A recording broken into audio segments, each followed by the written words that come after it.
Good evening, West Orange, and welcome to the Township Council meeting for July 22nd, 2025. We are live streaming via the Zoom platform from Council Chambers, 66 Main Street. You are welcome to join us. At this time, I'd like to turn the council meeting over to Council President. Thank you, Mr. Fagan. Welcome, everybody, both in person and online. I have to defer to Madam Clerk at this time. Thank you. This is to inform the general public that this meeting is being held in compliance with Section 5 of the Open Public Meetings Act, Chapter 231, Public Law 1975. The notice for this meeting was emailed to the Star Ledger and the West Orange Chronicle on January 7th, 2025, and published in the West Orange Chronicle on January 16th, 2025. Councilwoman Castellino? Present. Councilwoman Rudin? Here. Councilwoman Scarpa? Present. Council President Krakowiak? Present. Oh, I get to announce we are going to say the Pledge of Allegiance. Oh, I'm sorry. I forgot we're not in a conference. I Yeah, thought you- please, will everyone please stand for the Pledge of Allegiance? Thought you were testing. Pledge allegiance to the flag of the United States of America, the republic for which stands one nation, under God, indivisible. and justice for all. The council is now in their public meeting. So those of you who are sharp-eyed know by looking at the agenda before we started the meeting that we do not have a conference agenda that starts at 6:30. Instead, what we're going to do is use this half hour to go into executive session to discuss the subject of affordable housing. But we first, before we go into the executive session, the law requires that the council approve going into executive session. So at this point, I will entertain a motion to go into executive session. Can you just explain that can't do public comments at 7 o'clock anyway, right? 'Cause it's- Yes, that's correct. Just explain to them. Okay, so we will do public comment as soon as we get back. I can't really project how long the executive session is going to be, but as soon as we get back, we will call public comment. I'll make a motion to go into executive session. I'd like to ask a question. Certainly. Well, Sure. first we have to get a second Second. before we ask questions. Yes. Okay, So we have a second, Madam. thank Okay, you. now I'd like to discuss something. This is an executive session to talk about affordable housing, which I think is pertinent to the entire community. And since we will not be discussing any litigation or any issues regarding litigation in this session, I would like this to be not to be an executive session. Yes, Okay, well, I would like this to be open to the public. is there anybody else? Councilwoman Scarpa? I have. No, I don't have anything to say. Councilwoman Castellino, sorry. So I agree with Councilwoman that we don't have to be in there, we should be here, but unfortunately, I don't think we're gonna find out till we get there, so we could always reconvene back in here. We feel that we're speaking, we're not covering what we should be covering. We could come back out here at any time. Can we get any information from the administration why this is going to be held in executive session rather than in an open public session? Sure. This is going into executive session because this is a courtesy. The administration does not have to share this plan with the council as is because it's supposed to go to the planning board to be reviewed by them and considered and approved. And then it would be back to you for your endorsement at a later date.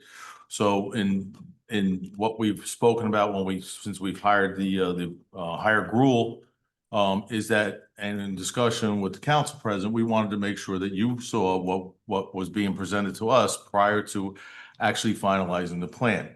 So what we're doing right now is a courtesy, and it's not a final project yet. So if we don't have a final project, we don't want to start talking about potential litigation or any other issues that we may have in the general public. So that's all this is for. So just so everybody knows, there's a standard form that is used throughout the state to ask for an executive session, which is an exception to the State Open Public Meetings Act. And it's very limited in what, does somebody have a phone on that they could perhaps turn off or turn down, please? Thank you. There's a form that you can use where you can identify one or more of the exceptions. And what is noted on the executive session request is that it is being done under state law that allows for confidentiality. So also under the law, we will have the clerk there. The clerk will take notes and she will publish them publicly once the situation that caused the confidentiality is passed. So I have also asked Ms. Susan Gruhl, she and her firm are the affordable housing consultants to the township. I have asked her a number of questions, and I'm certain my colleagues will also ask her questions in the meeting. And one of them is, what is it that we are discussing that is supposed to be confidential and what is not? Because if there's any information we consider important to share and that is not confidential, then we will come back here and share it. Council President, I did also want to point out that I believe there is also a fair share housing litigation that was filed. So that if there was any issue with discussing that, it would be better to err on the side of going into executive for that reason as well. Yeah, which I would like to. That sounds good. And the litigation may be the litigation in process. There may be other lawsuits. So we do need to be careful about that. So is there any other discussion at this point? No. No. Councilwoman Rudin? No. Madam Clerk? Councilwoman Castellino, Yes. Councilwoman Rudin, Yes. Councilwoman Scarpa, Yes. Council President Krokoviac. Yes, The motion carries. thank you. I now will entertain a motion to adjourn until we get back. Do we No, have to you do don't that? have to do that. Nope, we can do that? Yeah, no, you're not. Okay, thank you. So we will be back as soon as we can. Hope so. Do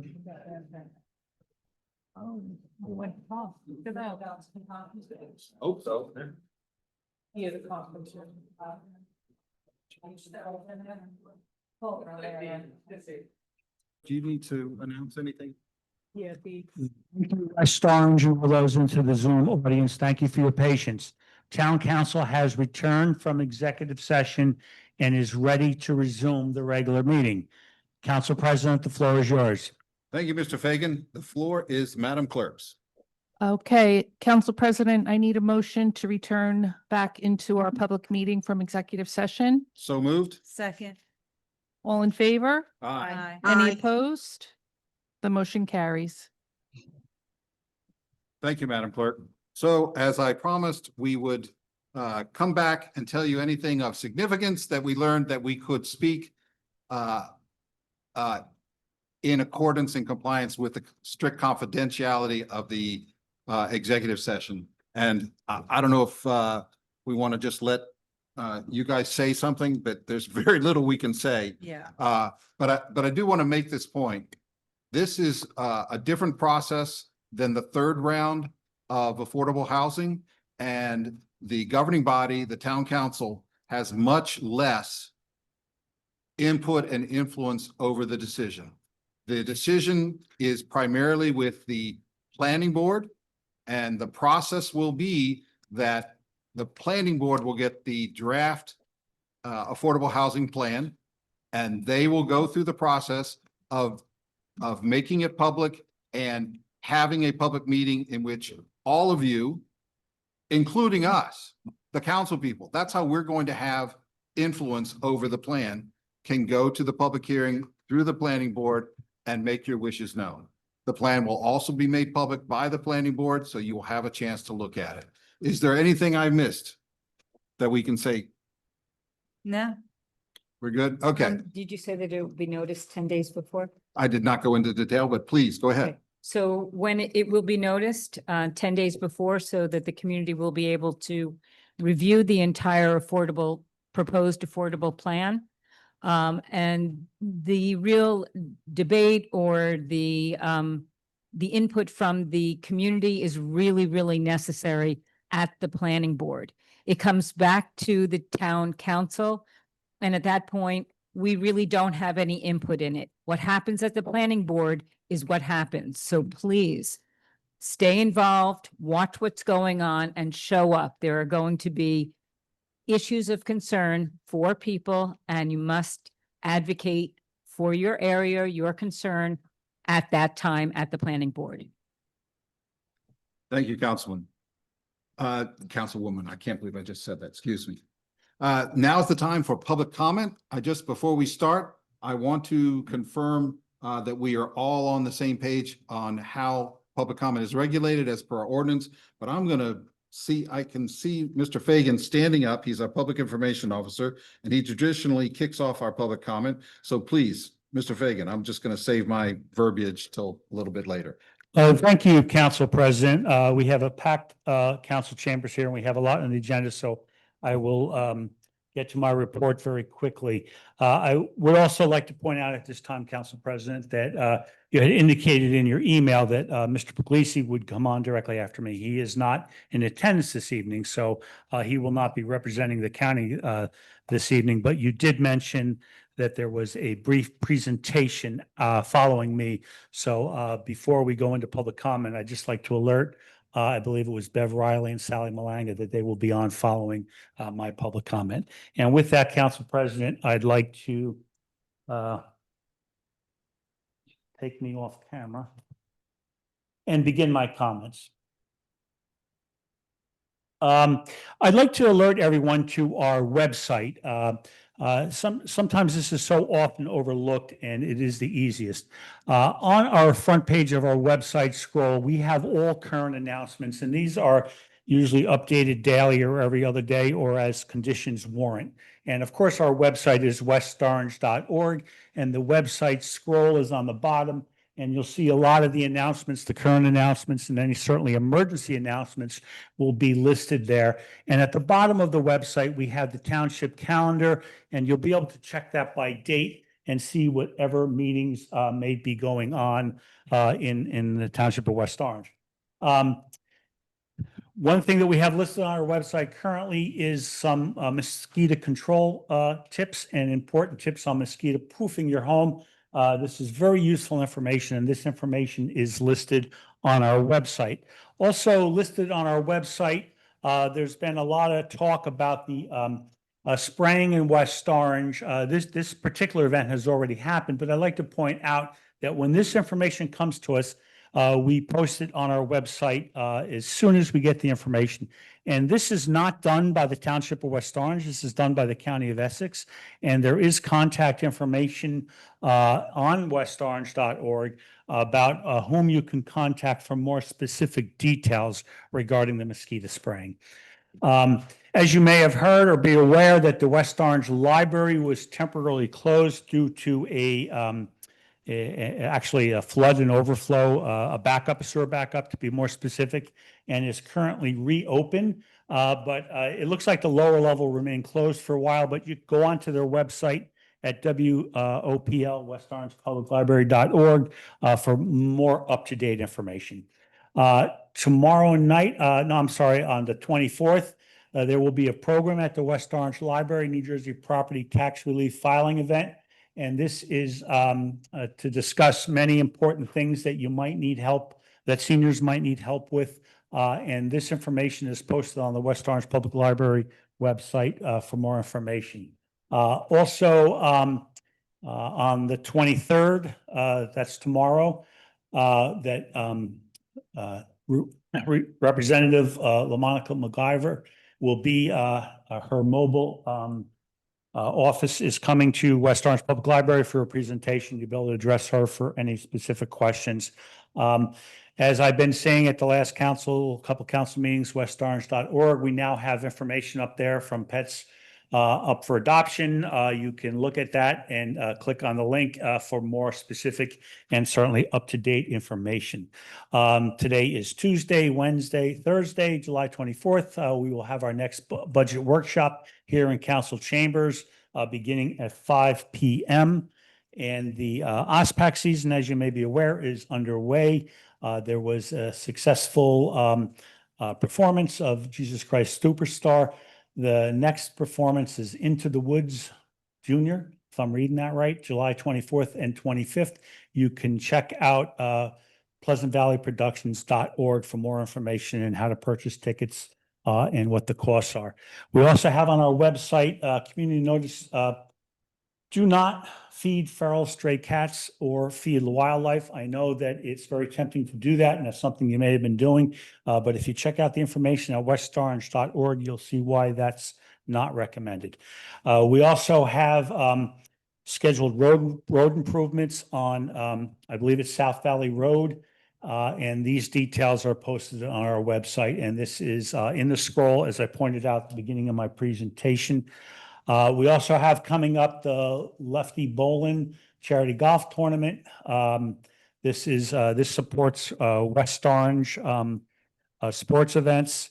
Several organizations are involved, but I would check out the information either on the rec webpage or westorange.org. This information is posted.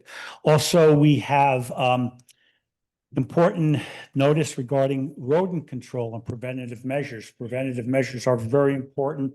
Of course, controlling the rodent population in West Orange or any town is important, and taking preventative measure and being aware of them is equally as important.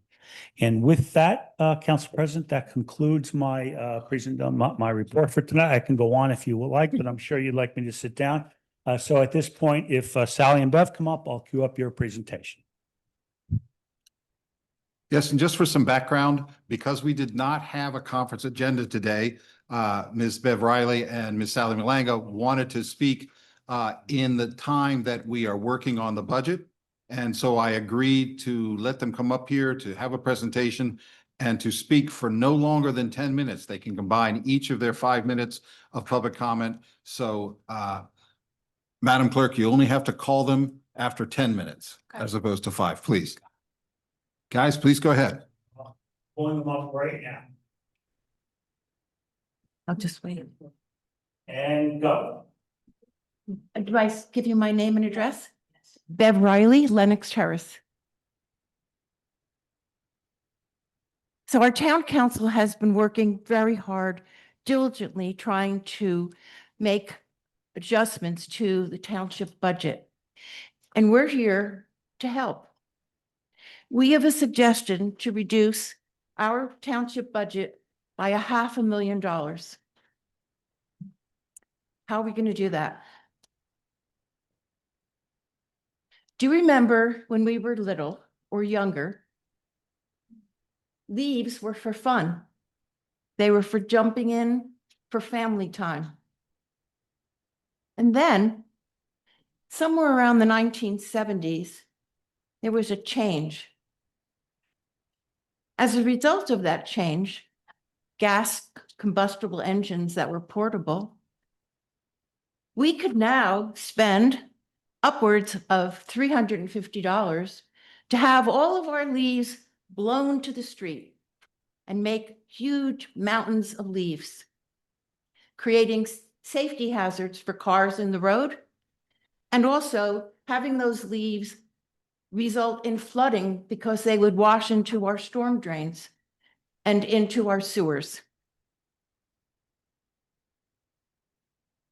We bought costly equipment, big machines, to collect and suck up those leaves and transport them. Are you aware that we as taxpayers pay $500,000 a year to suck up those leaves and transport them? We as homeowners are now spending, on an average, $630 a year to buy and spread mulch onto our beds in our gardens. Some of us do it ourselves. Some of us hire people. In those leaves that we are discarding are homes to our pollinators, moths, bees, moths, caterpillars.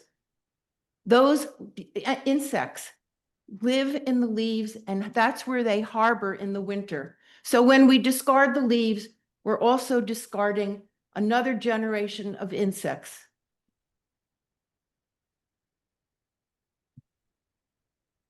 What should we do about that? We should save money and reuse those leaves.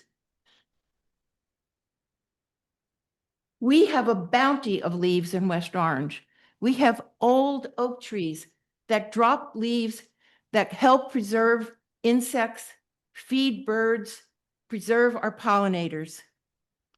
Let's not blow it. Do you remember when we were little? We had so many lightning bugs that we could fill jars with them. We haven't seen lightning bugs for a long time, but this year we've seen some, and it rekindles our memories of having those fireflies amongst us. Birds are suffering because they don't have insects to eat, because we're discarding them. I'm sorry. Butterflies, they're missing from our gardens. Our plants can't get pollinated without insects. Birds and small mammals count on those insects to survive. And so we have 3 billion less birds than we've ever had before. What are we doing to the environment? Let's return to a time when leaves were for fun, for mulch, for nature, and not treated as trash. Leaves are resources. It's free fertilizer for us. It helps to prevent flooding. It enriches our clay soil.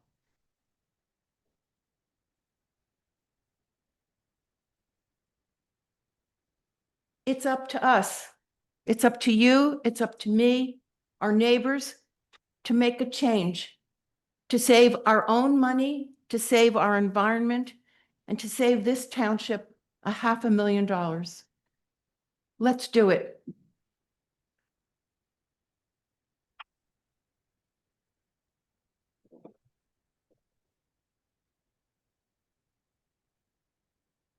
Name and address, please. Sally Malanga, Ridge Road. So our Green West Orange members and residents are feeling more and more excited about this cost savings. Beverly spoke so well about the history of how we ended up in this corner, this wrong direction of taking care of our homes and how costly it is. So every autumn, our town spends that money, that $500,000, and that's according to the mayor's numbers, on something that's actually making life worse. It also costs us up to $1,000 to blow leaves to the street. That's a lot of money. And what do we get for it? A town full of deafening gas-powered blower noise, blasting leaves from dawn until dusk for the entire autumn. Other towns have figured this out. They're mulching leaves back into the earth. They're saving money. They're cutting down on the pollution. We presented a letter in that presentation from the town of Irvington, New York. The letter explains to the residents what the town's position is, why they're saving the money, why they will no longer be picking up the leaves. So West Orange, we've been presenting this idea for 3 years now. And West Orange keeps spending and getting less and less. The mayor wants us to continue doing something that makes no sense anymore. So I see that we have an audience filled with West Orange Arts Council here asking for their small gallery to remain open. But the council has to cut the budget and close it. People are asking for parks, but the council has to say no. But will the council say no to blowing leaves to the streets for $500,000? I hope so. Let's put an end to this waste and stop losing our advantages in the arts and the quality of life. Let's cancel the leaf collection. Tell people that the residents that we had no choice but to save the money. Everyone will manage just fine. Landscapers will save the time and get more clients. Our Green West Orange and Master Gardeners will help get the word out, as well as I hope everyone here will do as well. Let's all save each homeowner $1,000 and let's save our town $500,000 and repurpose it for the arts, for trees, and for parks. Thank you very much. Thank you.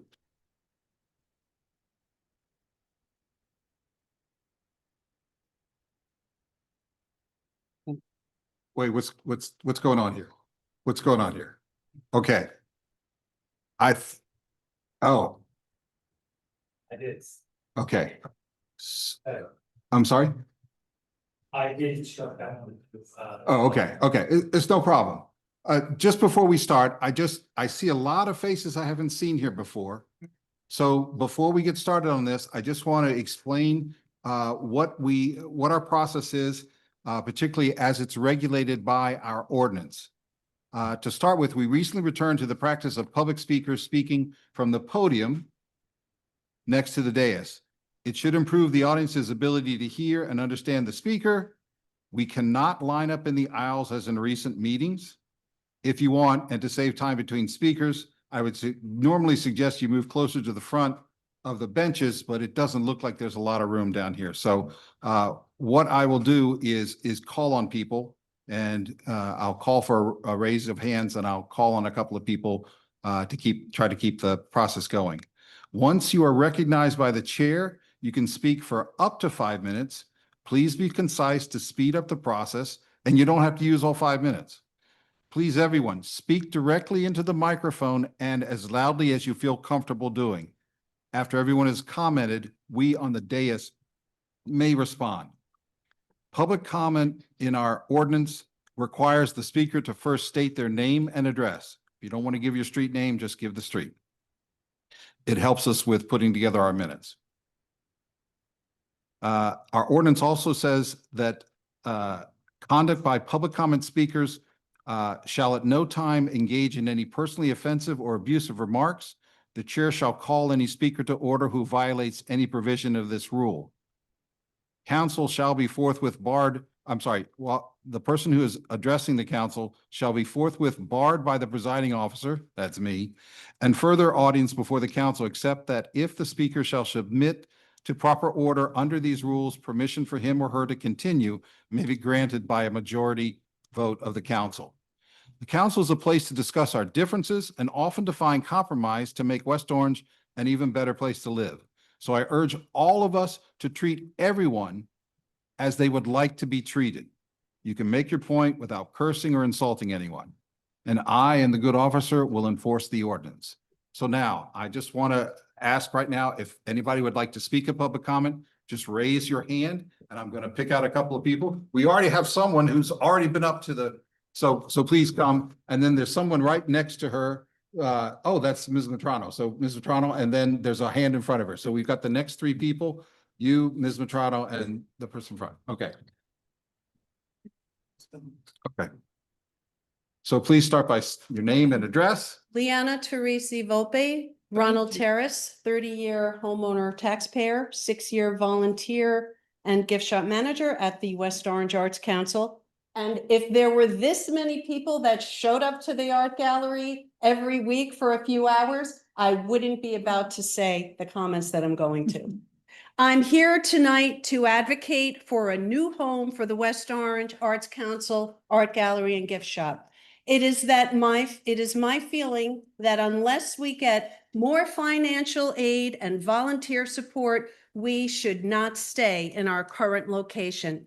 And I am very, very truly sorry if I'm disappointing my beloved friends and family of artists and volunteers. But I believe there is too much struggle to get support and volunteers. And it's time to consider a new home, a new model. Perhaps the community room across from the library. Maplewood has just done this, placing their art gallery near their library.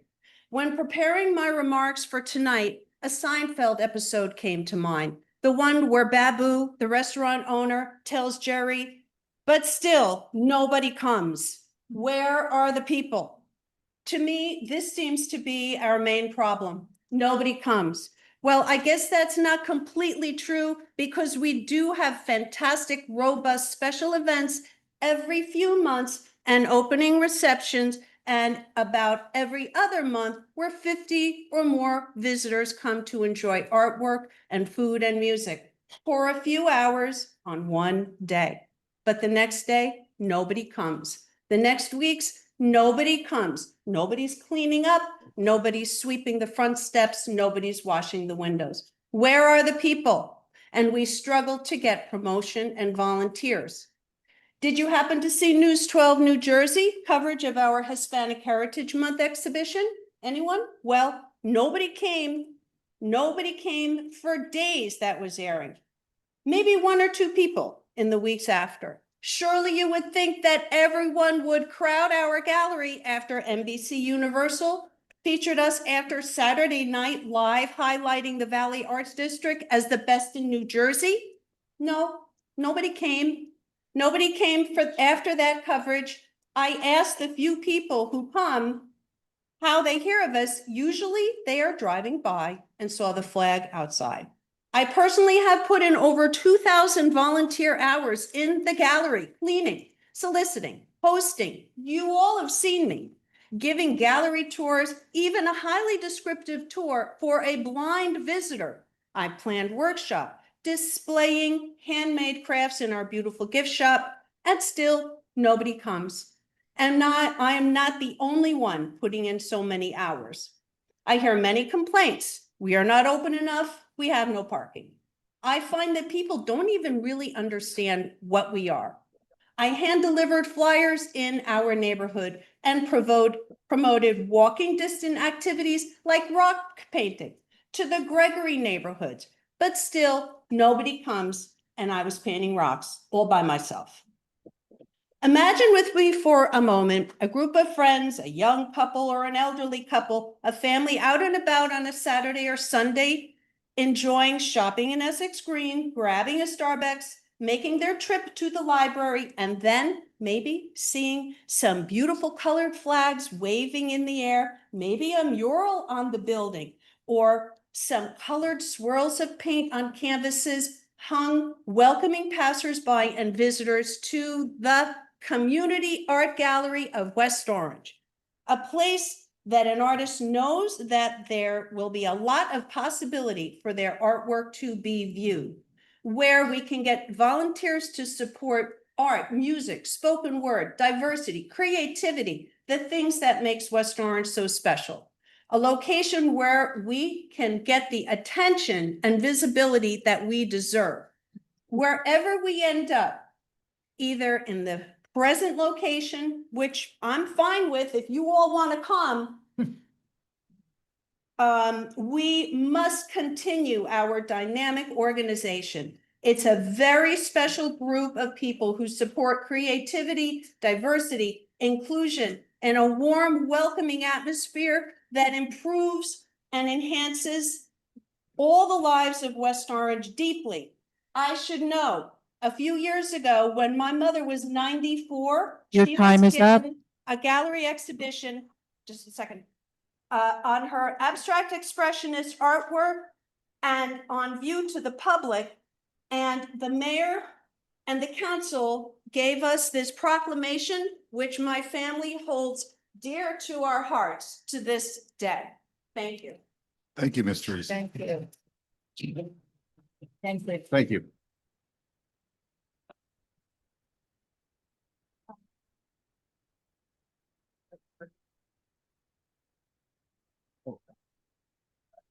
Mine. That's mine.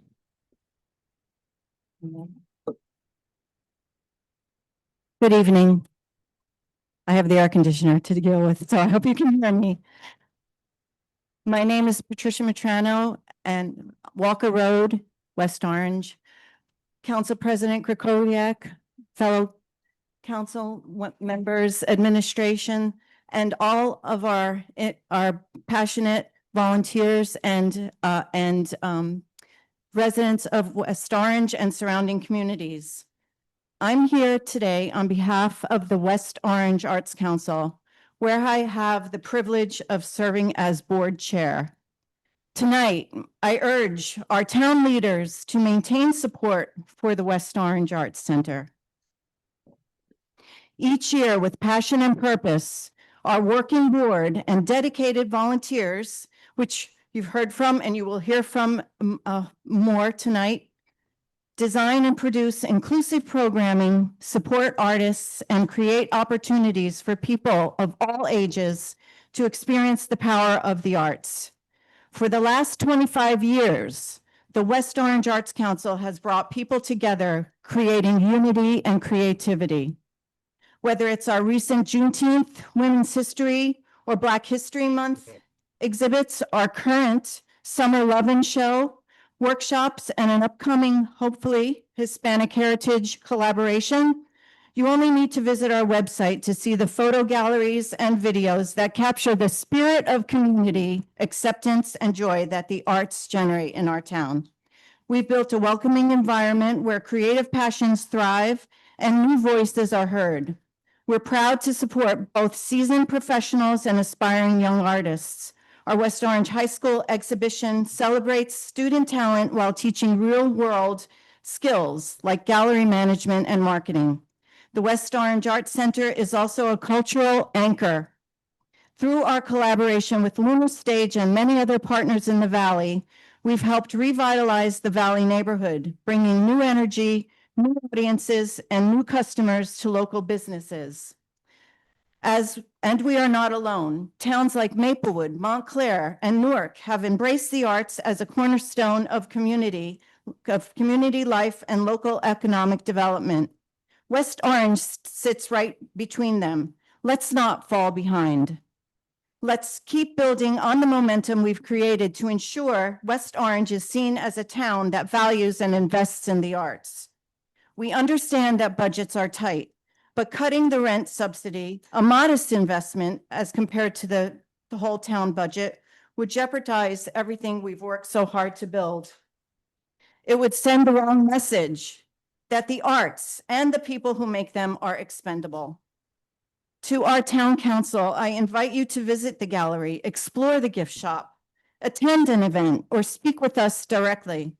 Come see the impact yourself. You'll hear from many tonight, and more have already sent letters and messages of support. And I have them with me I'd like to present to the council. And to our community, we need you. Join us, attend an art reception and an Arts Council board meeting. Volunteer behind the scenes. It's not just about what is presented the night of the reception. This programming doesn't happen by chance. It happens because a group of passionate creatives make it happen. But to grow, we need more than artists. We need people with diverse experiences. Planners, program managers, realtors, fundraisers, lawyers, community champions like yourself, people who believe in the power of the arts to strengthen West Orange. It is up to all of us to preserve this space and all that it represents. Please support the West Orange Arts Center and affirm that the arts are not extra, but essential. Thank you.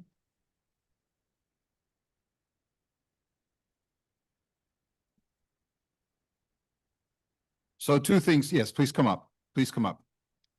Two things. Again, because you're new here, you don't necessarily know that we strongly prefer that there's no clapping from the audience.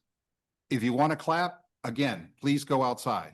The second thing is, because there's so many people here, likely a lot of you want to speak, I'm going to try to hold you to the 5-minute limit. Again, you don't have to use the whole 5 minutes, but when you hit 5 minutes, I'm going to stop you because we've got to get these people through and we've got to move on to the rest of the agenda. So please go ahead. Lisa Suss, Malarkey Drive. I'm a visual artist, an art gallery director, and a curator.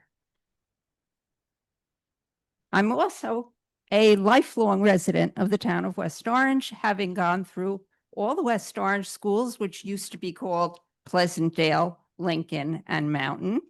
And my 3 kids also went to Gregory Roosevelt and West Orange High. I recently retired. I'm a founding member of the West Orange Arts Council, and I recently retired after serving 25 years on the Arts Council board. and I resigned. After 25 years, you need to do that.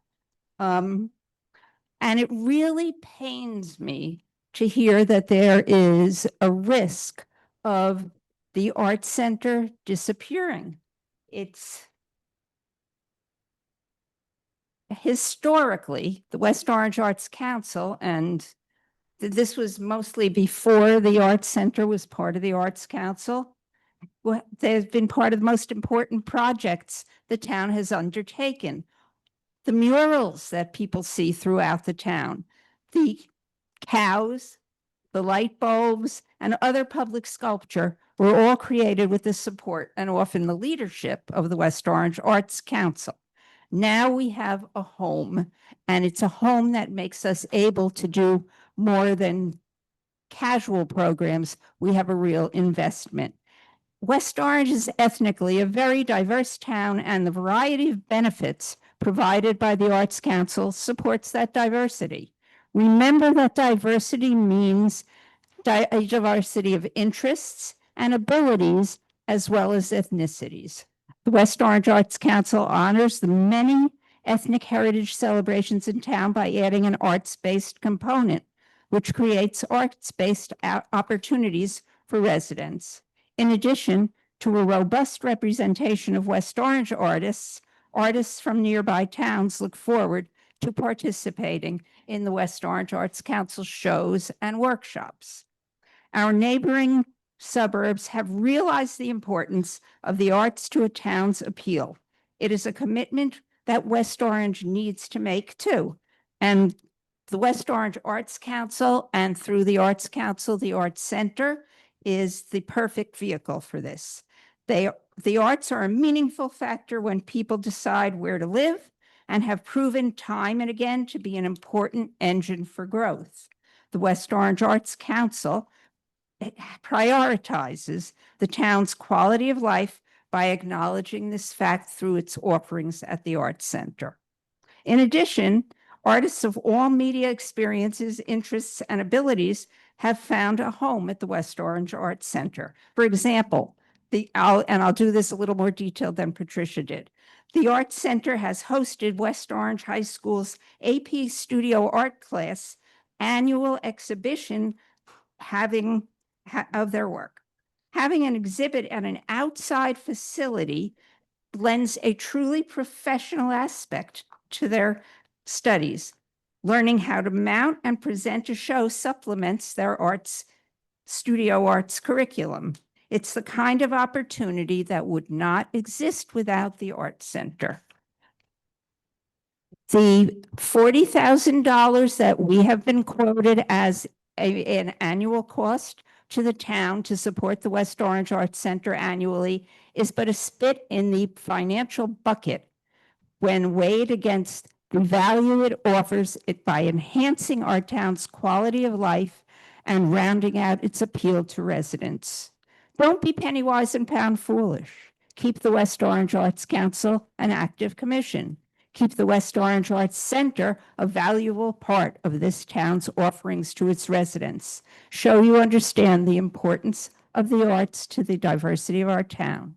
I'm happy to answer questions. Thank you. Thank you. So I didn't remember to ask, please, you can sit down, Ms. Suss. Thanks very much.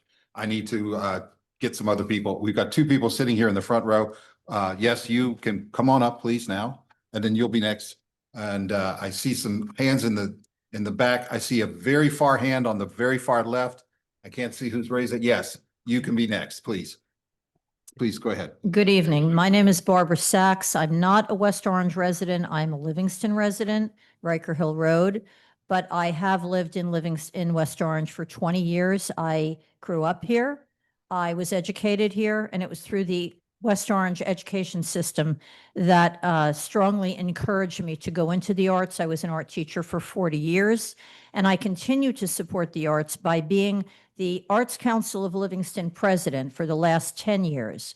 We look at the West Orange Arts Council as our sister organization. We have often been a little bit jealous of their beautiful facility. We have often looked to them for guidance to see some of the things that they've done. In the past 15 years, we have had 6 different locations. We understand what it is to lose a gallery. We understand what it is to lose a home for the arts. And so in some cases, we have had to move very quickly. Our town, Livingston, has been very supportive of us, and just recently, they have given us a green space. It is the former Lucari Horse Farm, 9 acres with a little house, and they said, you can use that as your gallery until we find you a more permanent space. Our town council and our mayor understands the value that the arts bring to the community. We have people who move to our town. As people move to the town of West Orange, I know this because I grew up here. I had property here until 2013 for the education and also for the arts and culture that we want to give our residents and our children. So the Arts Council of Livingston and West Orange, I see us as sister organizations. We work together. We understand how important the arts are to our towns and to our communities. What we bring brings value to everyone. It brings value to the people who buy homes here, the people who remain here. We are not just a town of budgets, but unfortunately, when the budget becomes tight, the arts become somewhat invisible, and we are pushed into a corner. $40,000 is, as has been mentioned, just a spit in the bucket, and we understand that budgets must be met. We have a very close relationship with our town council and our mayor. We understand what's going on with affordable housing and everything that has to be passed through the town council. But the arts are not stepchildren. We are important. We matter. We matter to everyone. And what happens to one of us happens to all of us. So to have a good standard of life, to understand what it is to have a community, you need the arts. We cannot do anything if we don't support our arts. So please, I appeal to the town council. Please allow West Orange Arts Council to maintain their space. It's a beautiful space. It has been used to the advantage of the community, and it is a value that we actually can't place a numerical value on that. We cannot do that. So I hope that everybody here understands that. Please support the West Orange Arts Council. They deserve it. They need it. And so do all of you. Thank you. Thank you.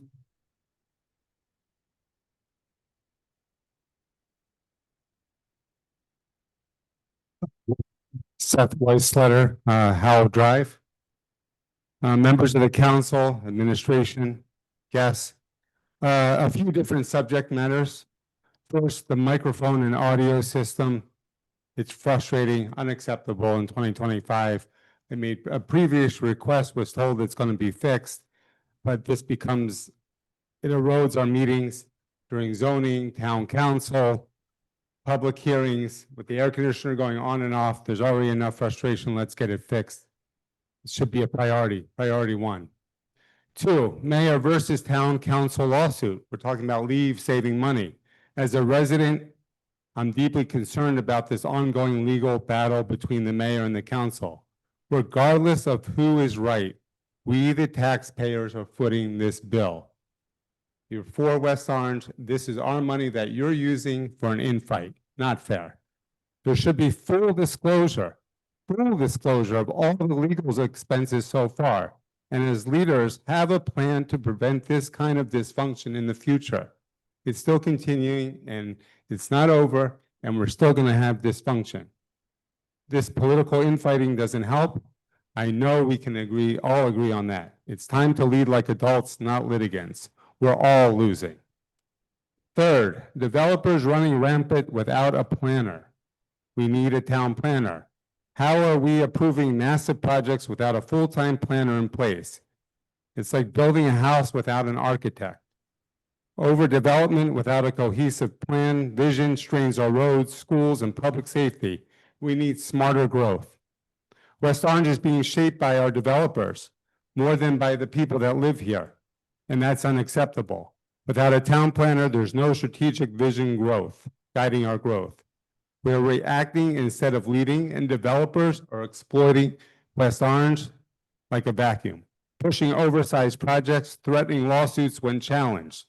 Just in the news the other day, there was a lawsuit. We have another one coming. Someone stood here before the town council threatening a lawsuit. Let's be clear, developers should not be planning West Orange. The people should. Until we put a town planner in place and commit to smart, community-driven growth, we all need to stand up and speak out. 1, 2, 3, 4. Fourth, sidewalk cafe ordinance. I get it. We got to do something with it. We're going to have our first meeting. The enforcement of it feels arbitrary.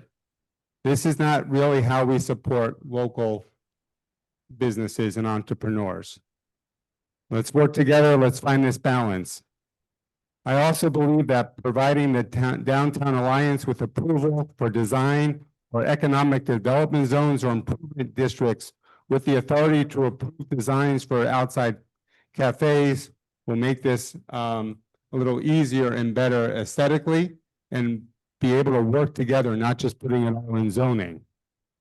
In addition, with the sidewalk cafe ordinance, we define what an amplification device is. An amplification device refers to any equipment or technology used to increase the volume or projection of sound. Are we prohibiting speakers, amplifiers, jukeboxes, digital music players, karaoke machines? Are we going to permit outdoor TVs and monitors or microphones connected to external speakers? We're not just focused on downtown and 2 properties. We're focused on the entire town. This has implications, and we need to clearly define what's going to be prohibited and what's going to be permitted, because we got to make sure this is fair for everyone. If you're going to hold a political event out at town council and you need a microphone and plug it in, you're breaking the law and you're putting that business in jeopardy. Just saying. Third, on this sidewalk cafe, chapter on number 2 on this, it says some form of formal space delineation, such as removal fence. I think we need to say the word decorative in there to make sure that we're clearly defining what we're looking for. I looked up removal fence, and that can be about almost anything. So those are my comments this evening, and I think we need to get our house in order. Thank you. Thank you, Mr. Vice Leader. There's somebody from the back. I want to pick some people over here on the right side. I can see a hand up here on the next to the wall. You can be the next speaker. There's someone in a beautiful pink shirt or peach. You're next, and then the person in front of him after him. Okay. Please go ahead. Sorry. Hi, everybody. Good morning. Jacqueline Hendy, Beverly Road. So I am here today, not just as a taxpayer, but as somebody who cares deeply about the future of our town. And like many others, I'm angry, I'm disheartened, I'm tired of, sorry, is that better? Sorry, I'll eat the mic. We don't do this, guys, okay? You're the audience, you're listening to the speaker. When you speak out, nobody can hear what the speaker is saying, and that should be what we're designed for. Okay. It's hard to hear, so I'll speak up. I do, because it's hard to know. I can't hear what you guys hear. Hold on. Guys, this is not some sort of group project. All right, this is a council meeting. If you want to say whatever you want to say, please go outside. All right. It's hard enough to hear as it is without a lot of people saying louder. Please. Okay. I'll try to remind people when they come up here to speak louder, but please stop speaking out from the audience. Is this better, everybody? Okay. So like I was saying, like many others, I'm angry, I'm disheartened, I'm tired of watching the same dysfunction play out over and over with no accountability. I know that a lot of the things that I'm going to be talking about are kind of done, but I just need to air this out so that people can, number one, put this on the record, and just so that you can hear what I and many people hope for the future of our town. So I want to talk about the library, and that recently shut down because it flooded. And it's not just inconvenient, it's symbolic. A vital public institution crammed into a building that was that use, and now we're paying the price, literally. Compare that with Lakewood's reconstructed library, modern, accessible, and built for the future. We had the chance to do something similar. Instead, we got a money pit, a Band-Aid on a bullet wound. And now the person who oversaw this, say it, even standing on the tears, who thank you for your service. This person just got promoted and is now our business administrator. How is that on the table? How does that make sense? Where is the accountability? Why is nobody ever held responsible? Why are the same people wearing multiple hats while this town slides into litigation and financial instability? It feels like we are exchanging competence for comfortable familiarity. And now we're facing builder remedy lawsuits, which I understand it starts with. This is a direct result of government and planning, and again, nobody answering for it. I understand that the mayor is this town's chief executive, the administration, department heads, day-to-day operations, and the buck stops at the mayor's office. And while the council plays a critical role in oversight, legislation, and budgeting, and I commend those among you fighting to do that, I see you, thank you. The mayor is ultimately responsible for the direction, performance, and competence of this administration. So, given that you have so little power, we really needed 5 voices sitting at the dais.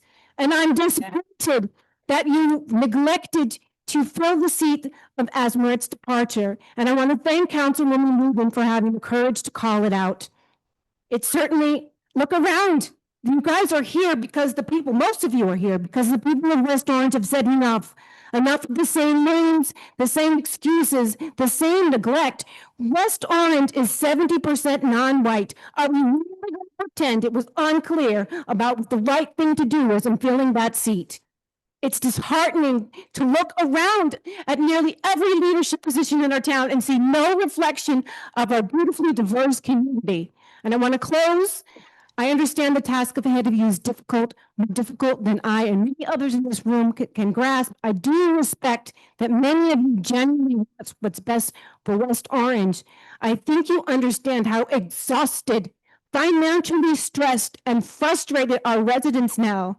But right now, from the library to litigation to leadership failures, we are not seeing accountability that reflects the best interests of this community. We are not asking for miracles.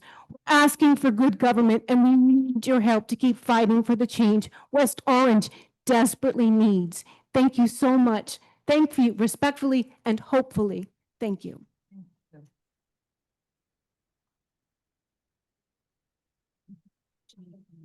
I'm sorry? I'm going to change the mic. There's a problem with that. Okay, if you can.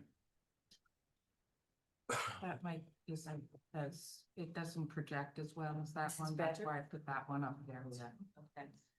And I want to remind you to speak as loudly as you feel comfortable so that everybody can hear and they won't yell out and drown your words, please. So get as close to the microphone as you can, please. Name and address and go at it. Good evening. My name is Kim Alexandra Cook. I'm not a resident of West Orange. I'm here representing an organization that did fund the West Orange Arts Council. Excuse me, the council did receive a letter from our president. The organization is New Jersey Arts and Renewal Fund. I serve as a Board of Trustee member. I also am a Board of Trustee member for Newark Arts. So like my sister from Livingston, we also see the Arts Council as a sister organization. So I'm here to support them. And I know that the council will make whatever decision you need to make, but I felt like I needed to be here for you to make an informed decision. You don't want to just look at the money. Money is real and that's an issue. But the impact that the organization has on the community is also a real issue and also an important factor to consider. The arts bring communities together. The arts celebrate diversity. It gives the community an opportunity to express what they see and feel in ways that maybe they don't find words for. I can tell you, I'm also a member of the Arts Council. I will tell you that it impacted me directly. During the pandemic, I work in a major medical center, and so when everybody was home, we were there every day. My daughter worked in the COVID ICU, and I'm there every day. The Arts Council did a workshop on collage. I learned the collage at the workshop. Doing the collage saved me during the pandemic because it gave me an opportunity to express the things that I couldn't fathom in terms of the number of people that are coworkers that were getting sick with COVID, the patients who were getting sick with COVID, ourselves being exposed to a disease that came out of nowhere and was taking people out. So having that opportunity to take those classes, learn that thing, I still do that now. I even had an opportunity to display my work as part of the Arts Council with other real artists. I'm gonna say real, and that healed me. So I want the council to understand that it's not just about creativity for the sake of beauty. It has a real impact on the people of your community. And it gives them, if people are healed emotionally, they are better able to function in the community. They are better able to serve in their families. They're better able to be a part, be productive and feel good about what they do and about their life. So for me, that's why I'm here. Again, like my sister from Livingston, we're here from two organizations, Newark Arts and the New Jersey Arts and Recovery and Renewal Fund. We did fund the Arts Council. We're responsible for throughout the state, so we can't give everybody all the money that they would like. But we're here, you got a letter from our president, because we believe that locally, it's important for people to have access to the arts. Everybody's not going to the Metropolitan Museum. Everybody's not going to the Smithsonian. But having access to the arts and the healing powers of the arts within your community is important. And so that's why we're here to say that to you. And thank you for your time.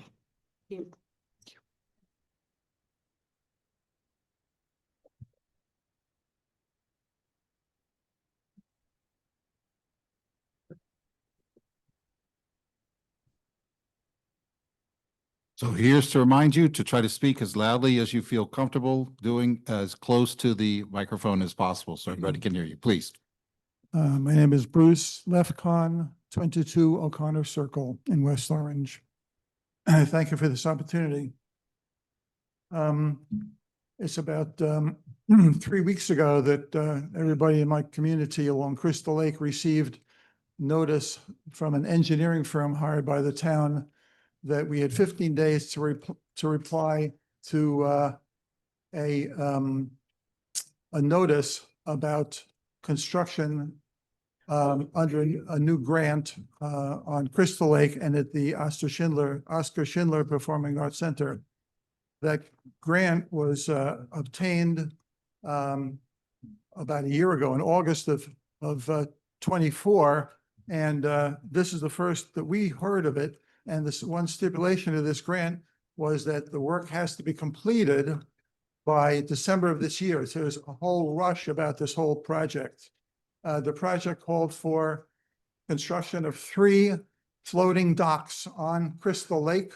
Believe it or not, the square footage of the docks were 500, 500, and 950 square feet. That's huge. I don't know of any docks in the world that are that big. That's very large. It also, and then a subsequent note came from the town. Well, it's down to 2 docks. Original note from the town said they would make a paved pathway. Now it's down to, that was crossed out. Part of that grant is also going to improvements at the Oscar Schindler Center, from speakers to stadium seating. And one of the docks, the largest dock close to Oscar Schindler Center, is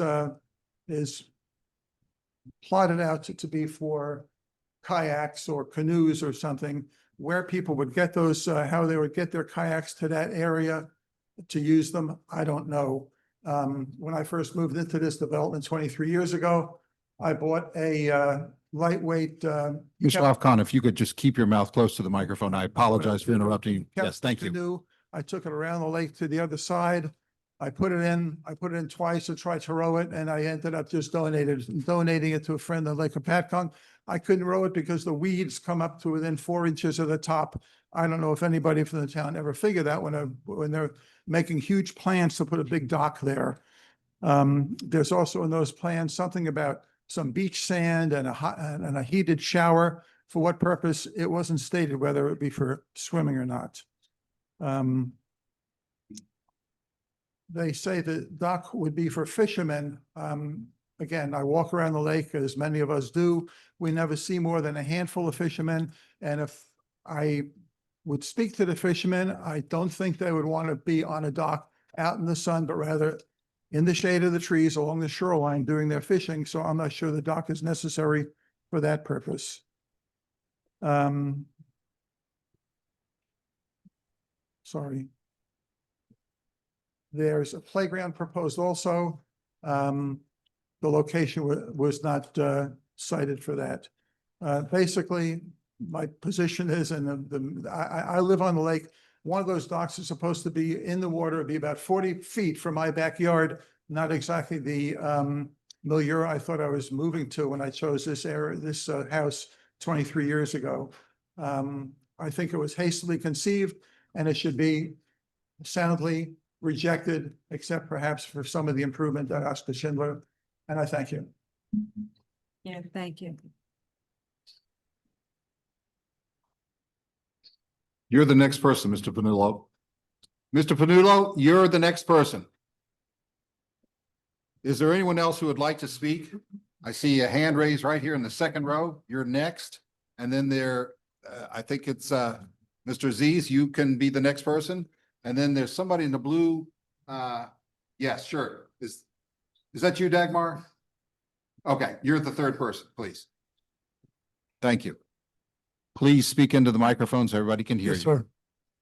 My name is Joseph Panullo. I live in Essex Fells within 200-foot notice area of the West Essex Highlands proposed project. I am the president of We Care, the objector at the planning board, approaching the 15th meeting, July 30th next week. The meetings that are going on are about a proposed 496 units in 4 buildings atop the headwaters of Canoe Brook. Most people by now should know about that. I understand this evening that there was closed session because the affordable housing plan for the Township of West Orange is exposed to builder's remedy, the 4th round in June, which began 3rd round ending June 30th, wasn't met. We're in the midst of an affordable housing project that defies public safety and irreparable environmental harm. I would not have anticipated 2 years ago when I got involved in this, that possibility could be replicated across this town by design, which is to say, by not preventing it on purpose. I know this council is new. I know that the law that brought the new 4th round rules was passed approximately 15 months ago last year. And at that time, it was time to hire a planner. There are not as many planners in the state of New Jersey as there are municipalities, 560 some odd. Every single one of them had to get a planner to have to figure out how to comply with the new rules. That was not possible in 2 months or 3 months. And I know because I've had to hire planners for this project. They're not easy to find. And they're even harder to find when there's a demand for them because of a new law. The problem in this town was avoidable, but it was avoidable before this council took office. And anybody who's ever been a part of anything that was successful, whether it was a championship, a business, or anything that took a lot of effort, would know that the success is not as remarkable for actually what happens, but is more remarkable for those things which did not happen on purpose.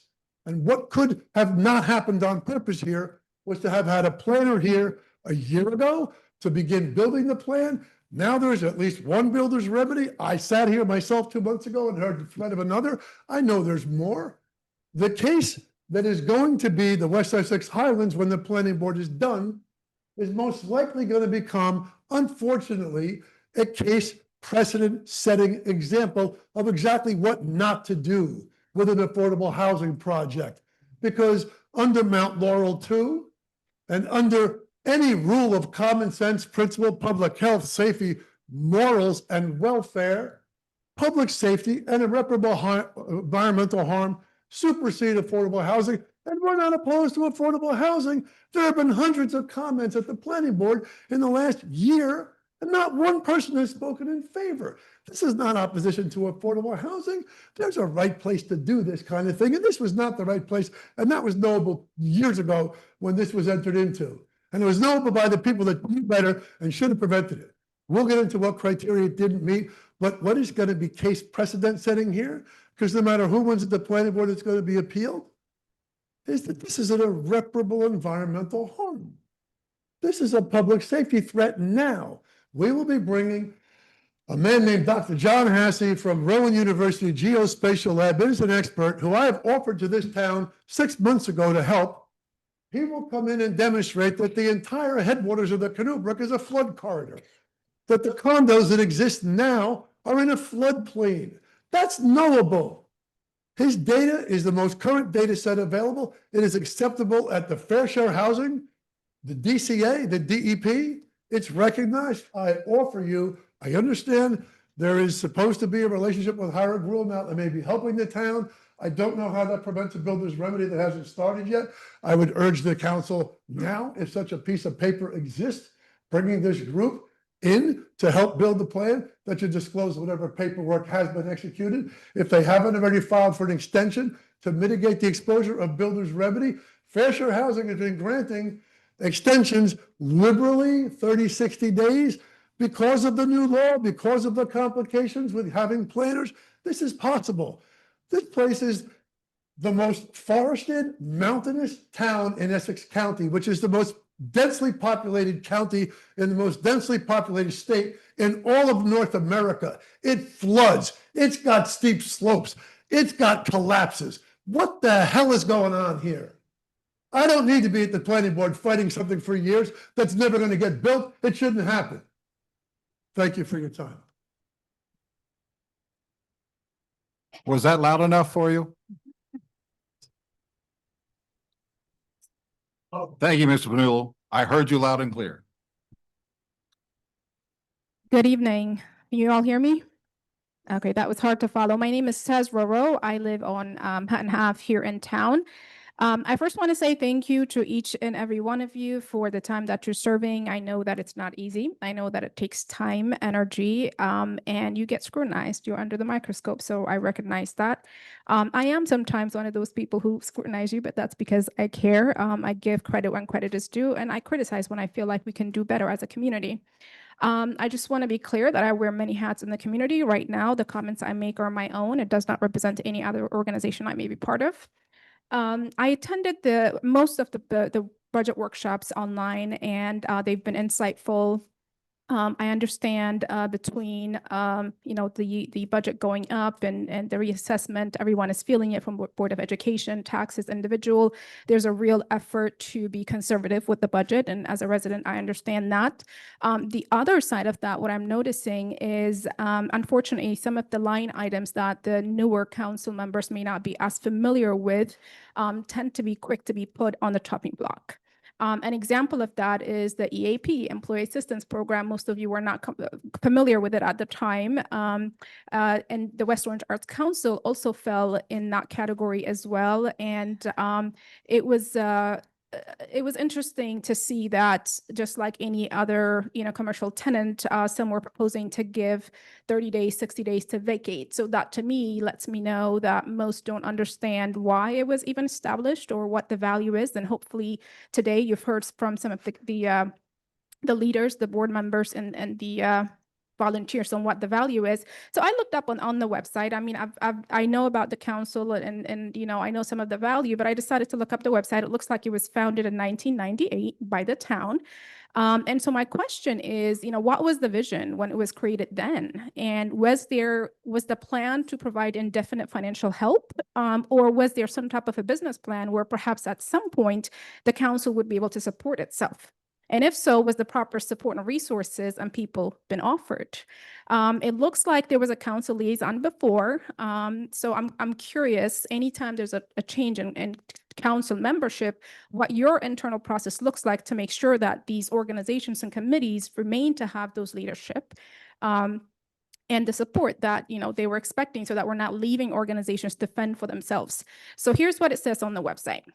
Out of many other things, the mission is through education, community outreach, arts programming, and facility enhancement, the West Orange Arts Council strives to enrich and enliven the quality of life of residents of the Township of West Orange. I myself included my own marketing when I list homes, right? So what does that look like reimagined? So has the purpose and the mission of the council changed perhaps from 1998? And what should that look like? So many have mentioned there are some features or amenities our town doesn't have that we like to have. So we don't have a community center, for example, right, where we can offer different programs for all ages and groups. I would love for us to have adult school in town, as an example. The town I came from had it. I know that surrounding towns have it. I've kind of, you know, flirted with the idea on social media about what do you all think, right?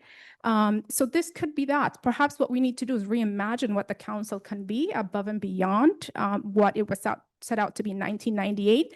I can tell you that the council came to the rescue when the library abruptly closed due to plumbing issues. I had about 10 families expecting to be there the next morning, and I found out about the plumbing issue, and it was the council that came to the rescue as I'm offering a free interpersonal communication program for middle and high school this season. So they came to the rescue. That's where it was. And Liana is the face of the organization. She's a volunteer. She opened the place for me on Saturdays on her own time, right? In fact, one of the assignments that I gave the students was to observe the town council meeting and give me feedback. They had interesting commentary about each of our council members. My clients love the unique gifts I get them from the council. So have we thought about using resources we already have to create win-win strategies? So the council has volunteer boards.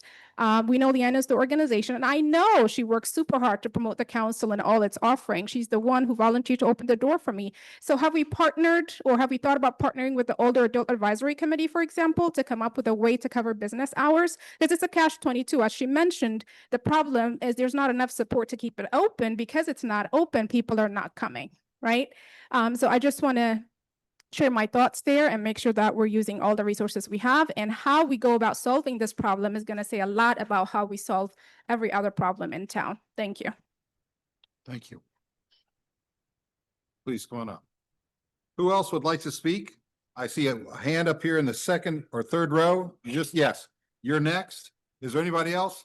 And then there's somebody in a, oh, I'm sorry. I take this back. Hold on just a second. I'm sorry. I already appointed you as the next speaker, so I apologize, Ms. Hobson.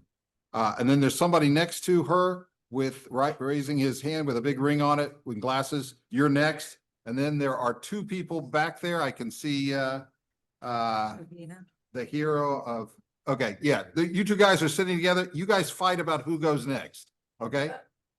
After the young man in the blue shirt. Please go ahead, Mr. Aziz. And I'll get back to you. You're after them, those two women, okay? Arshad Aziz. No, you. Sorry. I apologize. I'm getting confused here. So after Ms. Hobson, you're the next person, right? Yes. And then we're going to go back over here, okay? Please go ahead, Mr. Aziz. Arshad Aziz. I have been living in West Orange since 2000, and I'm a taxpayer also over here. Great. And I joined the Art Council on its current location 13, 14 years back. For some reason, that place has very negative energy, and you will see artist community from West Orange. You will hardly see any artists from West Orange as a part of the art council. And still, I'm a member of West Orange Art Council, but for my art exhibition, I have to go to Montclair and South Orange and Maplewood. And I exhibit my art over there. And I also teach classes, art classes in West Orange Public Library. And I also exhibit my artwork in West Orange Public Library. So if we move Art Council to the public library, we will all benefit out of it, especially the artists from the West Orange, because most of the artists from West Orange, they are not really a part of Art Council. And you will see that over here, we have artists from Livingston and Newark, and they are defending Art Council over here, but you will not see many artists from West Orange. So being a resident of West Orange, I would like you to move to the new place where, to the library, where we will have more visibility over there. So all the artists from this town, West Orange, we can enjoy our activities in library, because we have more parking over there. We have more visibility over there, and it's a great place. And the building is brand new building. So that's what I want to say that. And I do not know about the diversity in Art Council, and I do not know the meaning of diversity, but I was never welcome over there, even though still I'm a current member of West Orange Art Council. I hardly had only one exhibition over there for last 13 years, but in the library, I had 7, 8 different exhibitions over there.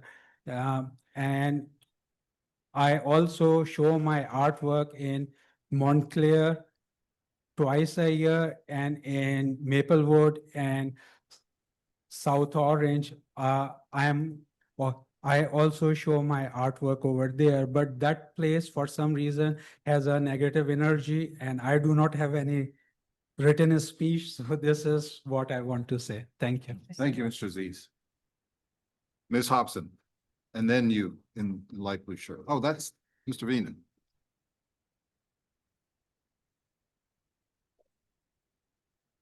Hi, everybody. Dagmar Hobson, 17 Tremont Avenue. I came here prepared to speak about the Arts Council, in support of the Arts Council. But before I do that, I just wanted to commend my friend Jackie about that excellent speech that she gave. And I just want to say I support what she said 100%. Now about the Arts Council. I hear that they are about to be homeless, and that's what I wanted to talk about. We cannot possibly let that happen. It would be such a loss to this town. Just last week, we unveiled that beautiful, gorgeous mural there by PNC Bank between Supreme Bakery and that other building. Why did we do that? We did that because it's going to rejuvenate and transform that whole area. It's going to make it into a whole different place, much more enjoyable and everything. And that's what the arts do for a place. The arts bring joy and life and beauty to an area. Everywhere you can see in the cities where they bring art into the picture, it just makes it into a whole different place. And that's why we need to support the Arts Council. If it's $40,000, let's do it. Let's do it. It's so important that we support. If you've ever been there to the Arts Council, when they have their receptions, it's such a magical, warm, and welcoming place. It's just wonderful. If you never went, treat yourself and go to it. It's just wonderful. So here I am. I'm a member and I'm a supporter, and I say, let's keep the Arts Council alive. Thank you.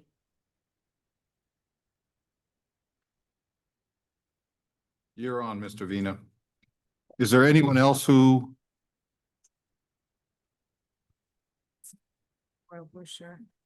We're going to hold off on this so Mr. Vina can speak. Joseph Vina, Stone Drive. I didn't expect to speak tonight. First off, not to apologize to the council, but I think rather than having been scolded by the council, I should have been thanked because we cannot hear. And all I did was say louder. And thankfully, the young lady who was speaking spoke louder. So that's my comment. But I have a couple of questions which I thought of as I was listening to some of the speakers tonight. And other people have been asking these questions. And number one, with relative to the affordable housing plan, from what I understand, the deadline for presenting it has passed. From what I understand, a plan is being prepared. The question is, if the deadline's been passed, how long is it going to take? Is it going to take for an affordable housing plan to be approved and submitted to the affordable housing at the state? Until that happens, are we liable for builder remedy suits? I heard 2 have already been filed, and just, I don't know, I'm not going to ask you what you spoke about at your executive session. That's up to you guys. But I think the town residents are entitled to some transparency as to the liability that the town may have not having an affordable housing plan. Someone had asked the question, how come we don't have one? Over a year ago, we were told we needed one. And somebody spoke earlier tonight about how we don't have a township planner. That's a disgrace. When Susan Borg, who was our previous planner, resigned and unfortunately passed away, she was never replaced with a licensed professional planner. All that our town is doing reactive remedies rather than being proactive. And most of you I've known for years. I've lived in this town for over 50 years. I've appeared before various boards for years. Nobody knows what's going on, and out of transparency, we ought to be told where we stand with the affordable housing, when it's going to be resolved, and how it's going to be resolved. And more than anything, we need a legitimate, licensed professional planner to sit at the helm. We just can't be doing things as things pop up. Thank you very much.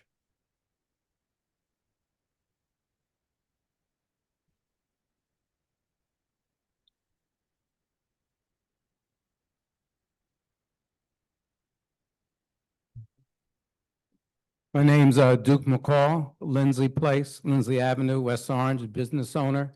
My wife and I have a photography studio, and her business, LW Photography. We've been here 5 years in West Orange.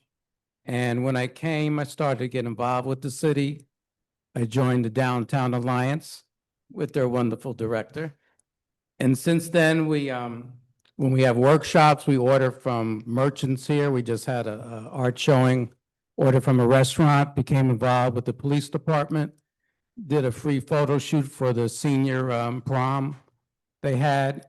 And about a year ago, I joined the Arts Council, and we went to 1 or 2 of their events. So I came here to learn more about what was going on, because I heard bits and pieces. And now that I've heard, I just can say that having an independent place for an art council like this one is very important. You're not worried about, we have to leave because the library is closing at this date. Being independent is to me, very important. And whether it's photography that we're involved, it's very helpful to young people. I've seen what happens there with the youth coming from the high school.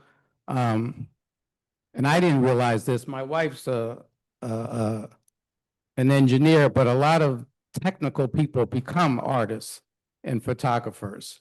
And you learn that. That's why I'm not a photographer, because you have to be good in math and things like that.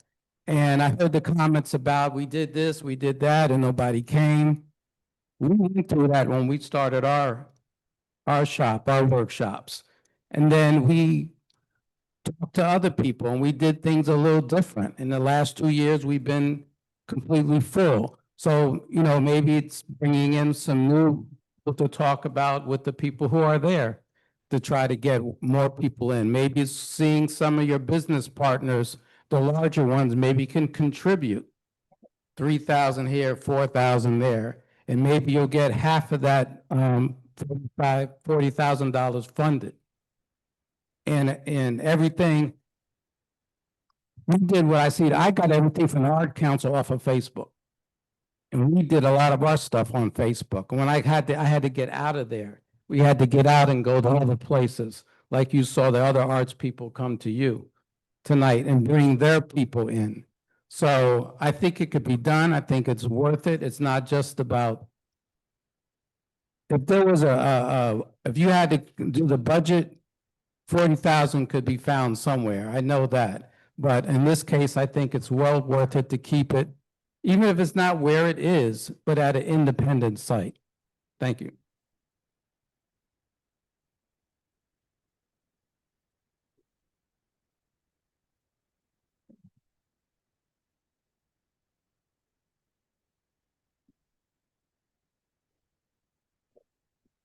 Susan Lunchuk, 234 Eagle Rock Avenue.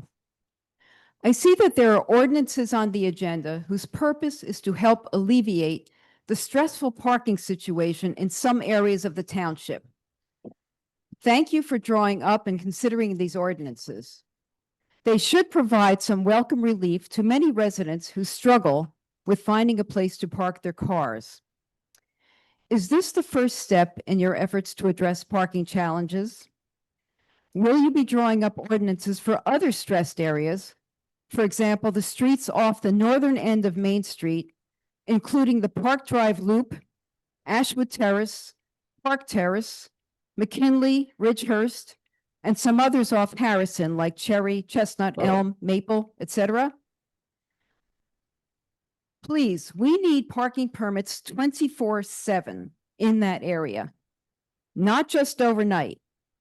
Homeowners can come home in mid-afternoon and not be able to find a parking space. So it is critical that permits be 24/7.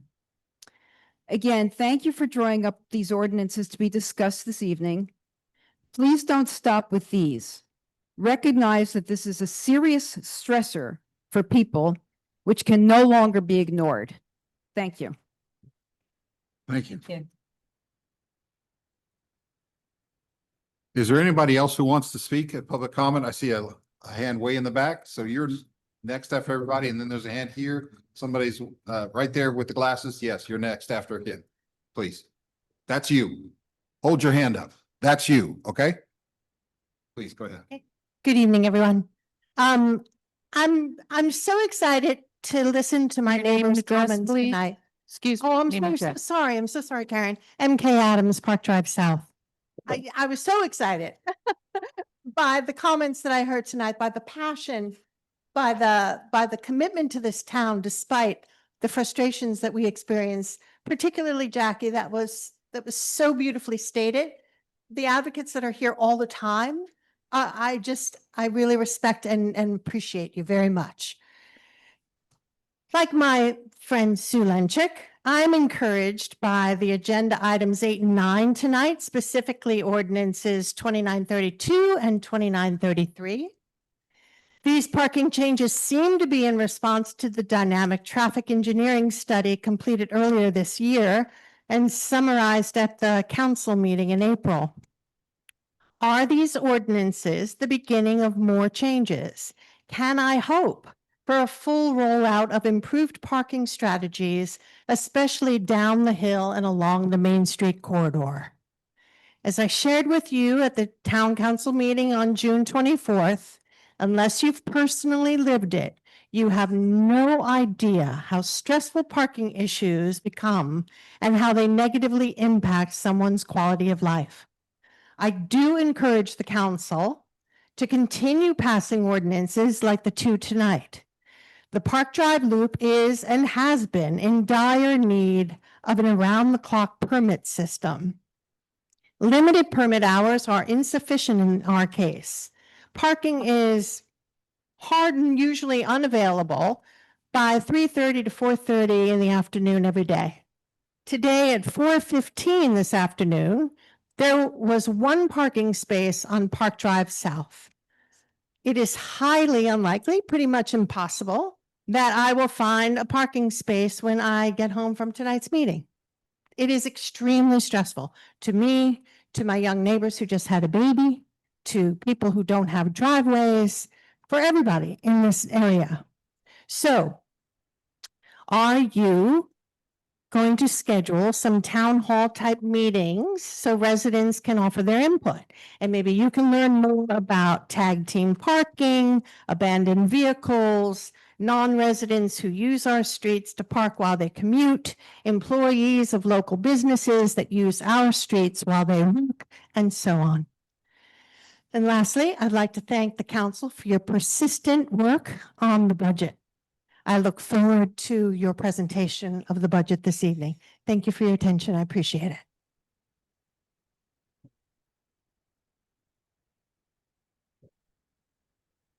I see a hand up in the back to my right, just went down. Yes, thank you for reading my mind. You will be second in line. Is there anyone else who wants to speak? You're first in line. Ma'am, you're first in line after him, okay? You're next, and then the person behind you is going to be next, okay? We clear? Please go ahead. Should I go? I'm sorry. There.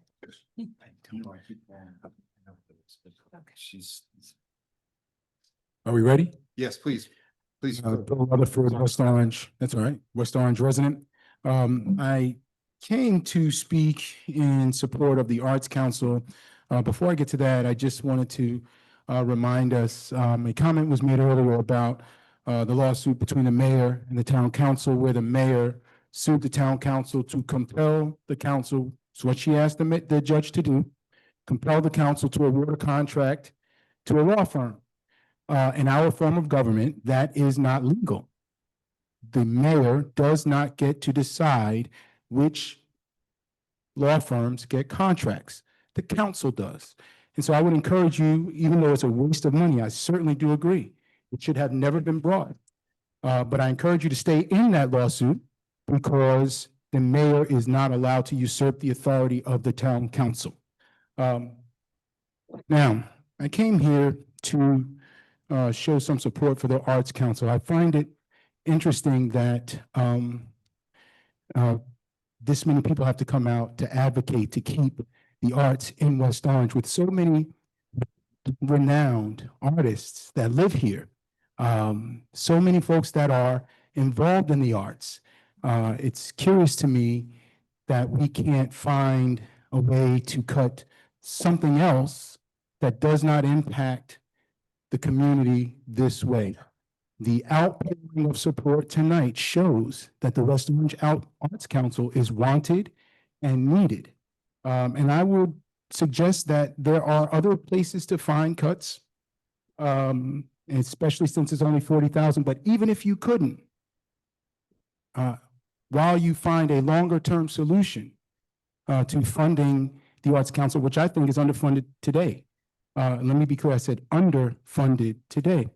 While you find a longer-term solution to funding the Arts Council, you could also apply for CDBG money. And it's only $40,000. It would not affect our CDBG application much, if at all. So there are ways to support the arts while we work out whatever the long-term solution is, and I encourage this council to do that. Lastly, a couple of the residents just pointed out the issues we're facing with parking. That is a town-wide issue, but particularly along our Main Street corridor, Valley corridor. I would encourage the council to take a holistic approach, the clearly defined strategy, not just the whack-a-mole approach that we've taken before. We've seen the same type of approach lead to other problems in other areas. Many of them have been relayed to us by residents tonight. But take a holistic approach, which I thought was being done when you had the the traffic study done earlier this year. Take a holistic approach with a clearly defined strategy to address parking town-wide. Years ago, property was purchased to provide relief for parking in various streets and various neighborhoods. And while that was not necessarily a town-wide approach, it certainly did address the issue in a meaningful way at that time. I would encourage us to go back to a point where we look at the entire problem, take our time figuring out a solution to that problem, communicate with residents, allow for some input, and then execute on that solution. That's a way to keep people from coming week after week complaining about the same things over and over again. Thank you. Thank you.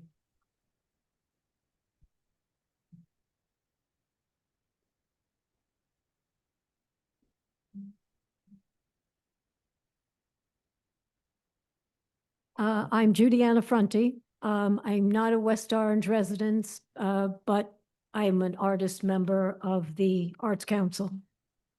Most people think of a gallery as a retail space with expensive artworks and snooty artists.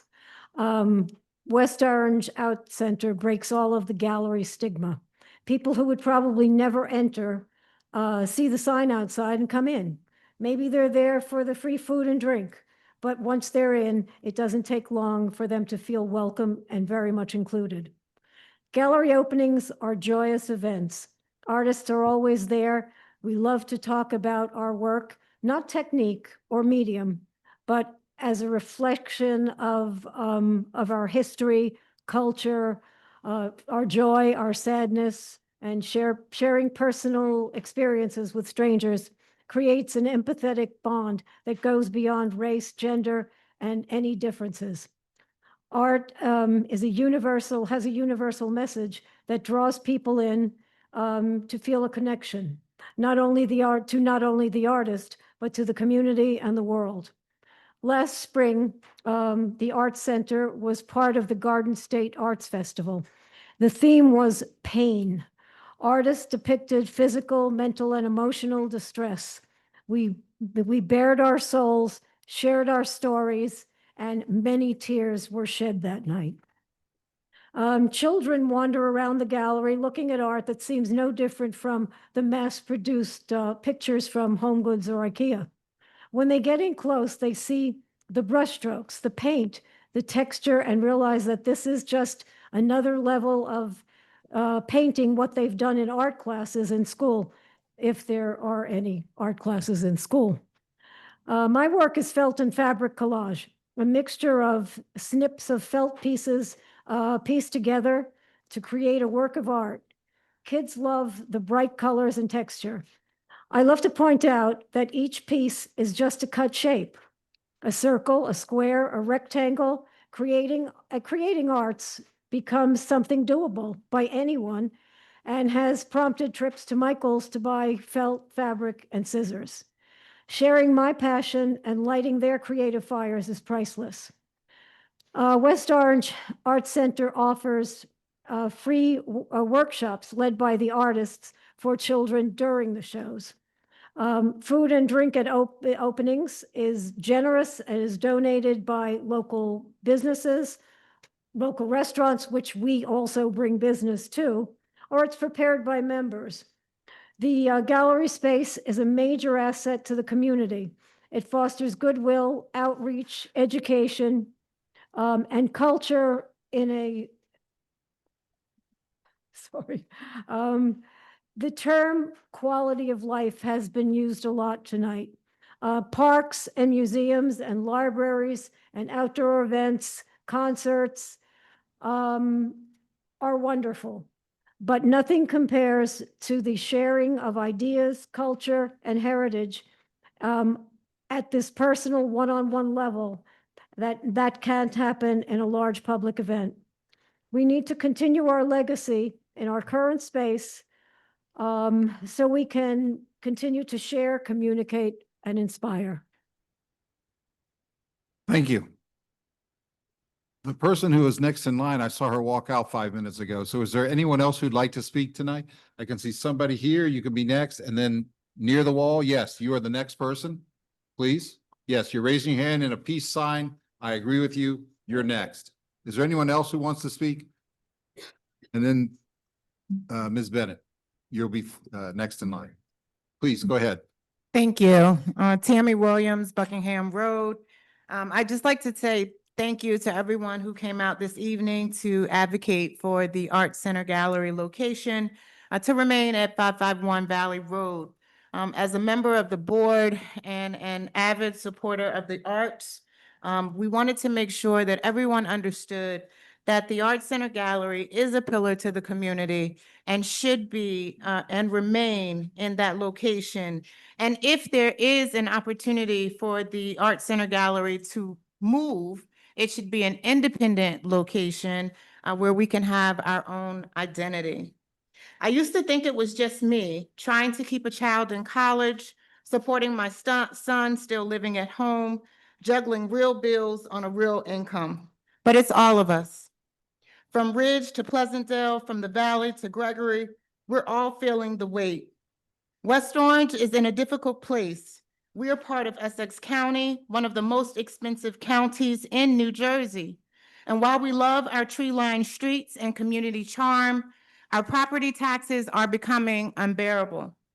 Between the recent townwide reevaluation, a proposed 6% increase in the 2025 municipal budget, and rising school board costs, which account for approximately 63% of our tax bills, we are watching working families buckle under the pressure.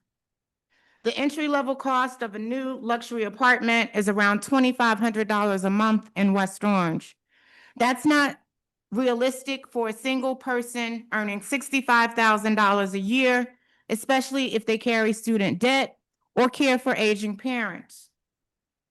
Affordability shouldn't be a luxury. It should be the baseline for any community that claims to serve its people. Behind the dais, it's easy to think policy alone will fix things. But what residents need most right now is representation, leadership that is transparent, accessible, and focused on solutions. We are in a metamorphosis in West Orange.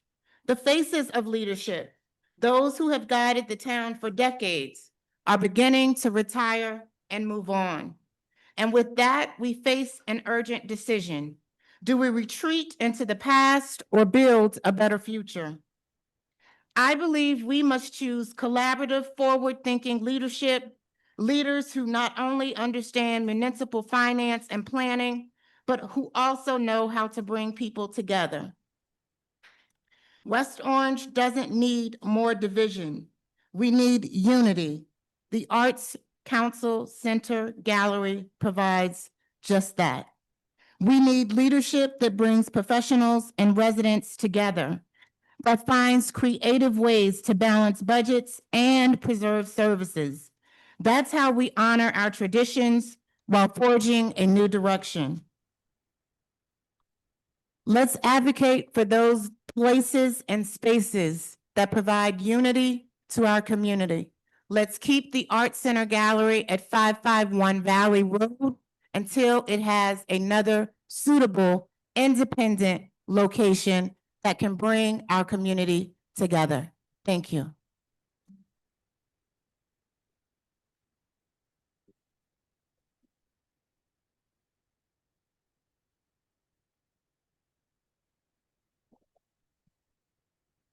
Is there anyone else who wants to speak? Please raise your hand. Okay, you're next. When I say next, after everybody else finishes, I think there might be after Ms. Bennett. Greetings, Maureen Robinson, Crest Ridge Apartments, West Orange, New Jersey.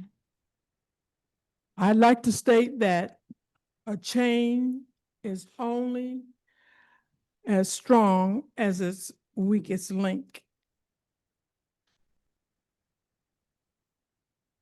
And any adventure that you endeavor, you will always have a Jonas on board. With that in mind, I'd like to inform the council that I've taken legal action against Crest Ridge Apartments, and I will continue to do so until change is realized. Therefore, for the record, I'd just like to state that my floors were never done, and I still have unwanted visitors appearing in my apartment known as carpenter ants. I complained in March, and I just received an appointment for their exterminator for August the 7th, 2025. That's how negligent the company is. Thank you.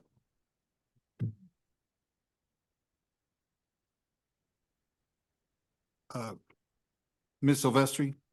Ms. Silvestri, the next person is to speak is Ms. Bennett. If you could just sit down and let her finish and then come. Ms. Bennett, you. Okay, fine. Thank you. Thank you for that gracious turn. Claire Silvestri, 20 Grandview Avenue.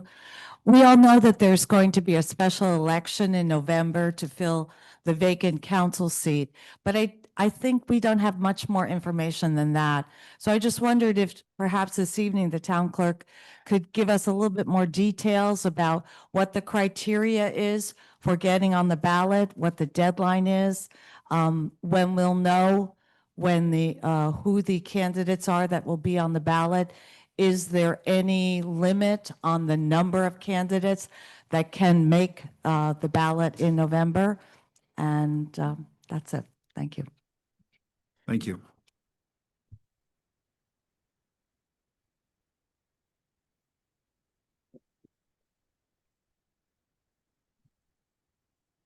Michaela Bennett, Old Indian Road. So I don't have prepared comments, but I was just struck by the irony in the room, and I think we should be talking about it. And I also think we should be talking about mismanagement. I think it's mismanagement that has led us to the place that we are in almost every topic that's been raised during public comment. There would be no talk about builders' remedies if we had properly managed our responsibilities. And to blame this council when it was an 11th hour last minute proposal that should never have waited that long is a show of mismanagement. Now, I don't know if that mismanagement lands squarely on the mayor's shoulders or if it belongs on the leadership in her administration, but I can say unequivocally that it is the business administrator's role and responsibility to make sure that this town is run efficiently and effectively. And the business administrator during the period of time when all of that work should have been accomplished is also, or at that time, it was also the chief of police. And I don't know if it's possible to be able to perform two functions like a police chief and a business administrator efficiently and effectively by one person. That individual and that individual's salary could easily absorb the costs associated with the Arts Council. And so I really find it unconscionable that we would consider, once again, not offering a position out to a fair and competitive process to make sure that we would have the very best for West Orange. And we would consider negotiating. I want to just, I just want to say that there are brave people who work in this building. Brave people who take it upon themselves to get information to people who are willing to speak it into microphones at public comment. Nobody in this room shared with me that we have a crazy and irresponsible settlement agreement pending. And I know you can't speak about it, and I'm not going to get into it.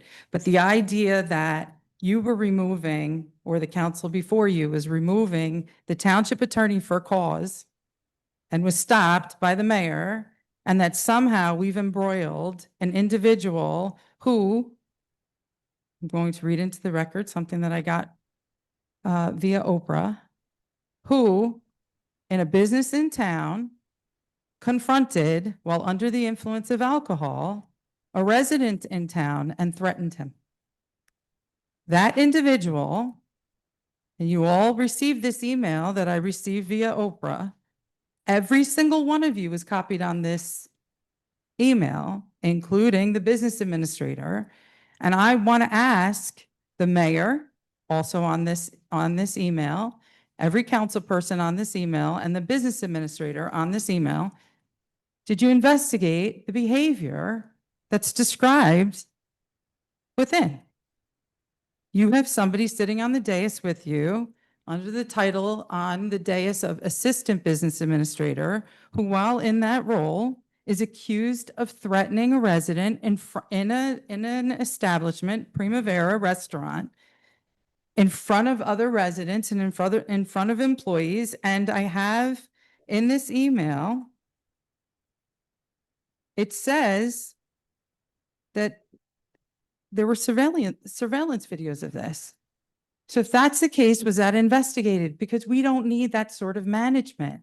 And we don't need to be spending over $300,000, the highest paid business administrator in this county, I believe. We don't need to be spending more than $300,000 for mismanagement. And we don't need to repeat the same mistakes that we make over and over again. The position should be posted, and the individuals who apply for the position should be qualified, and we should start managing ourselves to a successful place. Thank you. Thank you. Is there anyone else who wishes to speak? Please raise your hand. One last chance. Okay. I will close public comment at 10:13 and open it up to a response from council members. I think there were some questions that perhaps Mr. Smeraldo could answer. Who would like to go first? Mr. Smeraldo, perhaps if it's not putting you on the spot, there were some questions about parking and whether some of the ordinances that are on the agenda reflect a start of a greater initiative to, I think, implement the dynamic traffic study that we were presented with earlier this year. But if to the extent that you can discuss. Sure. Thank you. So the traffic study wasn't a direct impact into what's on for tonight, the resolution, although it may be part of the study, the dynamic solution. At our last council meeting, we did discuss the fact that we would like to have a public meeting for the residents to come in and speak about the parking itself, the parking study. So I reached out to Mr. McCormick, who presented, and he'd be willing to come in to set up a meeting in the future. We decided it might be best to do it possibly in at least September or a little bit later, because so we could have more people show up, do the vacations and things of that nature. But as you may recall, Council President, it was asked to me the last time, and we were not going to move forward with any plan right now until we figure out what kind of capital funding will be allocated. So we're willing to do what we have to do to get this plan in place. It's what the input we would get from our public and what other kind of appetite we have to spend on the enhancing the program. But in the interim, if Director Caballo receives a request for something to improve a street somewhere, then it will be taken into account, and we might be presenting more ordinances on first readings for consideration. Okay, thank you. Thank you. Any questions of Mr. Smeraldo on this issue, or do we want to move back to response by council members, which is traditionally what we do? I could start. Councilwoman Castellino, please start us off. Okay, thank you. There was a request earlier by one of the speakers about the air conditioning and the acoustics in the chamber. And now speaking with the air conditioning on, I don't know where we're at with capital, what we could do, but it really is problematic in the summertime. So hope everybody could hear me there. And I hear an echo on my, are you Yeah, I hearing think me? somebody's got it on the phone. I think Oh, somebody's got it on their phone. Probably Councilwoman Scarpa may have to mute yourself. Oh, sure. Yeah, Okay, maybe, I'll do that maybe now. you're hearing me speak on your Zoom. Oh, okay, well now, so I'll talk fast because the air conditioner's off. Any case, thank you everyone for coming down. I know a lot of you, it's been a long night and most of you have left. But I really do appreciate all the comments this evening and I do understand and I really empathize with your frustration, especially since so many of us looked at our third quarter estimated tax bill. And, it was it's shocking once again. So how do we do better? We need to start with better communication. So going back to January of this year, this council and the chambers had a conversation in regards to the Arts Council very early on in the year. I'd say January, no later than February. And the conversation occurred when it was brought to the council's attention of the increase, because I believe there was a resolution on for increase in rent, a significant amount for the location on Valley Road. And that sparked a discussion. And with that discussion came questions, and rightfully so, from the council in regards to total cost. So over the years, the total cost has increased significantly in their rent, in their utilities, and their security system.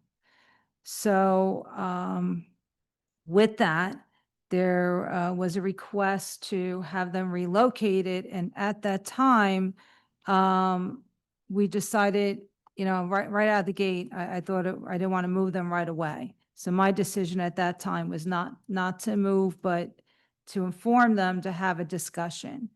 For those of you who don't know me, many years ago, I sat on our Board of Education for 10 years. I'm also a product of the West Orange Schools. The arts program, very instrumental in my growth, my children's growth, our students in the community. When they first started talking about art on the cart, cringed, never wanted to take an art room away, classroom away, because, just those little faces putting on their smocks and going to that art room to make a pottery or a picture to bring home, priceless and very extremely educational. And, we continued that trend. I had Jerry Tarnoff as a mentor when he was our superintendent, and you just saw so much talent crank out of West Orange High School as the students got older, and that transformed to the Arts Council. I've been a frequent visitor through the years, not so much this past year, but always look forward to their holiday open house, which shop, buy Christmas gifts for the family. And it's just a great community feel when you're there. So heartbreaking to hear this year, and I'm sure COVID had something to do with it, just like everything else that went downhill in this town and around the world. Very heartbreaking to hear that, the lack of volunteers. Leanna put herself out there, which was not easy to do. I have to thank her for being brave, very brave, and coming up here, knowing how much support there is for the Arts Council. But at the end of the day, as she stated, she's the only, she's left there. Patricia, she works tirelessly as so many others, but again, they're left holding the bag, trying to keep the store open, cleaning the windows, cleaning the facility. It's great when people are there, but for the many days that people aren't, is not going to sustain the site or the programming. So this was great that everybody who was here earlier tonight came out, and for those of you still here as well, but they need that kind of support all year long. And from, this conversation started in February, and talking to a few of them, that, nothing has been done. A plan has, like, this has not been a surprise that came, that the council was concerned about the budget and about the cost and what to do. We want to see them be successful. I myself being on the Downtown Alliance, and even though not officially in the downtown, we partner with them. They're great for the neighborhood, and not seeing the neighborhood utilize them and they're not being open, every day. It's just heartbreaking. So I would love to see them continue to be open, but they have to be able to sustain more than what they're sustaining. And that hasn't been happening, and I'm not sure if that's going to change. We have a budget hearing on Thursday. I assume we'll have a conversation about it on Thursday. And, but I hope all the support that was in this room tonight could go back and call them up. And we do need to assign a liaison. Councilwoman, our former council colleague, stepped down a month ago. For those who comment, Jacqueline, tonight, I'm sorry disappointing you and not reappointing somebody, but we just, hadn't come to a consensus on that. And we need to move forward and feel that, that the election's like right there, right around the corner. That seat will be filled. And I look forward to having that fifth person. But the Budget Advisory Committee, they've been great. They've been helping us with our budgeting, and they gave us an awesome report last night. I read today. And, so we're going to continue to work together and do the tough work. As dire as everything seems and how frustrating it all is, because trust me, I've been very, very frustrated myself, as well as the public, and been caught in the middle of a lot between the administration and the council, and did not want the lawsuit to happen, actually voted against it. I'm a firm believer of negotiating, everybody could sit in the room. And unfortunately, over 2 years ago, that did not happen. And we're still not there yet. And I'm not a finger pointer. I'm part of this system. So, we got to keep working to get that done and not disappoint you folks. You deserve much better than what we've been handing out. I will say, though, I am going to defend myself in regards to a township planner. I've been advocating for that for quite some time now, and made it very known and vocal when I didn't vote to move forward with hiring and renewing the consultant's contract, because we needed the full-time planner, and we needed that full-time planner, a while ago. And now we're paying the price for it. And that's all I'm going to say about the cases and whatnot. Tonight we have a vote on Outside Cafe. I will introduce it, support it on introduction. It's a start in where we need to go. I know my downtown board has been frustrated with it, and so I appreciate their comments that they sent in. I'm not sure what we'll look to amend, but at the end of the day, we have to, we have to get some things. And again, if we had a planner, this would be helpful in working with us to plan out Main Street as well as the rest of the town and whatnot. I appreciate the residents, all the emails from Crystal Lake. I look forward to seeing and going over a plan with Mr. Keough, and so I hope administration comes to us with the details. I did request a copy of a plan to review, to see what the residents were given, but it was a small sketch. I need something larger.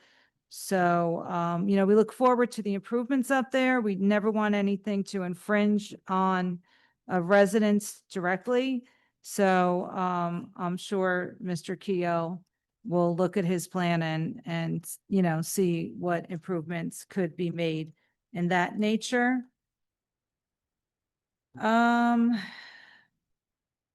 So, we had a long evening. A lot of it was with the Arts Council and Township's frustration. I will say on dynamic parking, we all work together to make that a very proactive plan. I see more ordinances come forward. Our engineer has been working tirelessly on this, and I know, I too don't live far from you, Miss Adams, so oh, I'm sorry that this air conditioning. I look forward to what our engineer will be rolling out with the ordinances. I live in the downtown, not far from you, and I know the street. My, husband's aunt lived on it for many years, and it's tough. It's really, really tough. And that's why I wasn't supportive of that 410 project, because I knew the impact it would do there. But we're constantly on it also with the automotives. I know they've been problematic in the neighborhood with the parking on side streets, and that needs to, stop. But Miss Brill is in these meetings as well as myself with them. So a lot of the challenges in the neighborhoods, we are given that direct information to the consultant to work into these plans. So as these ordinances come out and with all these parking issues, so I know we haven't had community meetings, but all the community input is getting directed to them. And they're working on it. We just need, it's a lot of work to get done across the board. And we have not done our capital budget yet. And we are going to need some assistance in capital this year. So we need to move forward with that as well. But again, we'll be rolling out and hopefully we could help your situation, because I know how impactful that is in your neighborhood directly.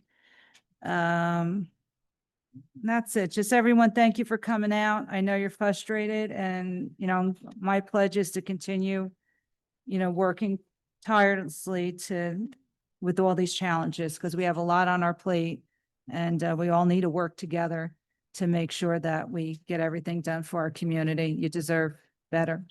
Thank you, Councilman. Thank you, Councilwoman. Council President, if I could just jump in really quickly and just remind the council, there's a bunch of comments and questions about some of the litigations and some personnel items and the executive session. I just want to remind the council not to speak about any of that publicly. Yeah, well, just to clarify, there were some questions having to do with process. Yes. And are you saying we should not even discuss the process? But if you want to talk about general, process, but be careful about just talking about specifics to what's happening and what was discussed in the executive session. Yeah, I was trying to, did I do okay? I was trying to. No, you were fine. I just want to make sure that remind everyone. Well, if any of us get off the narrow path, there's a police officer over there who can stop us, or we generally pay attention to legal advice, so. No problem. But thank you for the reminder. Councilwoman Scarpa, would you like to respond now? I don't want to ignore you. I haven't seen a sign from Mr. Fagan, so. Would you like to speak now? Yes, I can respond now, sure. Great, thank you. Okay, I just want to say thank you to Bev and Sally. My fondest childhood memories are of jumping and playing in leaves, and today I still enjoy using a rake to rake my own leaves. So I'm looking forward to looking at how we could save $500,000. And thank you for your presentation. It was really enlightening. Liliana, and all those who came, but Liliana, I want to thank you for your beautiful vision of what our Arts Council can be.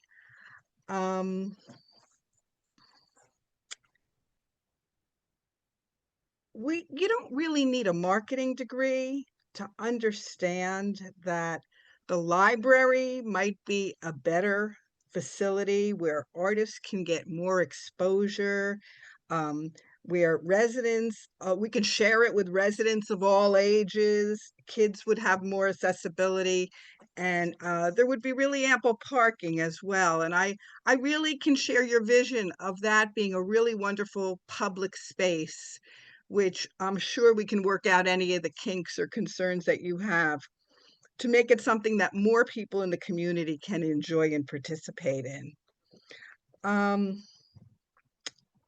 This is a difficult one. I've had so many residents calling me, not just the seniors, about their inability to afford West Orange. I have a dear friend a few blocks away who's moving to Delaware. She's been a long time resident, and she just can't afford the taxes in our township anymore. It's just a really, really challenging problem we have right now, and we have to tackle it head on and look for economies of scale.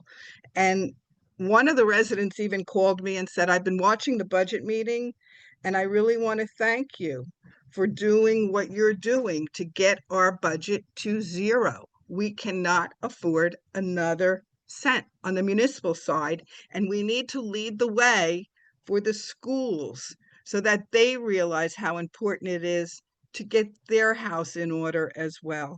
I think the biggest responsibility we have to our residents, to the taxpayers, is to manage every dollar that they give us efficiently and effectively. You know, I've learned lately that I'm the council person for the people who vote for me, the people who don't vote for me, and the people who don't vote at all. We have to all look beyond our own self-interest, and we have to do what's best for all of the residents in our community. And, you know, we have to make some of these tough choices and provide all of the services that we want efficiently. The arts are so important to me. My son took his first steps in the Metropolitan Museum of Art. And the Arts Council does provide such a wonderful sense of community for us. And I believe that if they are in a location where more people have access, we will see really wonderful things coming out of there, and they'll have more help. I know the seniors would probably love to help, but it's very difficult for seniors to get down to that location. It's difficult to park. And in that library setting, I would love to work with our seniors to get volunteers. I had 25 volunteers at my house a couple of years ago, seniors who want to get more involved in our community. And I would love to work with the Arts Council to do that. Let's see. Seth, thank you so much. We do need a town planner. We've been advocating for one. I've been advocating for one for a decade before I actually sat on this council. And I have to agree with you. We are building a house, our house, without an architect. I think you've heard all of my colleagues say this. We all feel this way, and we really need to get a professional here who will do the kind of strategic planning to make our town all that she can be for all of our residents. Jovina, thank you. Coming again. I really appreciate all of your advocacy. You're right, it is a disgrace that we have no planner. And to Joe Panulo of We Care, I want to answer your questions. You know, Nishwain Group was hired over a year ago for $150,000 for planning services and another $150,000 for economic development services. So the mayor and the planning department and our administration had plenty of time to give them that challenge of developing this plan.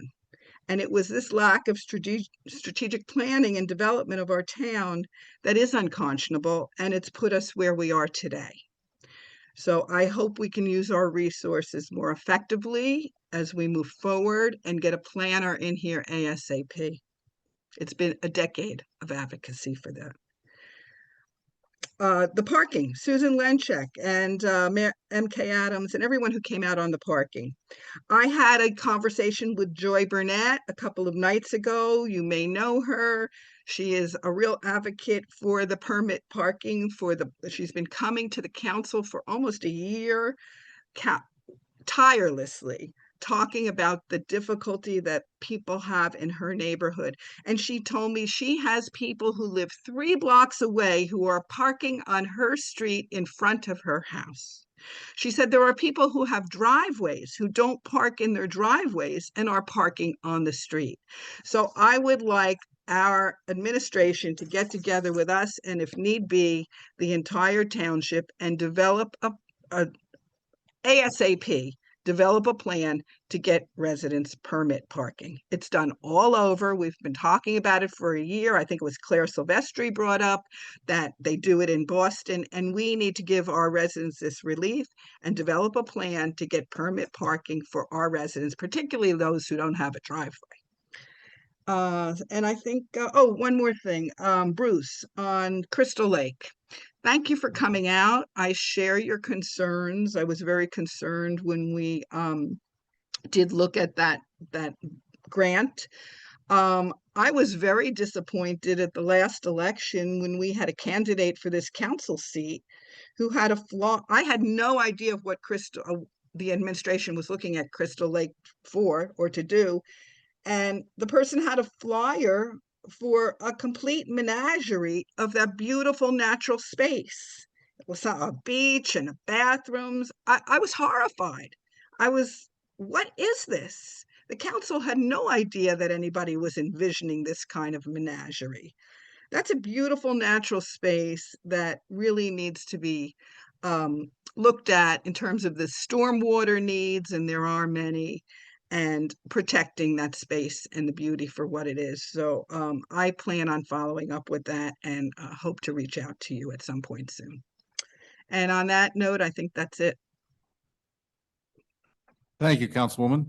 Councilman Rudin? Sure. We saved the best to last? No, you're the last. Oh, well, that's not true. Please. Okay.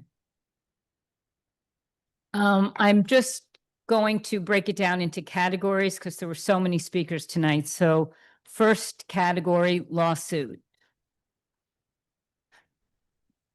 For residents like Jackie, Jovina, Bill, and Susan, who have raised concerns about the escalating legal costs and, you know, why we're in this situation, your concerns are valid and they're central to understanding how we got here. I appreciate that former Councilman Bill Rutherford gave us a critical reminder. We are in this battle because the mayor chose litigation over collaboration. She sued the very people who were trying to ensure transparency, accountability, and fiscal responsibility. And the ball is in her court to end this. As for affordable housing, West Orange has also failed in one of its most basic responsibilities, submitting a state mandated plan for affordable housing. This is not just a bureaucratic oversight. It is a failure of leadership and a betrayal to our community. This entire council spoke with one voice last week when we responded to the mayor's attempt to throw us under the bus for her failure. Mayor McCartney had ample time and opportunity to act. Instead, she chose to delay, inaction, and political deflection. By not submitting a plan, it is true, the administration has put our township at legal and financial risk while signaling to people who are looking for affordable housing that they are not a priority. One has to wonder who is benefiting from this delay. That's how we got here. Now we are at that line, and I urge the public, as I did earlier this evening, to attend the planning board meeting where this affordable housing plan will be presented and to speak out. Organize if you need to, and if you need to, be prepared to file objections. As for filling the seat of my former colleague, Asmaret Gebra-Michael, I guess you can say it was not the will of this council, but it was not my will not to fill the seat. My council colleagues did not feel it was, they felt it was beyond their mandate to fill it. I objected, but here we are. We're in this space. Dr. Lefkin, who spoke about Crystal Lake, I want to thank you for helping to organize your community and speaking out against 3 oversized floating lakes. That really just seems like a tremendous overbuild with kayaking and canoeing and and fishing and all this kind of stuff, which sounds great, but is really not necessary in that area. It appears that it is poorly thought out and really lacks community input from the people who are most critical. People like Dr. Lefkon, who lives 40 feet away from where one of these docks are proposed. I'm not sure why you found out at the 11th hour in that way. I wish that there had been more of a collaborative plan. The plan for the lake, not for the development of the OSPAC stage, feels really like an afterthought and not well integrated. And, you know, we need to, sometimes you get money, and this money came through Senator McKean's office. It's $1 million. Sometimes free money is not always free if it ends up destroying the things that we as a community really hope to preserve. So I encourage community support. Let's not make this a hasty, ill-conceived plan. Yes, the time is clicking, as it always is in this township, with doing last-minute planning. But please, the community that lives by OSPAC, please get together. And I'm grateful for those who have spoken out to the DEP to help lead on this environmental issue. Tonight, there were a lot of speakers about the Arts Council. I think it's very clear how special this group is. It is creative and it's inclusive. And nobody here is saying that the arts is not important. It is essential to our community. It is essential to our democracy. But as the first speaker said, it's time to change the model and to create another space that may bring more people together and make the center more accessible with more hours and more opportunities for engagement. The current site simply does not attract traffic.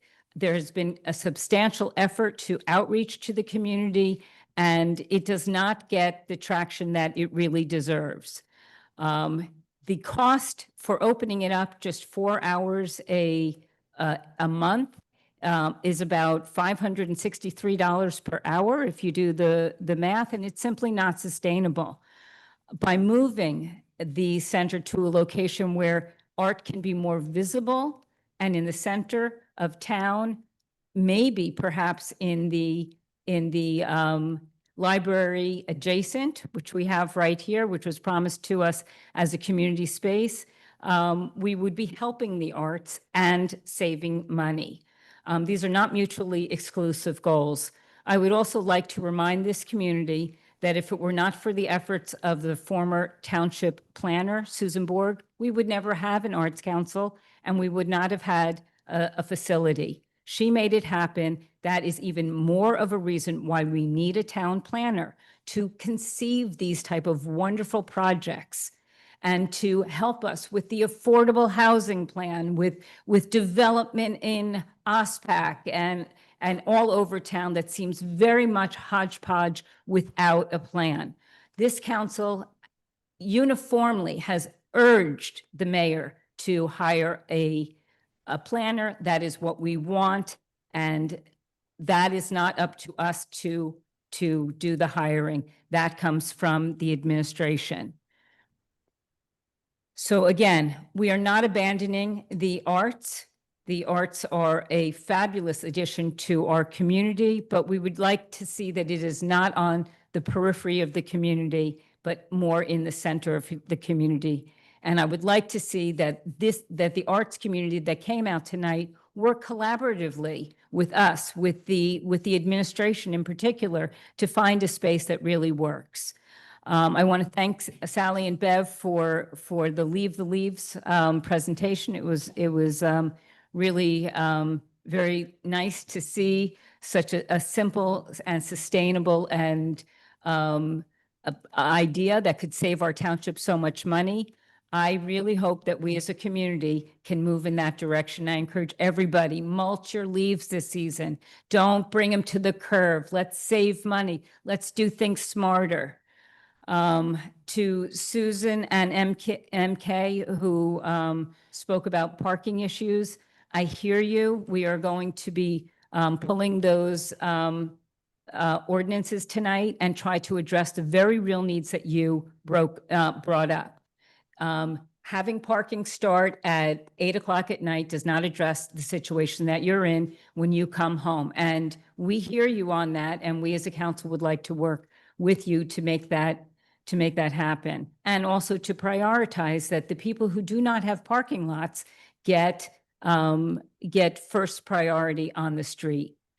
Michaela, as for an investigation into the behavior that you described, that is not something that we as a council can do.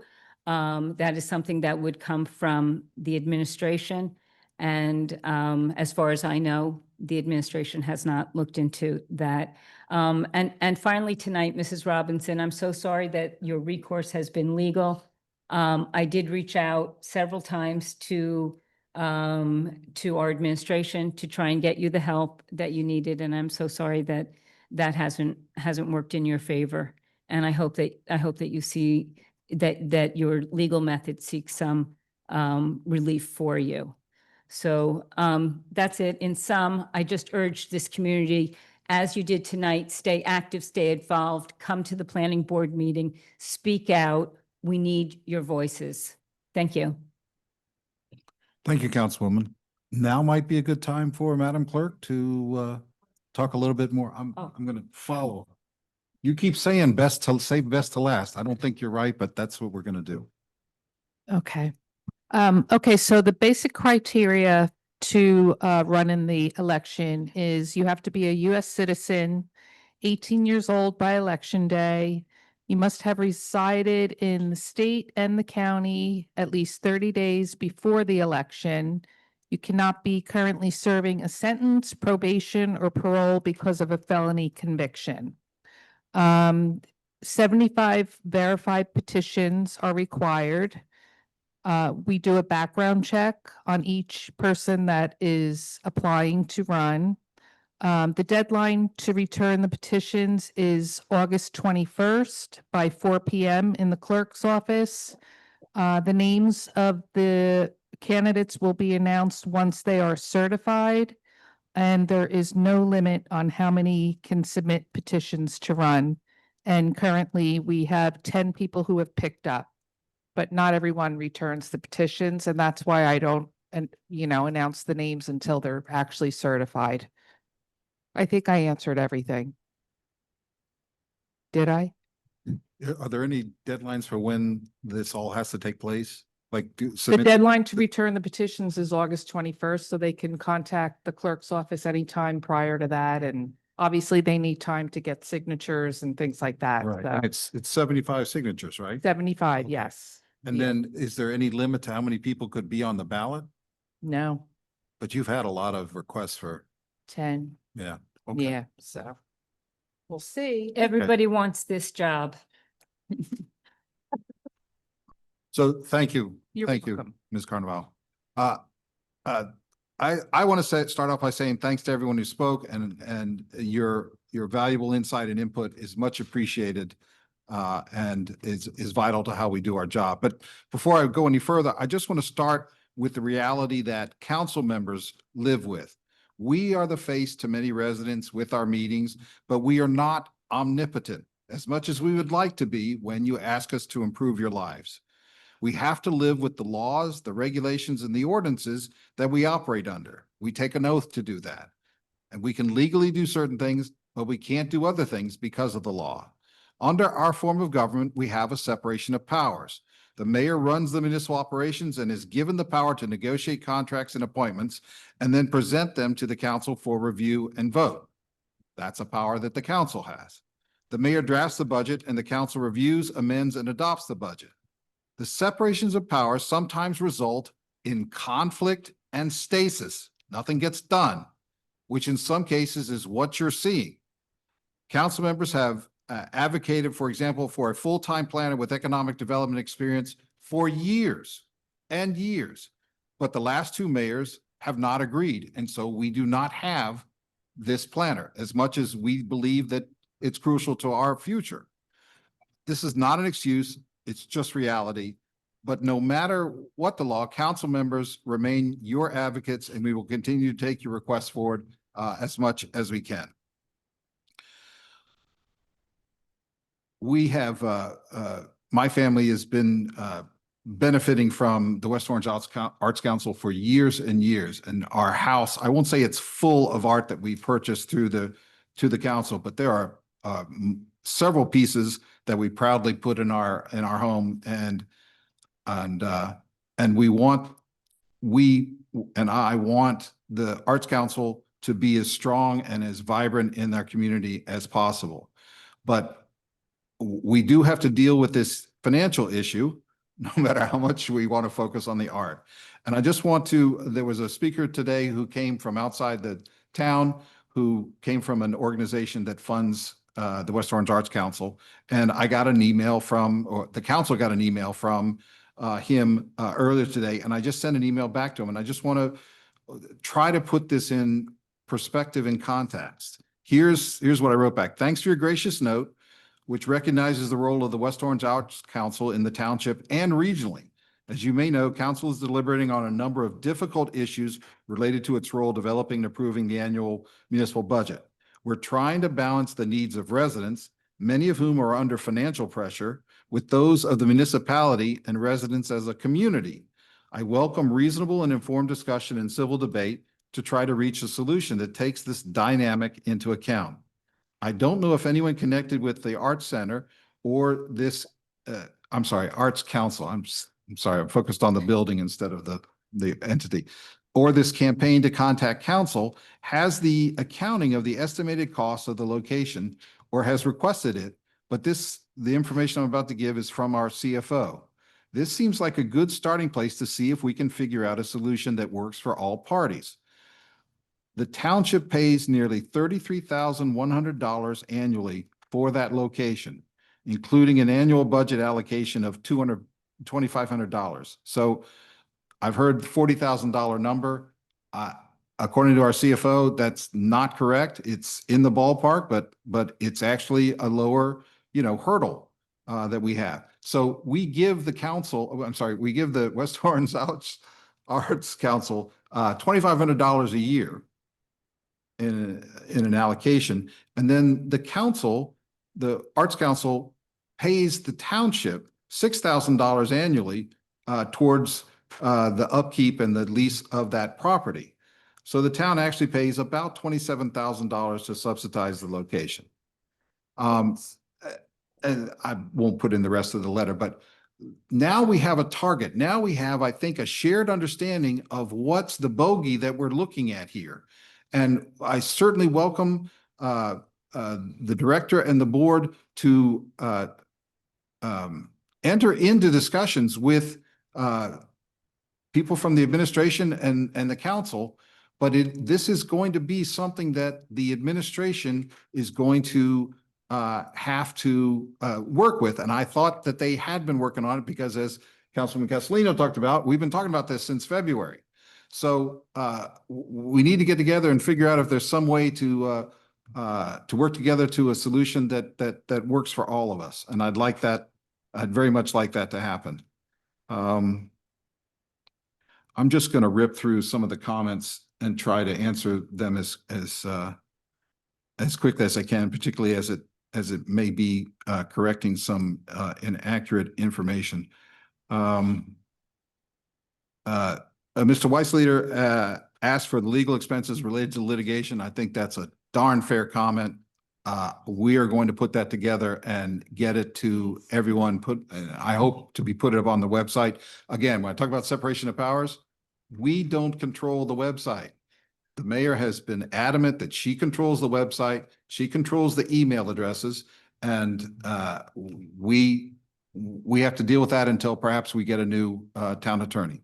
But we'll get the legal expenses and post them. On OSPAC, my understanding is that 3 fishing docks have been reduced to 2 fishing docks, and I'm not involved with the discussions, but the residents near OSPAC are discussing this, I believe, with the administration, and So I hope that comes out to a good conclusion.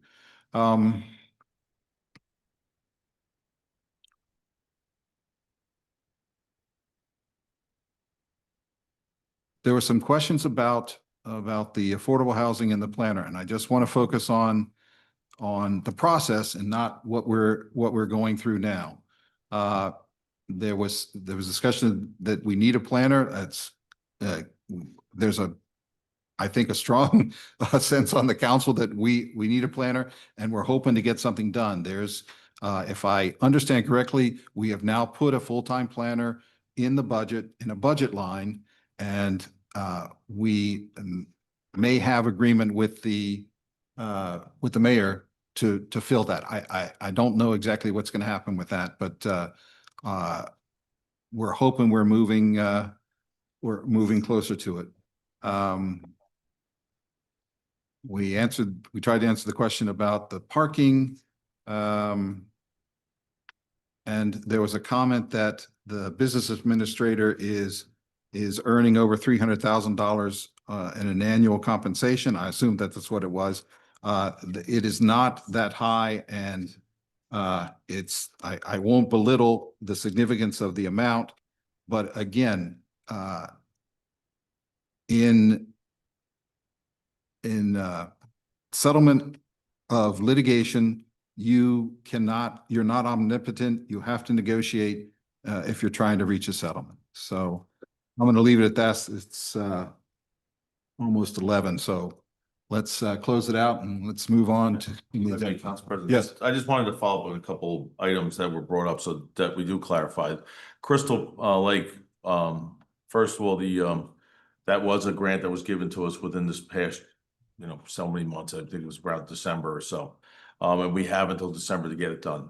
The Director Carballo, Director Kehoe, and myself met with our engineers. We came up with a plan because there is wetlands involved. We were required to contact the DEP, and we were also required to notify the residents in the area. So we weren't trying to hide anything. That was part of the process. I did speak to Mr. Lefkowitz, I think it is, or Lefkin, I'm sorry, I apologize if I said the wrong name. I advised him that, we're looking at reducing some of the plan. I also spoke with the Points president the last 2 days. He sent me, I met with him. He sent me his comments, and we spoke, and we're actually meeting this Monday to have more discussion with our professionals. So we are going to discuss that with them. Just so we're working with the residents in the area to try to make an improvement to the Crystal Lake area.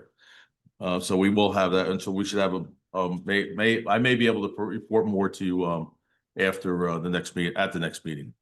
So that's that one. And in regards to the Arts Council, I did speak with Ms. Petrano, and we had a good conversation. And I told her that as far as like everybody else up here, the administration does support the arts, and we're trying to help her out. So we're looking to try and get some meetings together to see if we can find alternatives for them with some other solutions based on whatever the council decides on their budget. And we're trying to do what we can to help them out. So I'm waiting for her to get back to me to set some dates. So we're working on it. And again, I mentioned, I think earlier, but I'll repeat it again, is the parking. We're just as concerned about the parking, and I will talk to Mr. McCormick about setting up a meeting in probably sometime after Labor Day. Sounds good. Thanks for that. That's very informative. I'm glad to know. Okay. I don't know if there's anything else you need me to speak about, but that's about what I have. I think we're good. Okay. Thank you. I'm sorry. It looks like I've been advised that we should take a 5-minute break. Does that work for everybody? Yes? Okay, so we will. Yeah, I just ran, but yeah. It's okay. You don't have to then. We'll be back at 11:04. Council President, before we take a break, I just want to point out to members of the Zoom audience, I had the wrong date up on the screen. It was an inadvertent error on my part. I made the correction, and I apologize if it confused anyone. But if you're watching this meeting from home, this is the July 22nd, 2025 meeting. Did you at least get the year right? I did get the year right, Okay, and it was only for a short period of time, but I just wanted to point my error out. So we'll be back at 11:04, please. This is the problem. I just asked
It sounded good, though. Thank you, West Orange Zoom audience, for your patience. We are returning from a short break, and at this time, I'd like to turn the floor over to Council President. Thank you, Mr. Fagan. Let's move forward in this agenda. Madam Clerk. Consent agenda, approval of minutes of previous meeting, June 24th, 2025 public meeting, and July 9th, 2025 special meeting. Consent. Oh, I got to abstain from the 24th because I was not here. Okay. Vacation scene years ago. Yes, yeah, right? Okay, All the benefits of worn off. All the benefits. okay. But we have a consent from the other members for Yes. June 24th. Thank you. Yes. And let's see, report of township officers, none. Reading of petitions and communications and bids. We have snow plowing, salting, removal and snow hauling services, and Wasn't there one added today? didn't show up on my agenda. Do you have? There was another one added up. I apologize. I don't know why it's not on my agenda. This is the revised one too. Bill list, are there any questions on the bills? Yes. Okay. I would like to pull some bills. I have pulled many, many times before. I'd like to pull the bill for Danya Stokes. I'd like to pull for discussion with the administration, the business actually for response from legal for the business administrator S&W. All right, can you tell me where that is on the bill Yes, list? 188483. Okay. For Danya Stokes, it's 186949.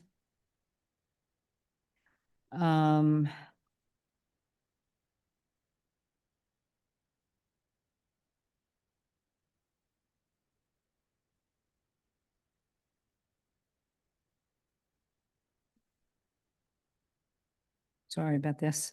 I'd like to pull all of the bills for Matrix and CME. And the reason why I'm pulling those bills is that I have repeatedly asked for each of these entities to have a contract with a not to exceed clause.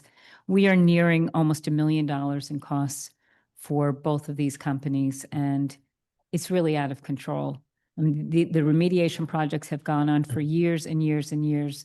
I know that you cannot always anticipate, but we need, as a council, in order to be responsible with the money, to know where we are at all times. And there should be an NTA clause. And until that is done, I would request that my colleagues support me in pulling that. And hopefully it'll be done by next time, and then we can approve all those bills. I'd also like to Tell us where they are. to Excuse me, Councilwoman, can you Yeah. tell us where the CME ones are? all of the CME. Yeah, can you tell me what page? Not offhand. Can I get that to you after? Well, Councilwoman Castellino's asking for it. Okay. Well, while we're on the subject, I do want to, I think I've suggested this before, that you get all of this information ahead of the meeting and just, you can just email it to everyone and it will save a huge amount of time. Okay. Again, I just want to ask that you consider that. Council. I have a question for administration in regards to what she's pulling. If Mhm. So my question is with the CME, we are waiting on a report from them for downtown redevelopment. Did we receive that yet? We're waiting for the report from that meeting from last week. Did we receive that report yet? We have not? Okay. I don't I'm know if we've received that from CMA now. Okay, so then I'm gonna We'll take a separate. Yeah, I need a separate vote on that because I'm going to second her pulling CMA. Okay, so I'm seeing where those bills are. They're on page 67 of 74. Yeah. Finally, I'd like to pull the bills for Chief James Abbott, 188614. And that should be discussed with the administration. 188614, you said? Yes. Okay, so you have Matrix, CME, Danya Stokes, James Abbott. There was one other one I got. I think it was for the BA. The VA, well, it's not being pulled. I'm just flagging that for discussion. You can't really pull a S&W salary and wage. So I just want to have a discussion with the administration on that. And When, tonight? Do you want? no. No, no. okay. Yeah, because that would be a closed discussion. And then finally, I just have a question that I did ask from the administration. I just want to understand. Small bill here for care station for $90 for, I assume it's a employee who had a post-accident testing. My understanding is that Dr. Kelly is on, according to his contract, 24/7. And I'm just wondering why, if we have Dr. Kelly 24/7, this is only one on this month, but on the previous months, we had many care station bills. And I'm wondering why we're having this additional bill. Do you know why? I don't know what bill you're referring to, so I can't. It's from care station. I thought that Mr. Dr. Kelly. It could be that an employee had an emergent need and maybe we couldn't get a hold of Dr. Kelly. I don't know without, by you showing me that piece of paper, I have no idea what you're talking about. So you'd have to share it with us so we can at least look into it. Right, well, I did ask that in one of my questions. I just didn't get a response to that. I got the bill, but I didn't get a response to my question. Oh. So I think that's it for right now. Thank you. That I could tell you by looking at this right now, this was probably one of our drivers who has a CDL, that if there's an incident that occurs while they're driving, it's a requirement, a federal requirement to get this test to perform. That's all I can really, that's about as far as I'll go with the discussion on that. Okay, so I'm assuming I'm gonna have to take separate votes for everything. Well, I have some questions, so I don't know if now's the appropriate time. Maybe we wait till each line item that you want to vote on and then we can discuss it. All right, so the first one was Matrix. So I guess I'm gonna do a motion and then a second and then see who wants to vote for it and Sure. against or whatever. Okay, so is there a motion to pull the bills for Matrix? So moved. Is there a second? That one I can. I'm sorry, did you second it? No, I can't. I'm not supporting that one. Okay, I'm not necessarily supporting either, but I do want to have some discussion, so I will second it. Okay, now that you can have your discussion. Okay.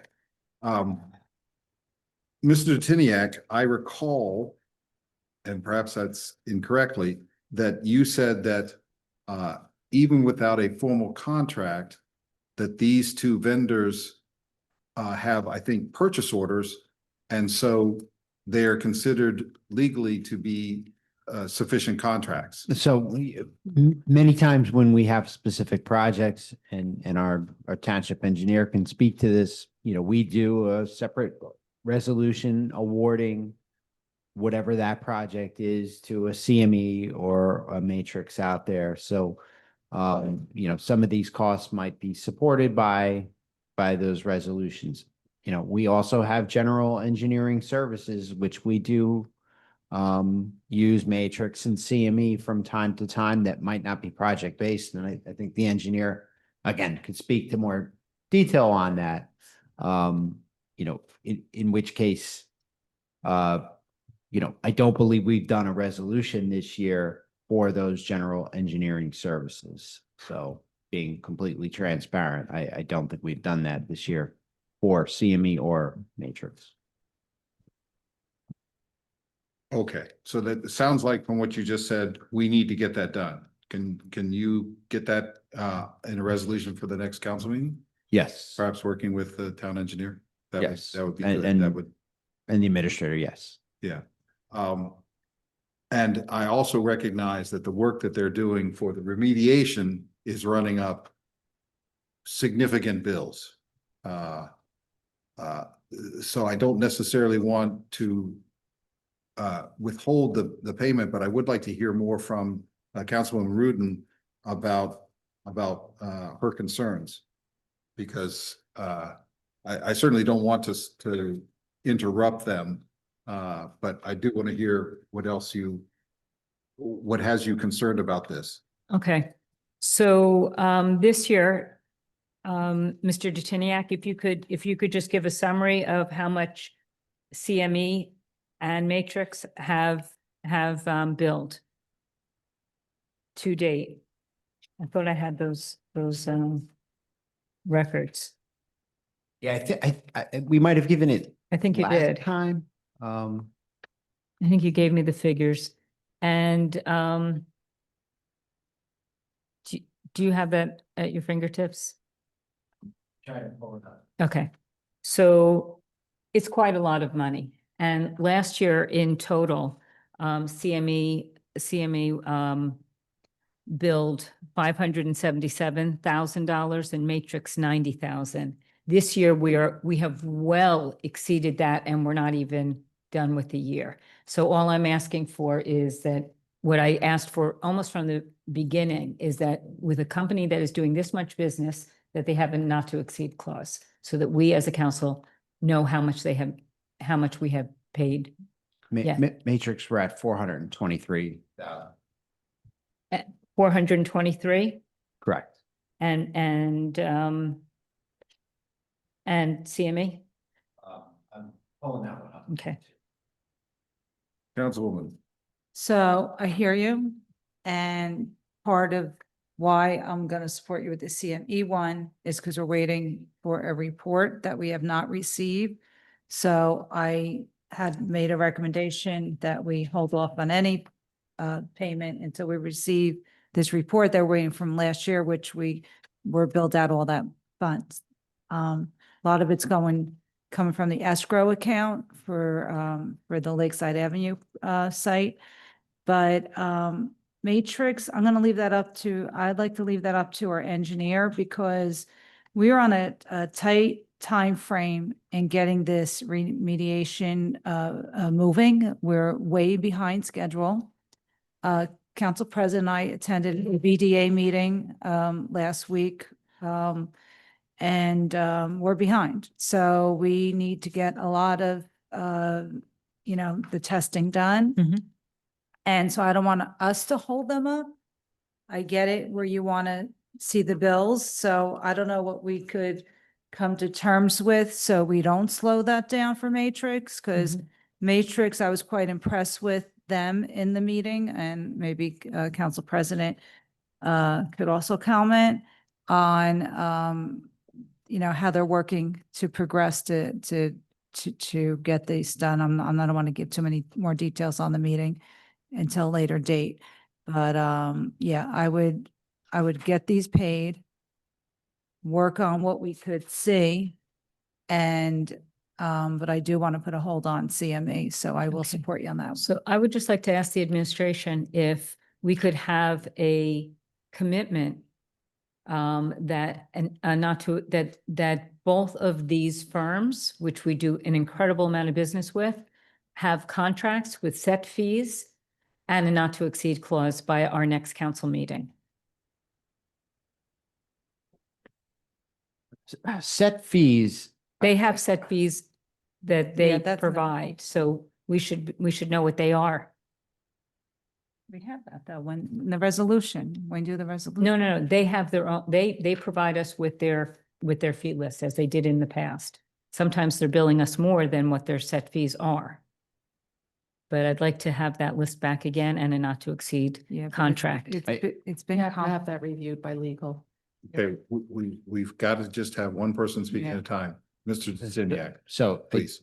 yes, does need to review that resolution, but I'm sure Mr. Smeraldo will agree with me that we can work on that before the meeting on August 12th. And have an NTE to cover the general engineering services, anything that's not been covered by a previous awarding resolution for specific projects, because I think that's what we're missing here is more the general engineering services for both firms. And we can come up with an NTE and integrate whatever particular hourly rates that need to be into that. But again, we need legal department to obviously review that. Getting back to CME, we're at 450,000 for the year for CME. Okay. So that's very close to $1 million. Yeah, Or- I know. So. Oh, we you know way- it's expensive. Way over last I year, know. and, But there's you know, it's like an reasons open behind that. open One checkbook. time, Yeah. please. Now, please, go ahead. So I'm sorry, but yeah, there are reasons behind that and because of the extensive testing and the problems that, have been found there. And again, so working with the BDA and all the agencies, with helping us, get the grant awarded to us was a very productive meeting. So, and all, hopefully all this is going to be covered. So. And That's the end game. And the NTE is not an exact science because Yeah. of the lag time between the time they do the work and the time they bill. Sometimes it could be a month or two. And I just want to confirm this. Our town engineer reviews all of these bills. Yeah. Correct. Okay, so she's at least saying that when she looks at it, nothing sticks out to her as something that needs to be challenged. So I don't want to complicate things further to take more time to do this if we don't need to.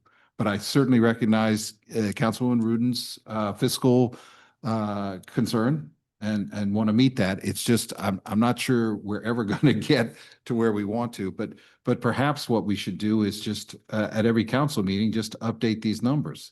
That would at least give Councilwoman Ruden the information that she's looking for, even with or without an NTE.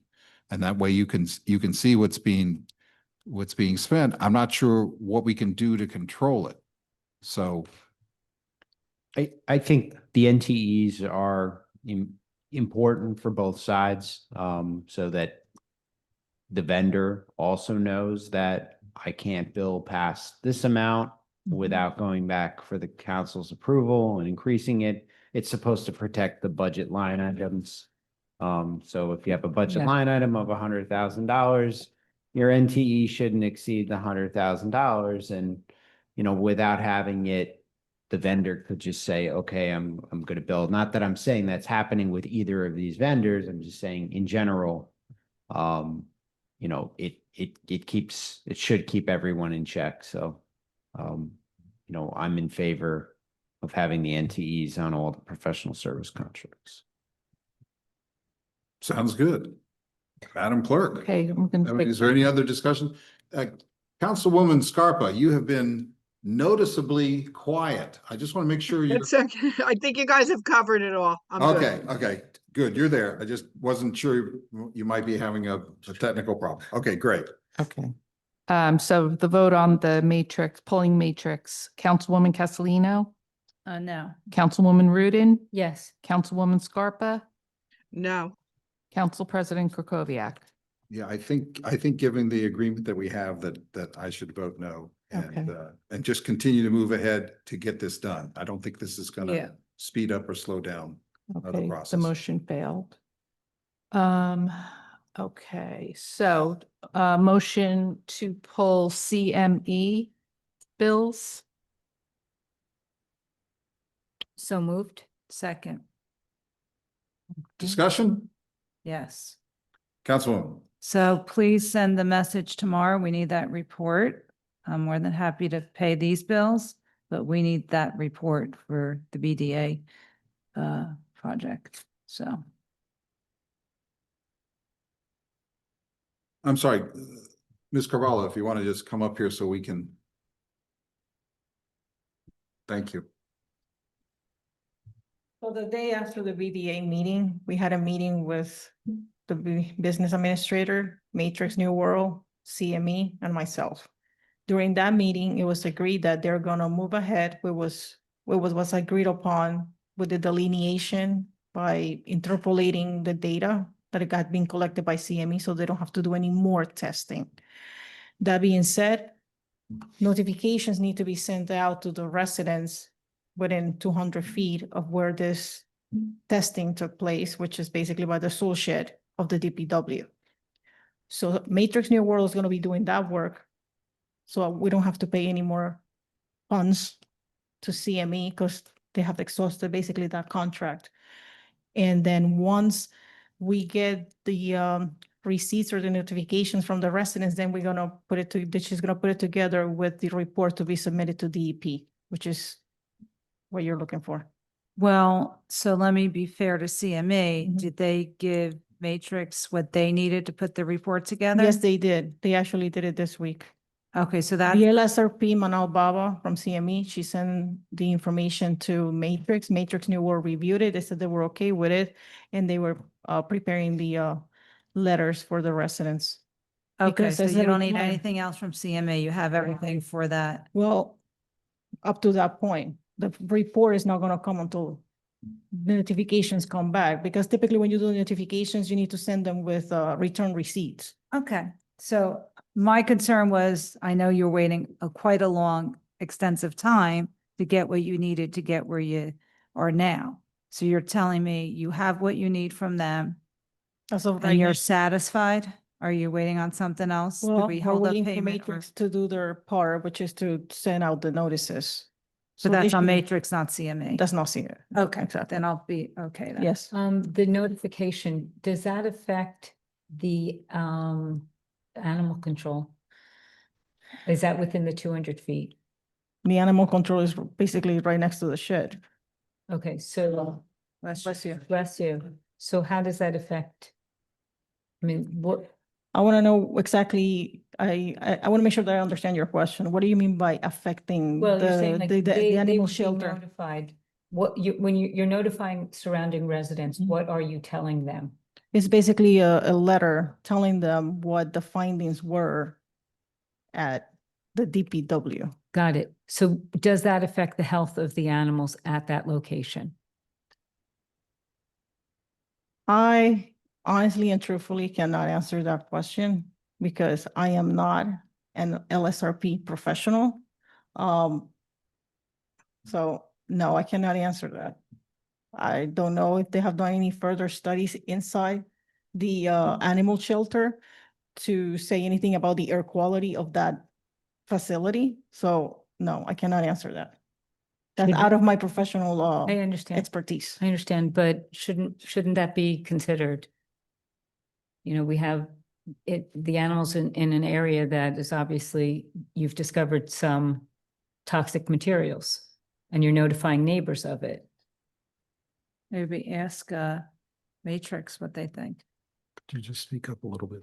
Well, maybe ask Matrix if that I quality. could pass the information to Our the health director's LSRPs here. and see what their response is. I could have them, write us a letter or something in response to your, Well, what my your my concern. concern is that now that you have discovery, Mhm. is it not a safe environment? So that you understand the issue at hand right now is with the sodium that was found on the groundwater because of obviously the salt shed. Mhm.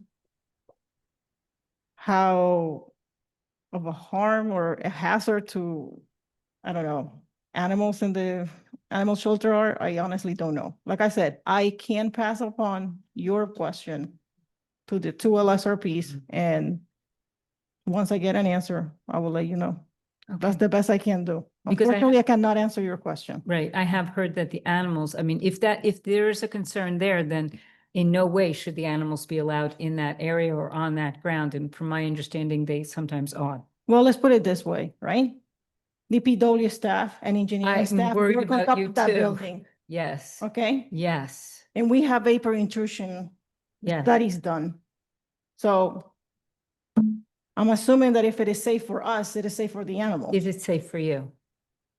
As of right now, Yeah. based on the results that we have received, it seems that the numbers are negligible in comparison to the ocean standards.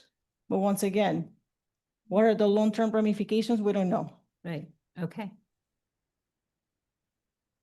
So are we agreed you're going to pass this along, Ms. Carvalho, you're going to pass this along to the LSRPs Yes, and then forward back to, okay, great. Thank Thank you. Anything else?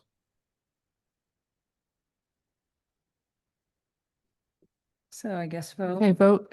Yeah, I just want to make sure I understand this. Councilman Rudin, you're asking to hold the bills, but I'm not sure what that does to the desire, which is to get the contracts It was my intention was only to put pressure on honestly, the administration so that we actually get this, because I've been asking for this since I almost the beginning of getting on council.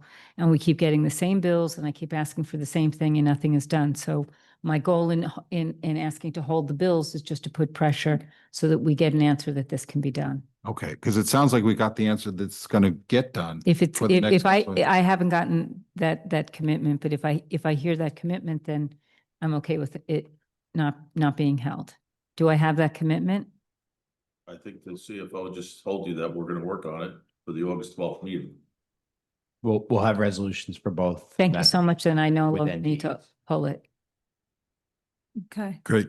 So and I rescind mine, second being that the engineer has what she needed. Did you rescind? Yes, I will rescind mine. I'll rescind mine, second. great. All right, thank you. Danya Stokes, is there a motion to pull her bill? Yes, so moved. Is there a second? I'll second just to find out what's going on and the implications. Okay. So I second. I got that. Okay. Yeah. So what's the discussion on this? Because my memory is that you've been pulling the bills. And I thought that once we hit June 30th or July 1, that was going to stop. Yes. Is that, Well, it says that this is a final bill, but we have all the back bills also Okay. that I have pulled. So I do not think that this is a proper thing for the township to be paying for. And so I would like to pull the bills to what end though? To what end? towards not paying these bills. I don't think it should ever have been authorized. Okay. So you're not delaying it to achieve some other goal. You want to not Correct. pay. Okay.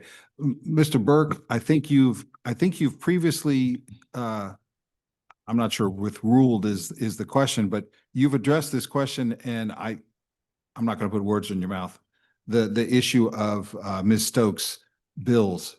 Could you just tell me whether you believe they're legal and whether we should pay them?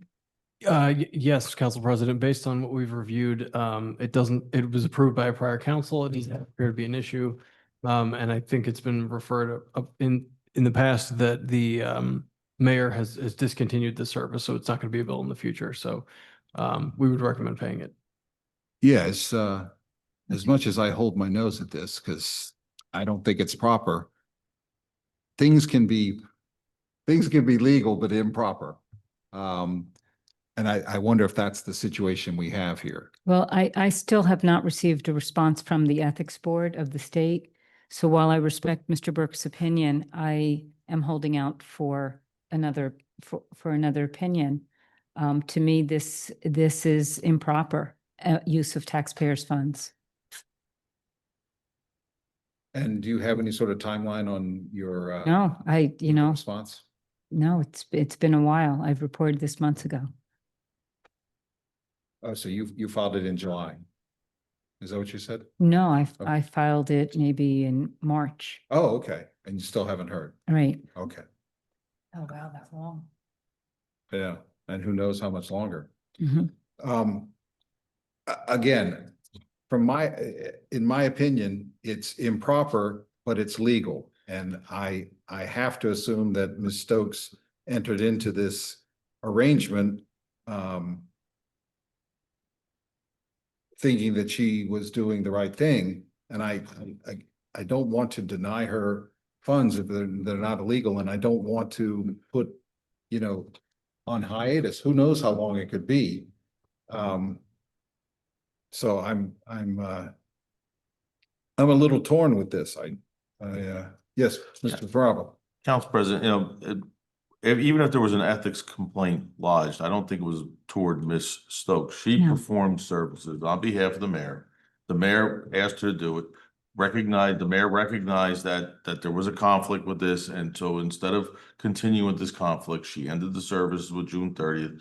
The fact remains that Ms. Stokes performed those services under the contract she entered into with the mayor, not worrying about ethics. It's not that it's any more or any less than anything else, but it's a nominal amount that, that she could probably use. And, based on advice of the council, our legal counsel, is this a fight worth fighting? And I know it's important to the councilwoman, but, I think in fairness to Ms. Stokes, if there is a legal and ethical problem, I think that is the mayor's issue, not Ms. Stokes' issue. I don't think she violated anything, so I would recommend we pay her, and then wherever the chips fall with the mayor's, with the complaint, then we have to deal with it accordingly. Yes. Yeah, I'd like to say that if the mayor has recognized that this is a problem and she is stopping this practice, then it is on the mayor to pay for this bill. I have raised this since the beginning, and she continued this practice, and only recently have I just heard right now that she admitted that it is a problem. No. And that's why she's I stopping, didn't say she did. Just hold on. that Please, sir. that this was called into question, and she is stopping this practice. Now, if there was no problem with this, she would not stop this practice. So out of respect for our taxpayers who have paid over almost $20,000, and with these bills additionally, it will be, I don't know what the grand total will be, like 27,000, for a service that Ms. Stokes has provided, I'm sure with the best intentions, but this hire should never have happened, and it should be on the mayor to pay this bill. So the mayor didn't say it was, she recognized that there was a conflict with this, so she decided that it was time to stop the services. She didn't say it was something wrong. Yeah. What she did say was that she would stop services based on that till June 30th. The $27,000 or whatever figure you're coming up, because I don't have the figures in front of me, is a total of several years. We're talking. A year and a half.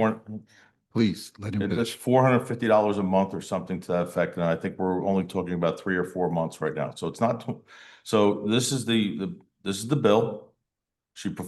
This person performed the services. She performed it on behalf of the mayor through the mayor's office, through her budget. And therefore we think it should be coming out of the budget line. So, and again, going back to our legal advice, this is a bill that's been submitted and it should be paid. Thank you. Councilwoman.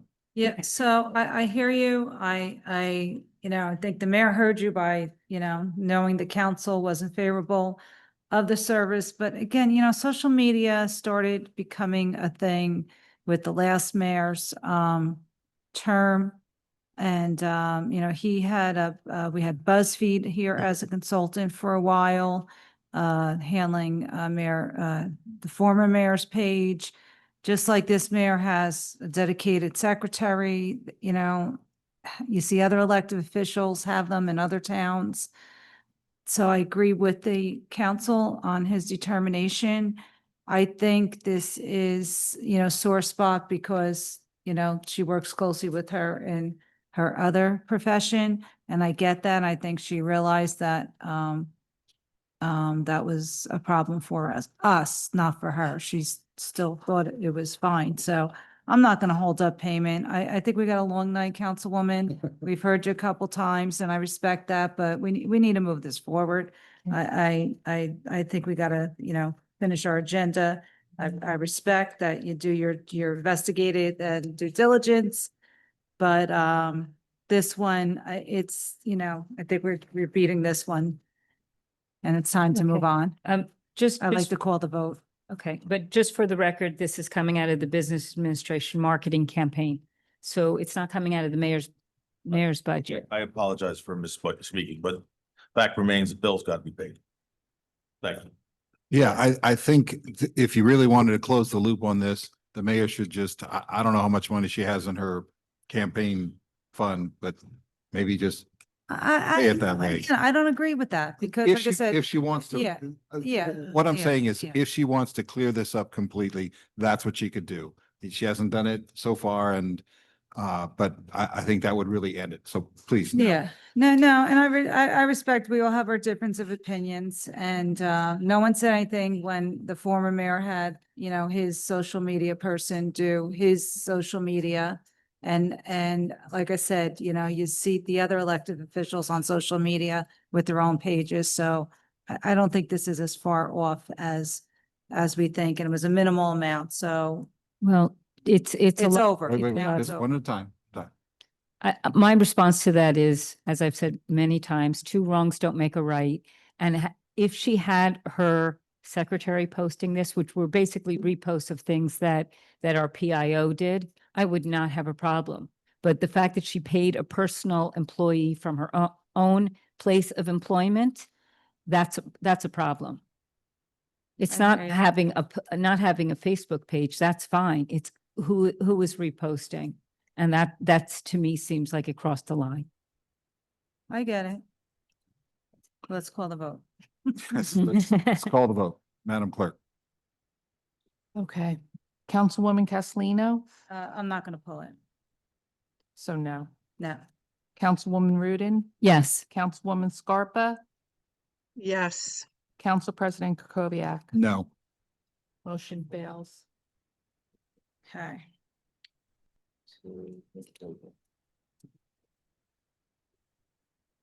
Okay.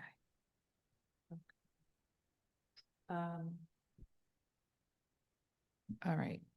Next, Is that all of them, Oh. Councilwoman? there was one here for Chief Abbott. Is that just for discussion? No, that is for discussion after. I would just like to pull it and not pay it right now. I don't want to have Okay, so discussion we have on to- it. We have to vote on that then. Okay, Is there a motion to pull it? yes. Second? That was salary. I'll second. No, it's not S&W. It's a bill that he submitted. Okay. All right, discussion. We're not discussing it. Well, you have to discuss. Well, Well, you don't have to. There's a motion on the floor. We can discuss if we want. Perhaps if you could Okay. explain a little bit more Explain, without violating any sort of, Okay. I can't find it on the Yeah. bill These- list, so. These are bills that Chief submitted for attendance at a conference, at a police chief Oh, conference. that's probably in his contract. There's a reason why I want to have discussion. well, let's track it down. It's not I that have- much money, is I it? have all the bills. It's 1,500. Yeah. I don't think that's really a lot. I don't think he's gonna hold miss it if you hold it until or. next time so that Yeah. we can okay, discuss it with okay. the administration. Okay. Any other discussion? Don't believe so. All right, Councilwoman Castellino to pull, Yes. Councilwoman Rudin, Yes. Councilwoman Scarpa, Yes. Council President Kukoviac. Yes. Motion carries. I think that was it. Okay. Do we approve the rest of the bills list yet or? I guess we can, do that now. Well, no, it's just a consent. Is there any other? Consent. Yeah. All right, thank you. Resolutions or any resolutions being Yeah. pulled this evening? Excuse me, Councilman, before it's midnight and I have two of our staff here. And we're gonna start going into, I think in fairness to our two employees, we should at least discuss their. Totally agree. If you're Totally agree. keeping We've us already here, we discussed can- this. Totally I'd like agree. to get them out at a reasonable hour. Okay. Let, Thank you. Mr. Fonzino's might be a little bit easier than Ms. Carvalho. So what's the resolution? number here? 167-25, resolution authorizing addendum to the professional services agreement with Essex Regional Health Commission for a registered environmental health specialist. Is that being pulled? No. Does anybody want to pull this or have any questions about resolution 167? Is that here all this time? No, he has the ordinance. Okay, so, you have the ordinance, Mr. Fonzino? Okay, so we're done with 167? Yeah. No action at this point? No It's going to be consent, okay? Okay, so Yes, 166. 166. Yeah, no action on 166. oh, I'm sorry, I missed that one. Resolution 166-25, resolution authorizing interlocal agreement with Borough of North Caldwell for animal shelter services for the year 2025. Is that one being pulled? I have some questions. Questions, good, okay. Mr. Fonzino, please. Okay. So sorry. I'm so sorry to keep you here so late. It's really crazy. My concerns are that we are at capacity at the shelter right now with the dogs, from my understanding.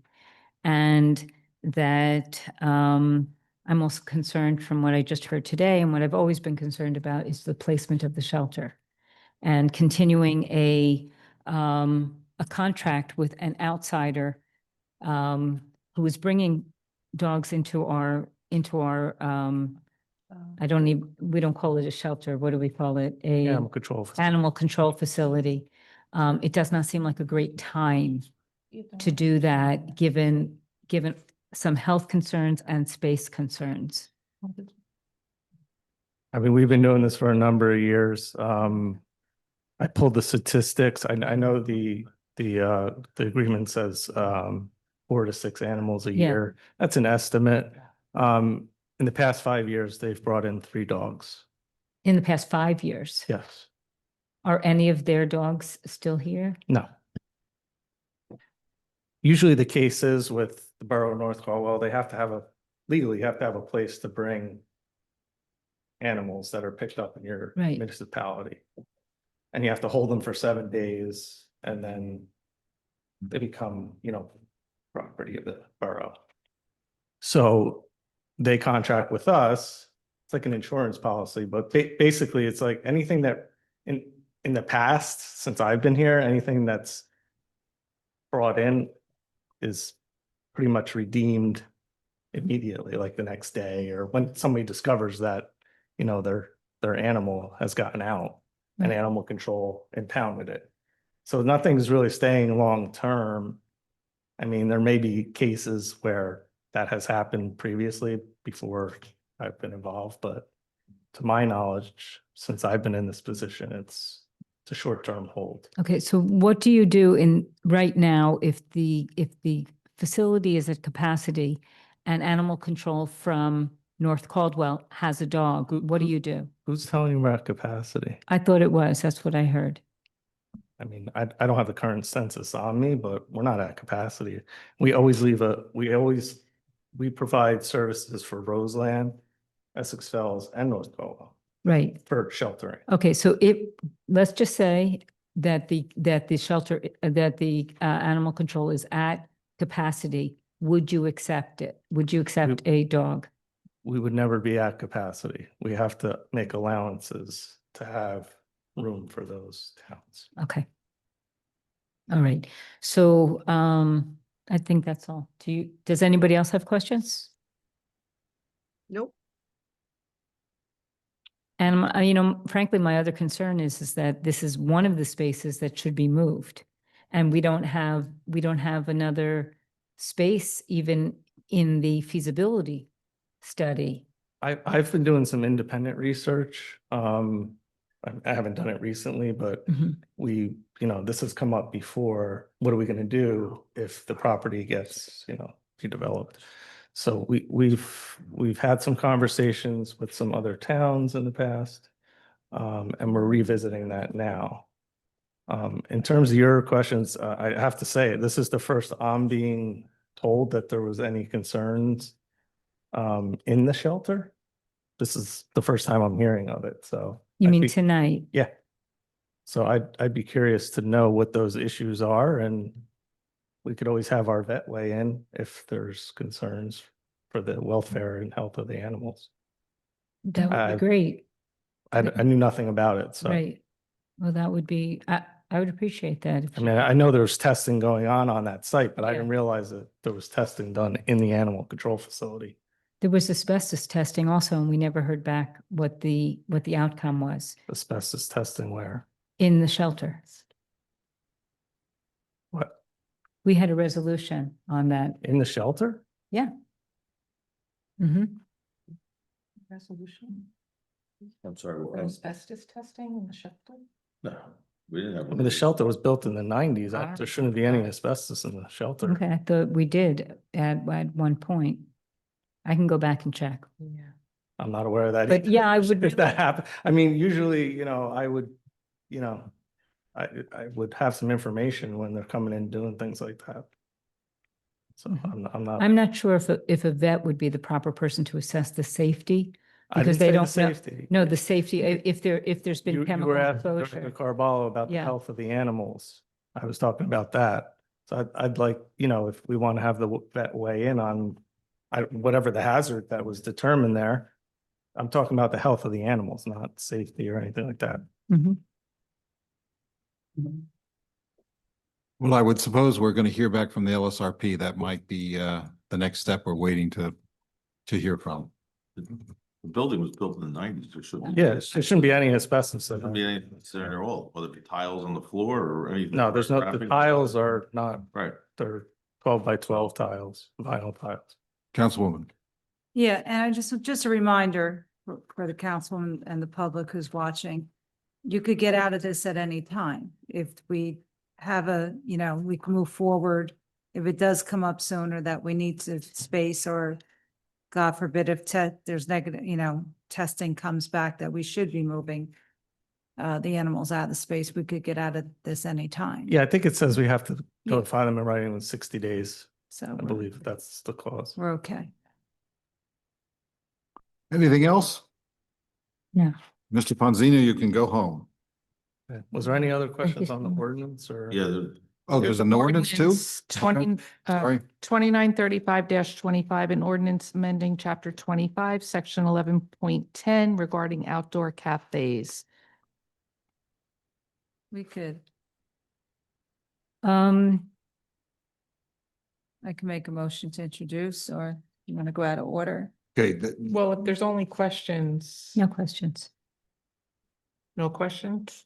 2935. We have no questions for Mr. Fonzino? I just think I just want him to explain, because for the public record, just you had added language to that ordinance. It's back on for first reading to go along with what the state requires. So, which, I think people misinterpreted, why you did that or why we did that, but that's how we, when we have these ordinances that the council writes, and actually it was taken off the old ordinance for somehow, right? It got like deleted or by accident. Well, so again, this is not Yeah. out of the health department, but obviously we're involved because we approve the food part of an outdoor cafe.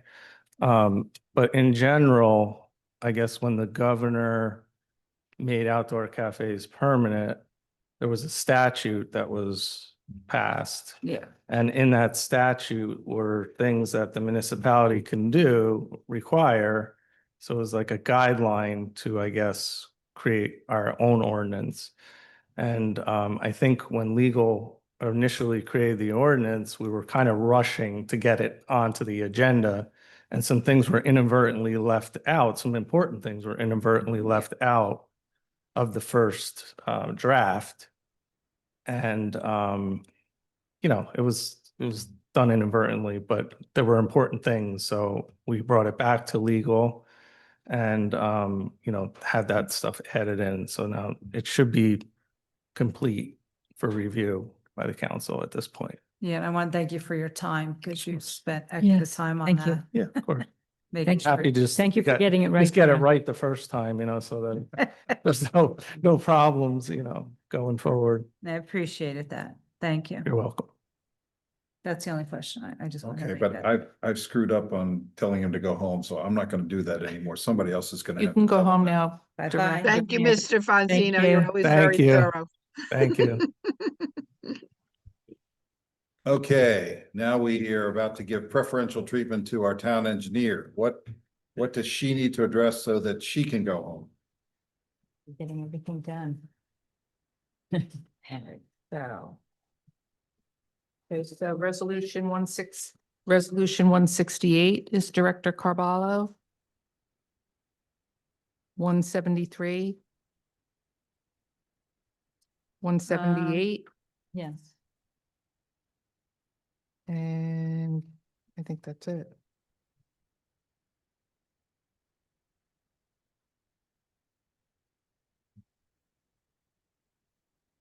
So are there any questions for the director on 168-25?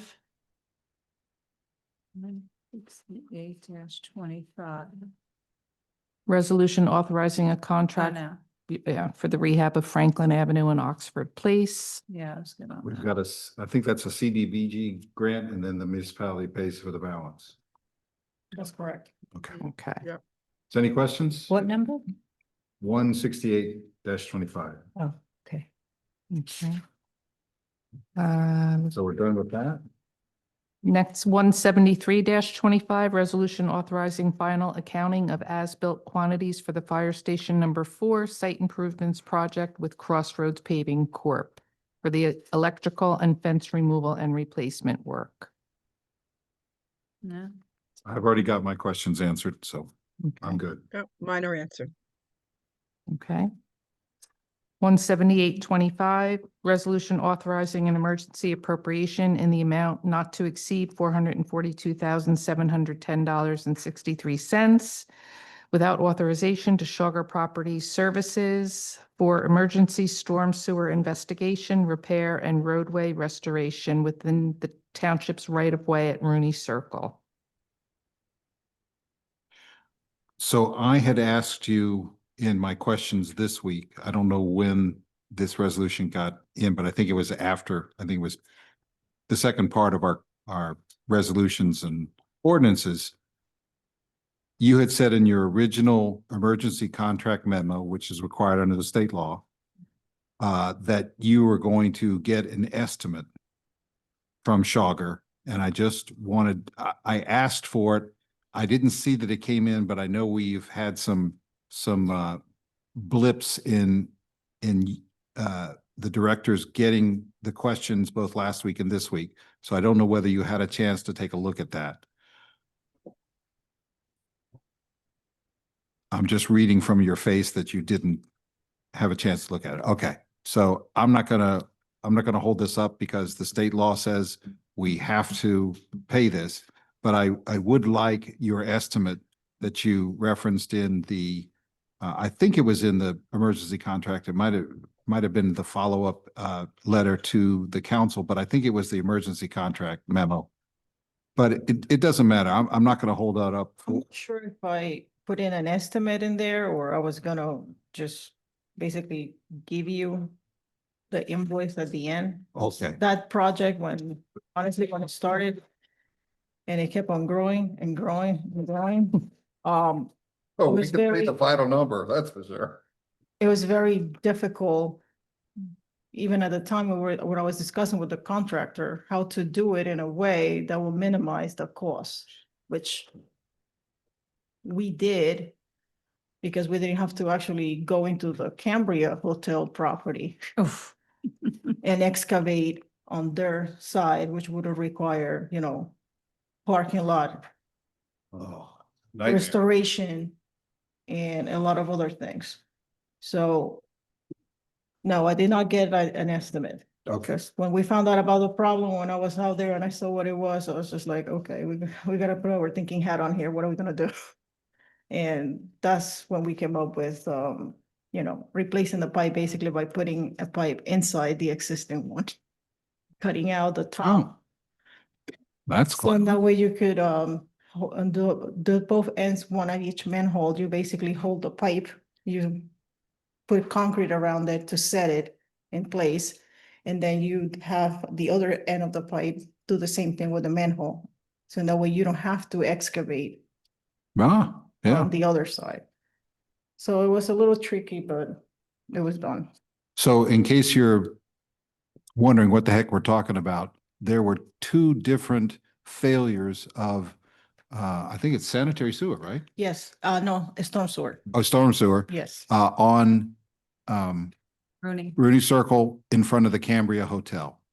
And it was of an emergency nature because the road was collapsing too. I'm not sure if collapsing is over description, but there was concern. There was definitely a depression on the road that was concerning. We put a cone and it kept on.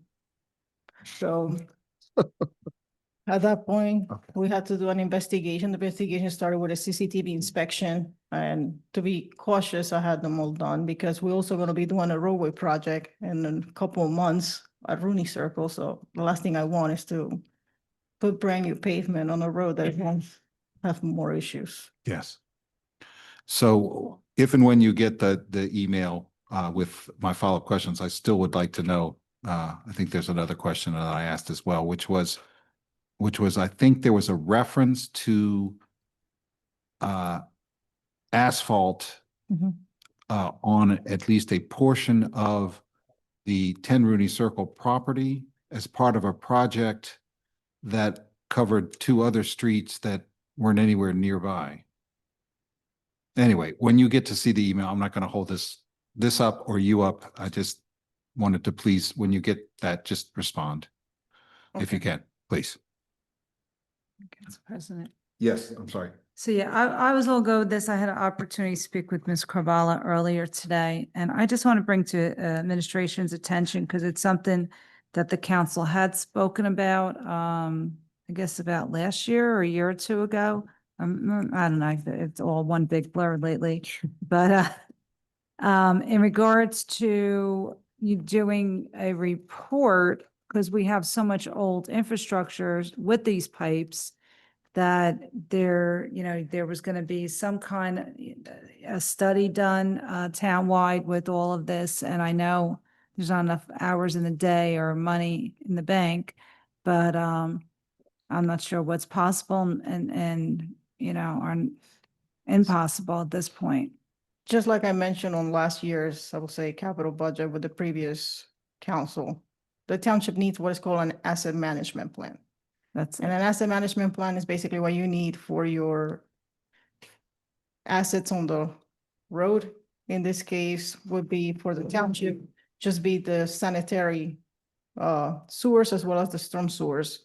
If we were also handling the water, then I would say yes, also our water system. But in this case, it's not the case because New Jersey American Water takes care of that. So we need to find out exactly what we own and what we have and where it's located. We also need to find out the conditions of all of the infrastructure. We're basically dealing with emergency repairs on a month-to-month basis. What time? It is getting to the point where, like, when I get a phone call or somebody comes to my door to tell me that something is failing, I'm just like, oh. Like I have to go out there and take a look at it and then figure out which contractor am I going to be able to send out there, or even if it wants to do the work. Because right now it's summertime, is the time for contractors to be working. So it's very difficult to even get anybody sometimes my first choice is not interested because they're already working somewhere else. So it is important, I think, for the township, and I would think I'm going to be working with our CFO and put it in our capital budget that we do have an asset management plan for both, and I would like both to be done simultaneously. The reason being is because when you go out there and you got to do, whether you locate things with GPS or whether you do an actual survey, it will be a lot quicker and I would say less expensive because there's only one trip out if they locate these assets all at once. For example, if you're on a road, right? Each road probably is going to have at least 2 manholes, one at each end of the intersection for the sanitary. You could have, let's say, 4 inlets and the pipes that connect those inlets, the network. So you could locate all those assets simultaneously at the Yeah. same time, get depths and elevations, which will provide me with something to work with. And then we could do a CCTV inspection of our network that will give us the conditions of that network in order to be able to prioritize and not wait until there's actually failure. Yeah. Right now, I'm basically working in the dark. I'm just being honest. If somebody calls me and they say, well, we found a manhole, guess what? It is nowhere to be found. How much would that cost? It depends. Honestly, you're looking at hundreds and thousands of dollars. But maybe what we can do is divide the township into 4 quadrants, okay? North, east, northwest, southeast, southwest, and then start maybe with the area of the township where the infrastructure might be the oldest and Downtown. work our way up. And that way we could like start, filling. Is there a company that you would work with? There are various engineering companies and there are various ways and methodology basically to like collect this data. You could do it with GPS. Some people like to do it like that and then tie it in with the survey, which I probably think it would be probably the quickest thing to do. And then others might have to do survey for some of them, How- actually set up a total station and get, How quickly could it be done? oh, that is gonna take time. That's time consuming. And we're gonna have to work with the company too, because we're gonna have to be popping manholes and inlets for them in order to be able to get, depths. Right. Okay, could I apologize for interrupting. This is not something that we need to address tonight. I think we should move on. It's already past midnight and, I know that Ms. Carballo will talk about this for at least an hour and it will be fascinating. But we've got to move on. And, if you think, Councilwoman, that we should bring her back for a presentation on it, I'd be happy to accommodate you on that. Yeah, it's important. Okay, so we've done the 3 resolutions. Yeah, now we have ordinances on second and final, 292825, which is a traffic ordinance for a handicapped parking stall in front of 25 Tompkins Street. Is there any questions or discussion on that? Well, we have to have a public hearing too. Right, but in order to get Ms. Carballo. Is anybody here for it? Yeah, I can see. I think everybody's going to be speaking tonight. God bless. Both of you hung in there. Are there any questions for Ms. Carballo on 2928? No. Okay, so we don't need you for that. What else? 2930, another traffic ordinance for, let's see, one-way streets designated, parking prohibited for street cleaning and maintenance, night parking restricted, parking prohibited during certain hours on certain days on certain streets. This has to do with Standish Avenue between Lakeside Avenue and Park Avenue. Yep, we already approved that, Mhm. having a first reading, so yes. Yeah. So is there any questions or discussions? Question. This only has to do with alternate side street parking? This one? Yes. Yes. Do you But- need to look at it? Isn't Standish both sides?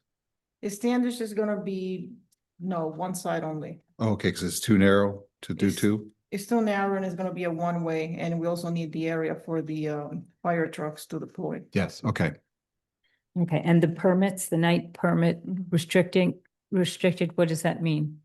That means it's gonna be basically for the residents. There's gonna be a number for them, and then 2 permits per dwelling, which is about, I think, only 3 dwellings in the whole street. And then the rest of it is gonna be businesses.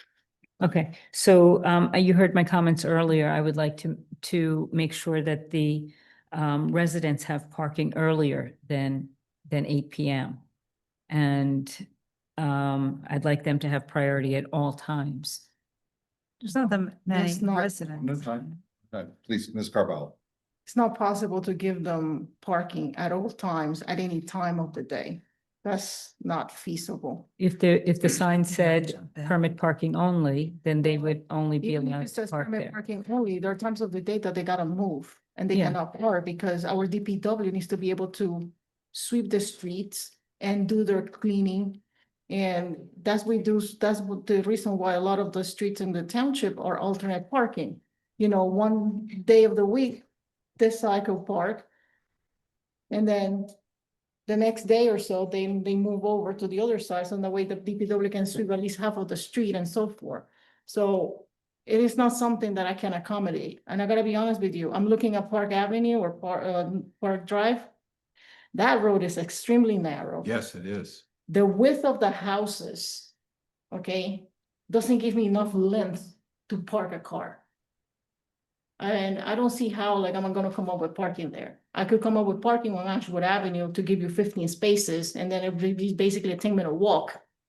But it is very difficult to create, I will say this, pavement when there is none.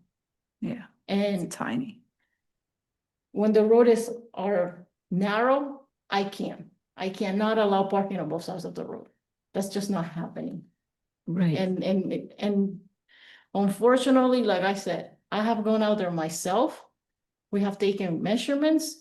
And like I said, it is very time consuming and we try to, you know, do what is best in terms of like, you know, you gotta understand too, if there's, God forbid, a fire on a street, the fire truck needs to be able to be deployed. So if we got parking on both sides on a very narrow street, then what's gonna happen? Right, no, I wasn't requesting that. I was just saying that can there be certain streets which have very limited parking be only for residents who live there and priority given to residents who lack driveways? That's what we try to do here on Standish Avenue is one of them. And then for the permitted parking, I have to speak also with the West Orange PD because they're the ones who issue the permits, not the engineering department, and there also gotta be a enforcement issue, Right, okay? right. But yes, we will look into that. Okay, so then will we need to change the ordinances, the other ordinances, just until that issue is addressed? Because that's what the residents have spoken to us about, and I want to be responsive. Which ordinance are you referring to? The ones, well, I'm not, I'm really unclear whether it applies to 2930, because it says night parking restricted. But for the other two, 2932 and 2933, Yeah, they were there. I would like, and since these are both on first reading, I would like it to be adjusted so that the concerns of the residents are addressed.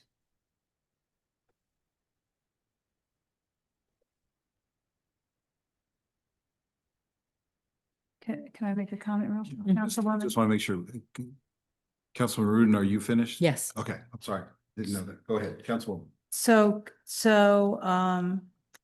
just the one feedback we got from dynamic parking, and I'll leave it up to Ms. Carballo, is that we had so many different signs on these side streets with different requests from the residents. I guess when it's a permit parking, it only, don't you have to log, I'm sure the whole street wouldn't mind it, but don't you have to hold the street to see who agrees to the permit parking when we do a street? I don't think so. No, didn't we do that like on Wilfred Street and Calvin Terrace over there? Didn't the residents have to vote if they wanted permit parking or not on their street? That must have predate me, because I don't recall Yeah, ever okay, doing because that. I remember because that's how we used to do it. I mean, there I could see them all wanting it, but Yeah, there are certain streets where that were proposed one way and we asked the residents and then they voted it down. So. okay. Well, no, this is not even with the permit parking. Right. Because not everybody may want it on their street. The problem with Longview and Lindsley Avenue is that there's mostly apartments. Yeah, there are apartments there. it's mostly apartments, and we're basically adding plus or minus 30 parking spaces, which are Yeah. gonna be basically first come, first serve. I mean, do you really wanna be doing permit parking? No, that wouldn't work there because it's all apartments That's there. what I'm trying But to don't say. don't those residents have have cars? Okay, But I could only add 30 parking spaces. She added parking. Right, but if people who don't live on the street are parking there, then we're just perpetuating the problem. well, Yeah. it's just, it's It's a difficult public to, street. it's difficult to regulate because Exactly. the people in the apartments, they turn over a great deal. They need to have a sticker on their car and somebody will drive. And who's It's not gonna gonna enforce get, it? nobody's gonna force it. Well, what's the point in doing all this traffic stuff and issuing permits if there's But no? stickers are different when you're in the spot. See, I guess I see it differently because I live down the hill where we have all these parking Mhm. restrictions. So what you have to understand is that the mechanism in place right now is so many hours. So if you can't just leave a car, go away for the week and leave your car in the street and, and take up all that parking. Parking permit, you could have a permit and residents could leave their car parked there for a week if they go on vacation, which isn't fair either. A lot of people have driveways that they don't utilize, or they have driveways that they're parking commercial vehicles in and parking their cars on the street. So like, it all depends. It's enforcement and it's what we've been working on. There isn't any perfect mechanism in place. Other than the police department driving around and looking for those issues. We have some of like the automotive places we complain about that they're Right. not parking, during the day, they're taking these cars and parking them on side streets. So there's other reasons that to help this get cleaned up, and it's with traffic we got to talk to it. The commercial vehicles, we have an ordinance against that. You're not allowed to have a commercial Yeah, vehicle I in know. here. And if that's enforced, then they shouldn't be there. The neighbor's got to call on their neighbor.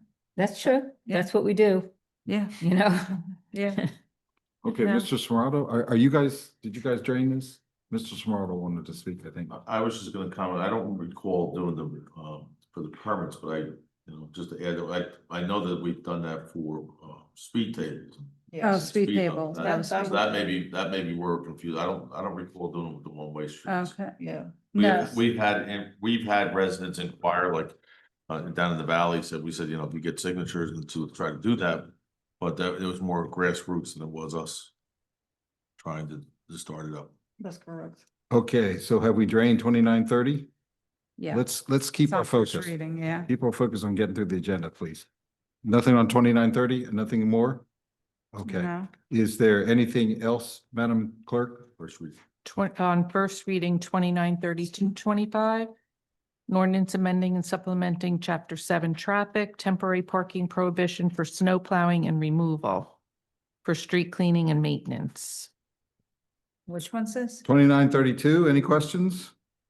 This is No. for the parking on Longview and Linsley, Yeah, no. adding 30 parking spaces and allowing them to park overnight, which is one of the issues with I received multiple emails from the residents. So I think this will alleviate the problem because right now there is no parking permitting in Linsley Avenue. Wow. Well, good. So this is adding approximately 30 parking spaces. So hopefully this will solve some of their issues. A dynamic look to this street. Yes. And are there permits for the residents? There is no permits. It's basically 30 parking spaces are gonna be created. It's gonna be allowing them to park, because right now they're getting tickets. And there's no parking allowed on Linsley Avenue, but it's wide enough to have parking. So we're adding 30 parking spaces, and it's basically first come, first serve for the residents that live in the apartments. Any questions? 2933-25, an ordinance amending and supplementing Chapter 7 Traffic, temporary, let's get to the meat of it. The ordinance, which amends the traffic regulations of the township, updates the parking regulations on Franklin Avenue, between Main Street and Cherry Street to allow for more parking for local residents, including those on neighboring side streets. Accommodations were made to allow for snow plowing and weekly street cleaning and maintenance. This was in response to local residents' demand for more on-street parking in neighborhood and in part suggested by recent comprehensive parking study undertaken by Dynamic Traffic Engineering for the township. Any questions? Yes, well, it's all on these same ordinances. Is there a way that we can work with the police department who issued this to have the parking permits be for the residents only on some of these streets? Okay, I get it. I'm gonna say this. Yeah, it is very difficult to just be like, let's say, permit parking for the residents when we don't have enough for parking permits for the residents. You understand what I'm saying? Like, if you have more dwellings, and let's say each dwelling has 2 cars, the space that is available for these cars to park in the street is not enough. Right. And there's also a section of Franklin Avenue that is too narrow. Mhm. So what we did, we drove the street up and down. There is a section by the curve, which is definitely too narrow for parking. So we match, let's say from, I would say it starts at Colgate Park, the entrance of Colgate Park, and we are matching and adding parking on that one side all the way to the Montclair line, which is what is also existing closer to the Montclair border. So we're adding parking in there, and we're also adding some parking on the front. It is, like, I did speak to the police department on this one. Yeah. I did make a phone call, because I'm not gonna put something, and it's not, let's put it this way, it doesn't serve anybody me to be writing a bunch of ordinances if they're not gonna work. It's the same thing as me putting a bunch of signs on the street and nobody pays attention to them. Right. But do you feel that this is adequately addressing the concerns of the residents who've come here several times with? I understand that they have come here several times. But there's something's gotta give. And we gotta be realistic too. A lot of these dwellings were built at a time where there was no cars. And as time has gone on and technology and advances have come, you know, everybody now has a car, and not just one, it is 2 and 3. And there's also the problem too, that a lot of people have driveways and they don't want to park in their driveways, they'd rather park in the street. Yeah, That's something that I can't control. And I spoke with the police department on this, and it's very difficult to do the permits. Is that because of enforcement? I don't know. But it's also like, for example, even if you are to give them a permit, right? How are we gonna do it? Good, like, it's gonna be fair? How are we gonna like provide this permits to the residents? You evaluate whether or not they have a parking driveway, and those that do don't get first priority. And then the other ones get first priority. Because if they're using their vehicles for commercial vehicles, their driveways for commercial vehicles, and they're clogging up the streets, that's not fair. So, and the permit would be for like in a region, not just for a street. Okay, I just want to flag this again. Is this something that is pertinent to us voting on this Well, ordinance yeah, tonight? because this is on first reading, and I would like to really address that permit parking be instituted for the residents based on whether or not they have a parking lot. I would agree. I'd like to have that addressed. Councilwoman Scarpa, just a second, please. Yeah. Okay, so Ms. Carvalho, did you respond to that? You're responding, if I summarize, it's very difficult to do that. Right? Did I understand that? Yes, I mean, Theoretically, it's doable, yes, it is. but practically it's much less doable. Exactly. Okay. I mean, we don't have a system. We don't have anything really like to be, how would I say this? Telling you that this person is parking in there and they don't have a permit. And what if they have a permit and they decide to stay there for days. Yeah, it's not. That's Right. what's gonna happen. They're Right, gonna but stay, at least in this manner, like if you think about it, it provides parking not only for the people who live on Franklin Street, but also provides parking to some of the neighbor streets to park if the space is available. Right. I understand that. So that's why I'm saying it doesn't have to be, it doesn't have to be specific to the block. Do you live on Franklin Avenue and here's your Franklin Avenue parking sticker? But I mean, they enforce this in other communities. They Other they have communities do it. permitted parking. Councilwoman Scarpa, please, please. be Oh, patient. sorry. They have permitted parking in areas all over, that I see, that this is only for residential parking. You're not allowed to park here otherwise. I know it's cumbersome, but it doesn't seem impossible. It's just another step that we'd have to figure out. We are missing a key element of this whole issue, which is the police. I strongly suggest Yeah. we pass it on first reading, you and Ms. Carvalho and somebody from the police department get together and decide whether this is something that's doable. But we're not going to solve that tonight. Yeah. We will not be able, it will have to go back to first reading if we pass it on first. No. Yeah, wait. Okay, one at a time. You have the floor, but I think you're finished. Is that correct? Well, my concern about passing it on first reading is that if we cannot make substantive changes after first reading. Sure, we can. We just have to start all over. But it's Exactly. much better to get the ordinance right, at least in my perspective. Yeah. So I'm gonna give Councilwoman Castellino the floor and see if we can work this out, and then Councilwoman Scarpa is next in line. I'm gonna keep this short. So Councilwoman, I hear you and I see it because again, I live down in the downtown corridor, behind Lady of the Lord's Church. And, I actually, one of these residents, when I walked in this area last summer, working because the Colgate, the pool's there, the park's there. But here's the problem with the downtown area and with a lot of multiple family residents. The problem is much bigger and deeper than just giving a permit because you have stacking issues in some properties. If you go down there and you look and you see multiple mailboxes, so we have a lot of enforcement that needs to be done in that area. I think what we need to do for tonight is to trust the study that Dynamic did. And this one's labeled Dynamic also. I don't want to start giving out permits. Let's trust the study. We had the study, and when they studied, they were there for multiple nights. They did a true study. Took them a while. We were fortunate. We're getting the grant money to be able to pay for it.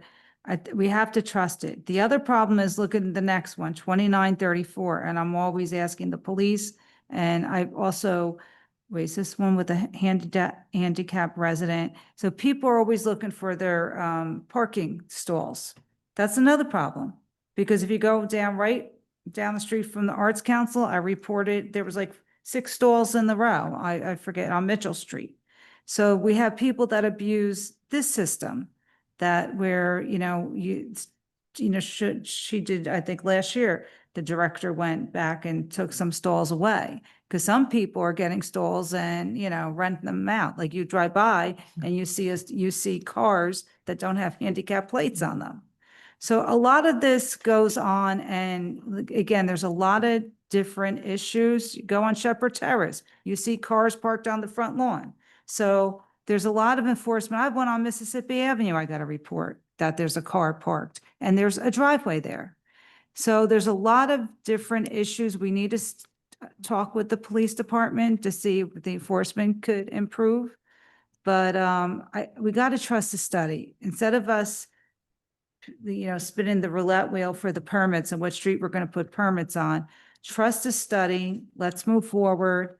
And I would love to have you in a meeting to help with, talk about this and get some enforcement done. Because that's what it's all about, is the enforcement. Thank you. Councilwoman Scarpa. Yeah, I just feel like we have to do something, particularly for people who don't have a driveway. If they don't have a driveway and their neighbor has a driveway that they're not even parking in and they're parking on the street, it just doesn't seem right. I think we need to figure this out and we need to give certain people parking permits. Thank you, Councilwoman. Mr. Smiraldo. I was just gonna add that, we don't know what we can enforce. We really have to include the police, as everybody mentioned, so I just wanted to add that in there. But, we gotta realize too that as much as we want to do all this enforcement, we only have one parking enforcement officer. We're trying to hire others. Yeah. This is a big undertaking, especially when you're talking in an area such as, down the east side of the town with the density we have. And for us to just, or to do this without getting consultation with the police department to see what works, at least right now, from the relief we're hearing from the people in the audience speaking, we're gonna provide them at least some relief, and then we can always address a global parking issue in one project. And I would, suggest we do that. We are gonna set up, as I just stated earlier, we're gonna set up a meeting with Dynamic for the public, so we can get that kind of input too. But to not implement these particular policies now for short-term relief, I think it's just something we should consider right now to help people out. Thank you, Mr. Smiraldo. We are Thank you. ended our discussion with Ms. Carvalho on 2933. Do we also need 2934? We've got to move on. We can't, it's 12:30. I know. We've got to move on. We've got a ton of stuff to do. Yep. You guys take it up later. Is there another ordinance? Just 2934. Is there any questions from Ms. Carvalho? Yes. For you're saying restricted parking. And I assume that means, oh no, I'm sorry. For the that's handicap. This for handicap. No questions. Any questions? Any more questions? No. Thank you, Ms. Carvalho. Is there anything else that we need her for? No. No. Okay. We are now going to move on to introducing the municipal budget. We We didn't do consent. pardon? Mr. Datiniak promised the gods that be, the regulatory gods down in Trenton, that we were going to introduce this budget, I think on July 22nd. It is now July 23rd. And as someone who has to pay that $25 a day fine, if they decide, I want to save the 25. So there was an extra resolution added to make sure that we introduce this sucker and that we could send it down to Trenton. So where do we go from here, Mr. Datiniak, on that?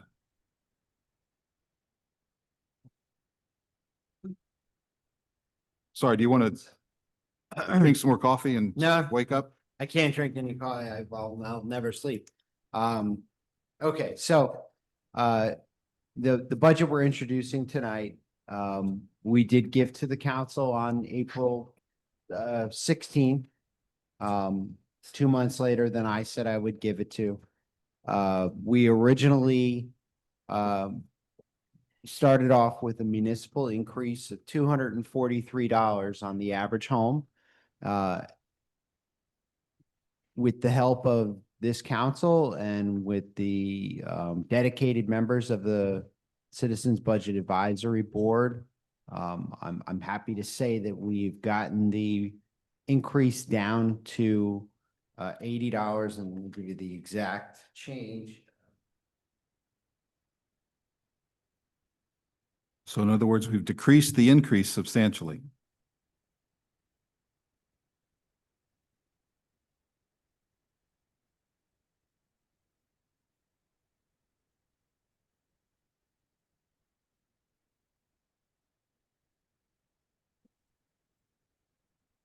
So, of course, my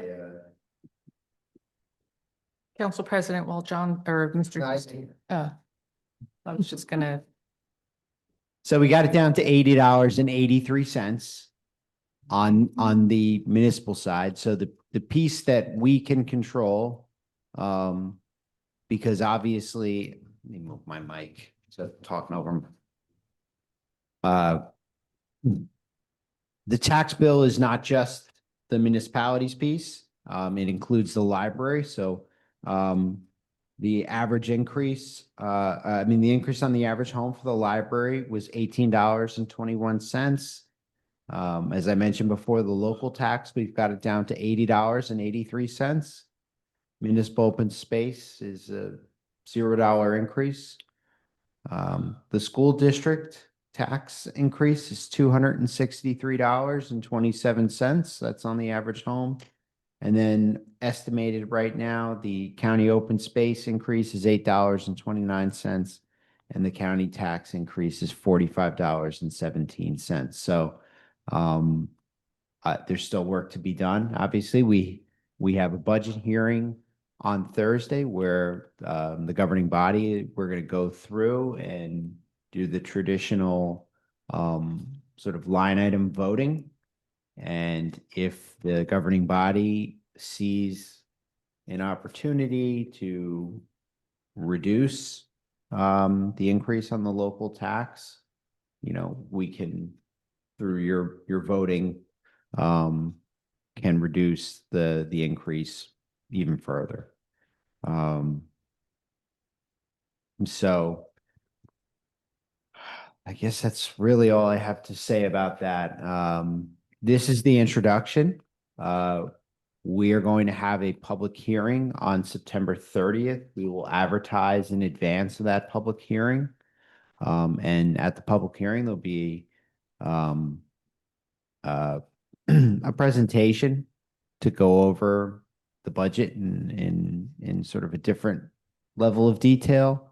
The public will be able to speak, and we potentially may have amendments at that public hearing, or if the amendments turn out to be what we call major amendments, we'll have a separate hearing and a separate advertising at the first meeting in October. So the timeline right now is we're introducing tonight, and then September 30th, look to adopt. And, if we have amendments that are major, we would have an adoption first meeting of October. So question, just my memory, again, we're doing this later, but September 30th, fourth quarter tax bills due November 1st. Correct. So you're not giving people much time to, don't we have another meeting in September to pass this? Because When you say you're not giving people enough time, what do you mean? It's still the same due date. That doesn't change anything. yeah, but third quarter was an estimate. The fourth quarter will be more accurate. Well, I guess it's Yeah. less than the third quarter, right? So to address the third quarter, the third quarter was so dramatic for so many people because of the revaluation. It's not what we're estimating for the increases. Essentially, it's that the revaluation hit. So first and second quarter bills were based off of the 2024 tax levy, which was based off of a reduced rate for 60% of West Orange resident, a reduced assessment. And when that assessment went up, and now they're paying a larger portion of the taxes than they did in 2024, third quarter, it's just such a monumental increase. So you're right, fourth quarter is not going to be as bad because, again, you took into account the revaluation in the third quarter. So even if we had a $0 increase introducing tonight and had that as part of the estimate, third quarter still would have looked like a nightmare for 60% of people. And that's because of revaluation. And there's nothing I can do about that. So I understand that West Orange residents getting that third quarter bill was, not what they wanted to get in the mail. Yeah. But I think we still have work to do, and that's why we have some time between final adoption. You have to have time between intro and final adoption. And I know that the Citizens Budget Advisory Board is here taking notes and, at 12:40, and they're still working hard on giving you advice and counsel on this budget. So, again, my hat's off to them for all their hard work. Yeah. So I implore the members at the dais and online to vote in the affirmative in introducing this budget, even if you still think that 0 is your target. This is only the introduction. It's not the adoption. And I strongly advise, as we've mentioned in budget hearings, to avoid any fines from the state. So, again, I advise you to introduce, and if you feel that it needs to change, it can be changed through amendments. Go ahead, you still got the So- floor. So we have a meeting Thursday, Our 8th one. our 8th one. Budget. And I know there's been I know what Madam Clerk sent us, is that the latest updated version? Yeah, I think we're gonna start there, and we're gonna go through the pages. Yeah, because we got to make sure we caught everything. And if there's anything that, you feel we missed, or, we can make the changes and you can vote. Okay, because the pool, I didn't see a page for the pool. I'm not sure if I The missed that. pool's just the utility budget. I mean, I can give you that utility budget. It's really nothing. It's generated by user fees, so, It's in. yeah. Okay, because we used to get it broken out by the staffing and whatnot, and from the pool and, well, it Yeah. used to be like a whole. Yeah, we section. can give you that. Okay. Yeah, that's easy. I noticed that, that's all. Okay, so I look forward to that on Thursday, and then whenever we do the capital, because now when would we do the capital? So, we could start talking about that in September. Yeah, I would say September, because I don't think we want to put a bond ordinance forward. I think we need to have a meeting or a presentation or workshop it a bit and get your input before we put a bond ordinance together. So, see, as we've been talking about, I think she talked about the study with the Yeah. AI for, We have I street. may have fallen asleep for 30 seconds there, but one of the things we talked about with the capital, so. All right, thank you, Council President. Thanks. So I just want to, go ahead, Councilwoman. Did you get a response from the state to your request that they not penalize us? They didn't write back that they were gonna penalize us, so I'm assuming that means pass this on the 22nd and you guys are okay. The only response I got officially was from local finance board. And they said, well, this isn't a local finance board matter, so you don't have to make application, even though the letter we got from the director was, you need to make an application to local finance board. And they said, it's up to the director. So they sort of kicked the can down the road on that. So I think you're okay. Okay, and I also just want to follow up on Councilmember Castellino's question. Can't we move this a little quicker?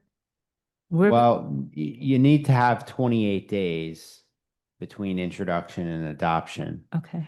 And then I wanted to make sure that we had enough time for budget hearings and amendments, and so we picked the 30th. There's not we're not being penalized now. No, As long as, no. as long No, as the penalty was on introduction, okay. not adoption. Not adoption. So are you done? Yes. I just want to be sure that we give people the important, correct information. So whenever I talk about municipal tax, property taxes, I combine the three. I combine our municipal, our library, because we pay the library, and also the open space. So it looks like from what you said that the increase is somewhere around $99. $99, yeah, 3 cents, yeah. Okay, So that's what the average residential property owner will pay in addition this year from last year. So it's not, I won't say it's not big, but it's a lot less than what was originally proposed. I think the increase is, I just did some math, real quick, and I see 2.5% in the average increase. Did I do that? math Yeah, correct? it's pretty close. Yeah. Okay. I mean, if you just look at the components of the tax levy, so the amount to be raised in 2024 for the local tax versus the amount to be raised this year, the levy itself from a whole dollar perspective went up 1.895%, less than 2%. Okay. The library tax went up 11.57%, and that's the third of the mill calculation. And it's you know, such a based large on increase benefit. because of the assessment, which greatly raised the taxable value. Correct. Taxable property in town. Okay, so just a couple other highlights and then we'll move on. I guess we need to vote on this. The debt service, which became a real concern in 2024, and we're really working on it. It's actually last year, this is the debt service that was taking up almost 12% of our budget. This year, it's going to go up slightly. It's going to go up about 2%, about $240,000. It's going to be increasing slightly for the next couple of years before we get to the beloved, what did you call it? The debt cliff? Yes. Where we jump off the cliff. Mhm. Yes. Spending is down slightly, about $340,000 to $100.35 million. And the debt service is proposed to rise 3.1%, as I just mentioned, if I did the math right. Yeah, that's correct. And so I would like to see if there's any more discussion. If there's not, I'd like to move to a vote Well, we didn't pull any resolutions we yet. have to do that. vote on this. I understand, but they need to pull it in order to do that. Nothing was pulled yet. Yeah, so. But I think you can go home if there's no more questions. Mr. Ziziniak, appreciate it. And please drive safely. Okay, you won't go to sleep until you do. Either will one of our two. Okay. Madam Clerk, please Yes. take over. Okay, so is there, are, other than 165A-25, are there any resolutions being pulled this evening? Yes. 169 and I'm pulling 170. Okay. Any others? Yes, I'd like, no, this is. I think you want to pull 171 and 172. Yes. 171 and 172. Thank you.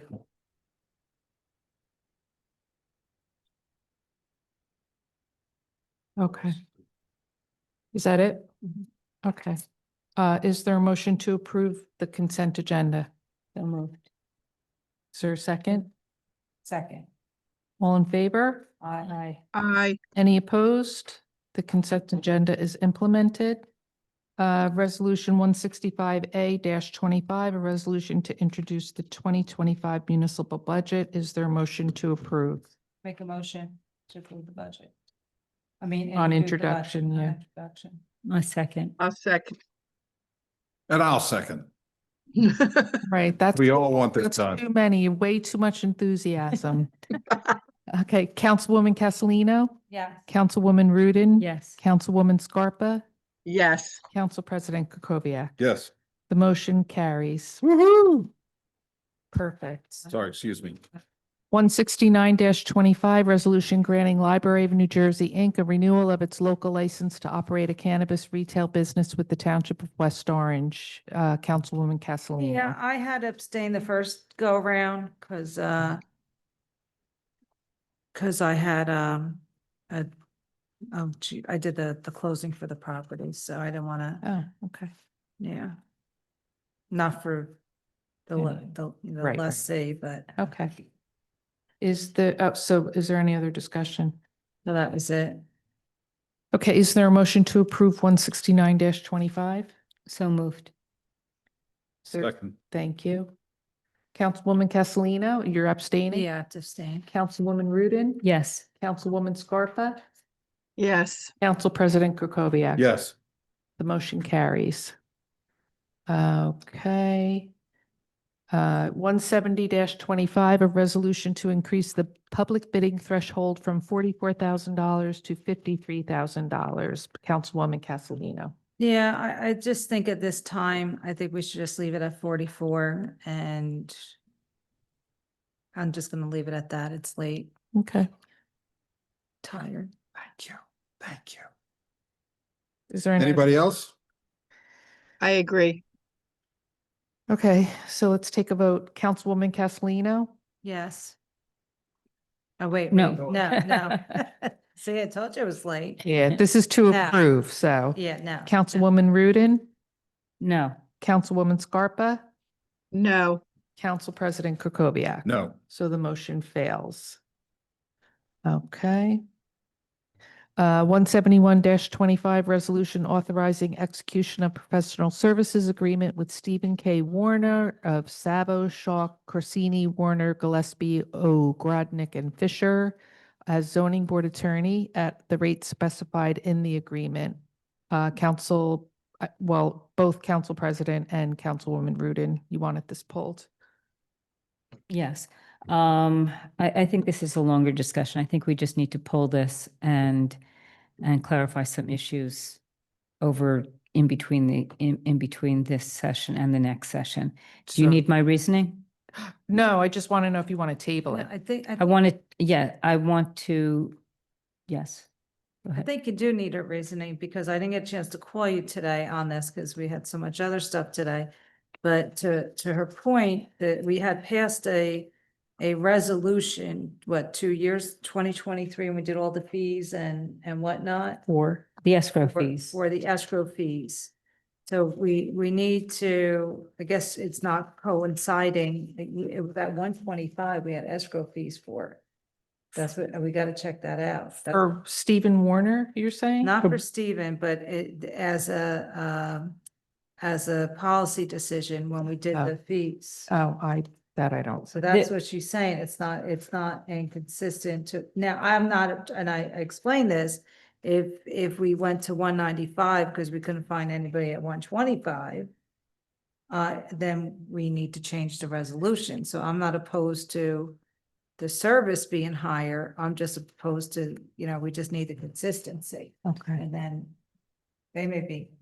Okay, there are several problems with both of these contracts. The first one is that for the first 3 months of the year, Mr. Warner billed at $195 an hour. And he billed that without having had a contract, thereby increasing his salary by almost, 3,000 some odd more than Ms. McGovern's.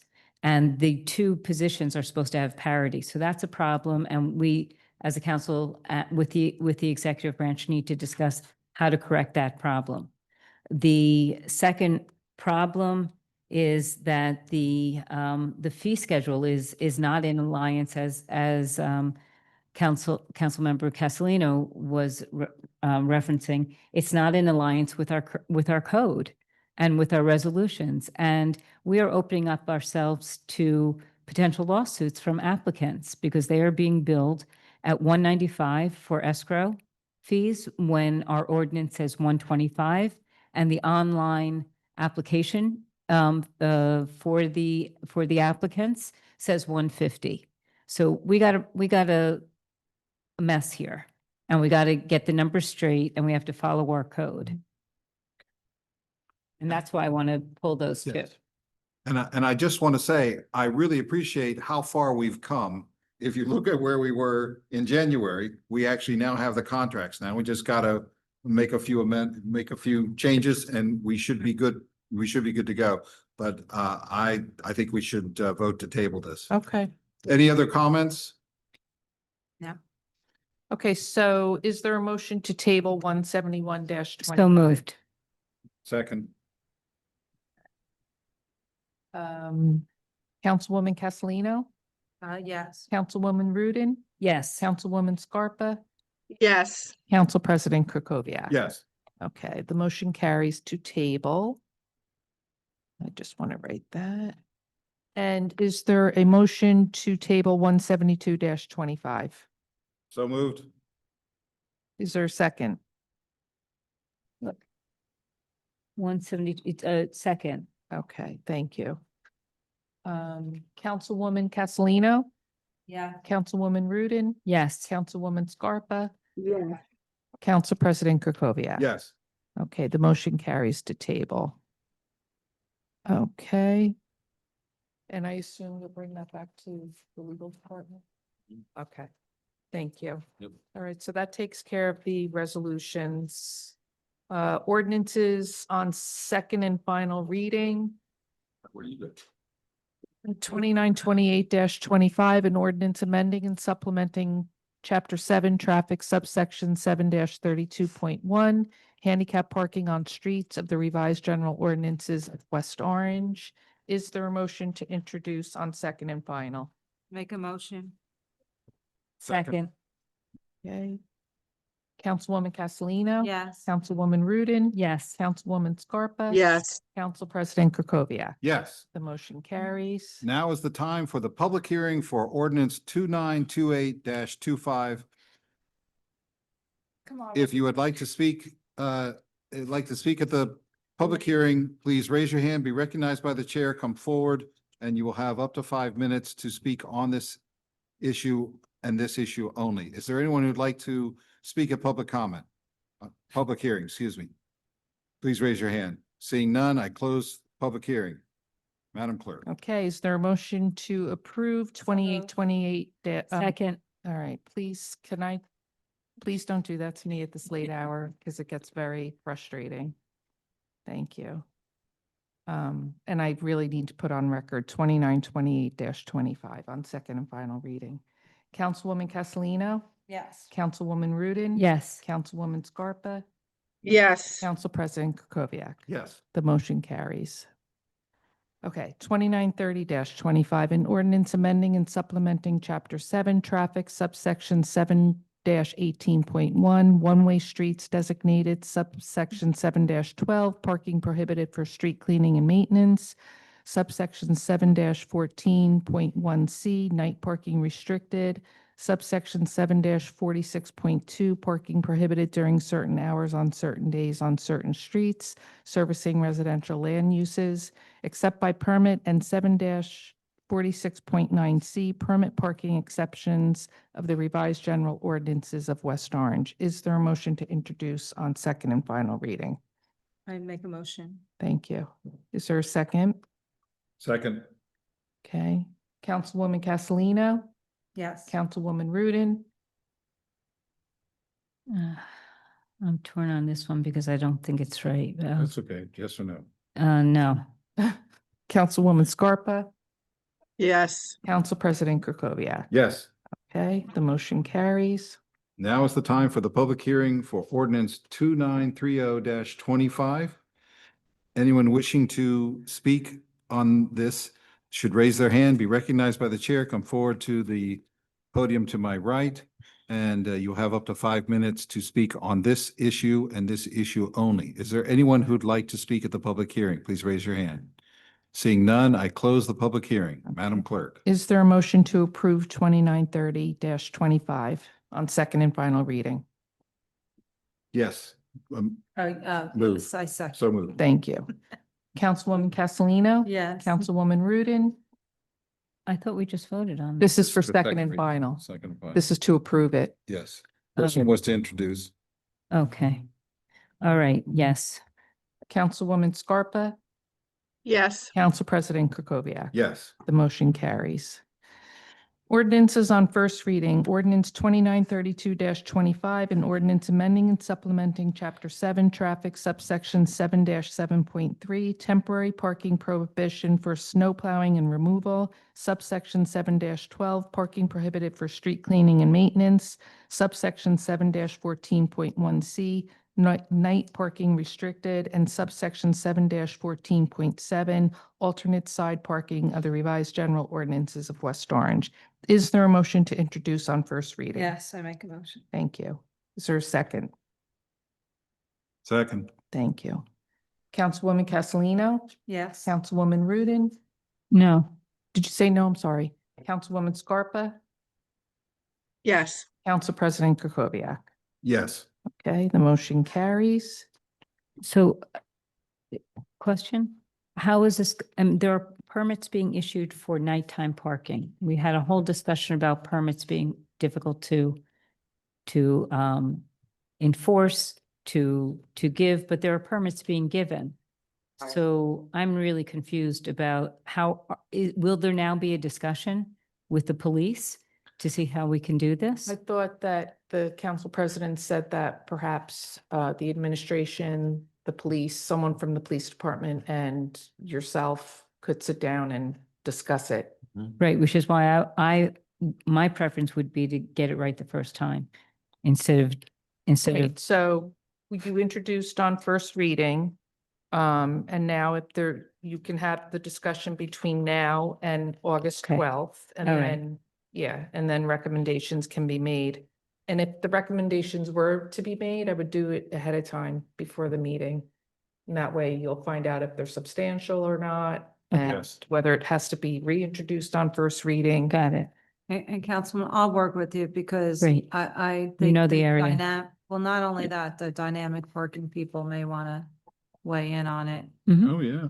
And I'd like to have the neighbors, the residents involved too.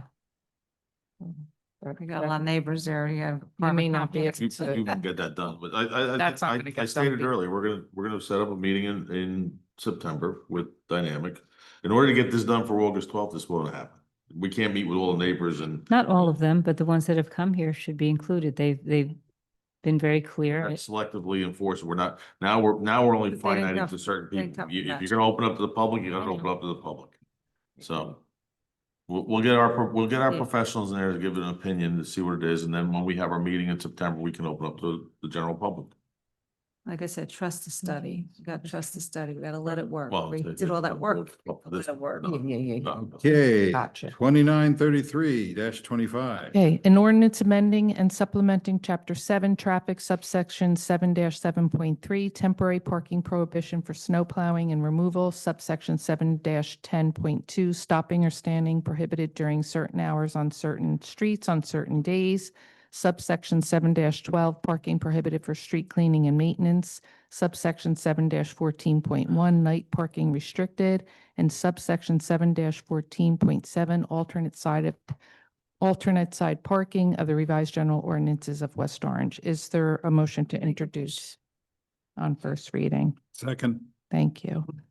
Councilwoman Castellino? Yes. Councilwoman Rudin? Yes. Councilwoman Scarpa? Yes. Council President Kukoviac? Yes. The motion carries. 2934-25, an ordinance amending and supplementing Chapter 7, Traffic, subsection 7-32.2, restricted parking zones of the revised general ordinances of West Orange. Is there a motion to introduce on first Make a reading? motion? Thank you. Second. Thank you. Councilwoman Castellino? Yes. Councilwoman Rudin? Yes. Councilwoman Scarpa? Yes. Council President Kukoviac? Yes. The motion carries. 2935-25, an ordinance amending Chapter 25, Section 11.10 regarding outdoor cafes. Is there a motion to introduce on first reading? So moved. Motion. Go ahead. Is there a second? Second. Thank you. Councilwoman Castellino? Yes. Councilwoman Rudin? Yes. Councilwoman Scarpa? Yes. Council President Kukoviac? Yes. The motion carries. Pending matters, new matters, council discussion. We have a matter here, council consensus appointment, Economic Development Commission. I'm not sure if anyone had an opportunity to talk No. about that. Didn't even. No. think that. There are no appointees to that commission. Sure there are. There's a I'm council the liaison. I consensus. go to them monthly. Yeah, there is a council consensus. What position? That's Roz. Is she stepping down? No, she wants to continue. Oh, well, yeah. So can we just, You can Can we make a just motion vote to have her Yeah, I I continue. make a motion for Roz I'll Moskowitz second. to continue. Yeah, I'll second. Okay. They are. Any discussion? He's doing a good job there. Keep up the good work. Yes. Councilwoman Scarpa? No, I didn't have anything. Oh, okay. I'm all for Roz. She's doing a great job. I have a little problem. Okay. Okay, for the cafe ordinance that we just passed, Mhm. I did want to make it a small amendment. Is there any way to do that? Go back. No, but I mean, not right now because we already approved it, but you can certainly Yeah. do the amendment and then again, bring it to legal before August 12th. They can implement. I mean, you can, to planning board. and it's going to the planning Why board. can't we just, she can do amendment tonight? Okay. Yeah. Okay, so I don't have it in front of me, but we have in the ordinance that it says that you have to have all Oh, yeah. doors shut to preclude sound from the inside to the outside. And I would like to just add that the doors must be sound, like some sort of sound barrier. Like a solid door, not a, They can question it now, I think. not a screen door. Okay. Like a I storm door? thought you meant like. Not a storm door. Soundproof door or No, something. a solid door, screen not door. a screen door. Okay. And can you tell me what section that's in?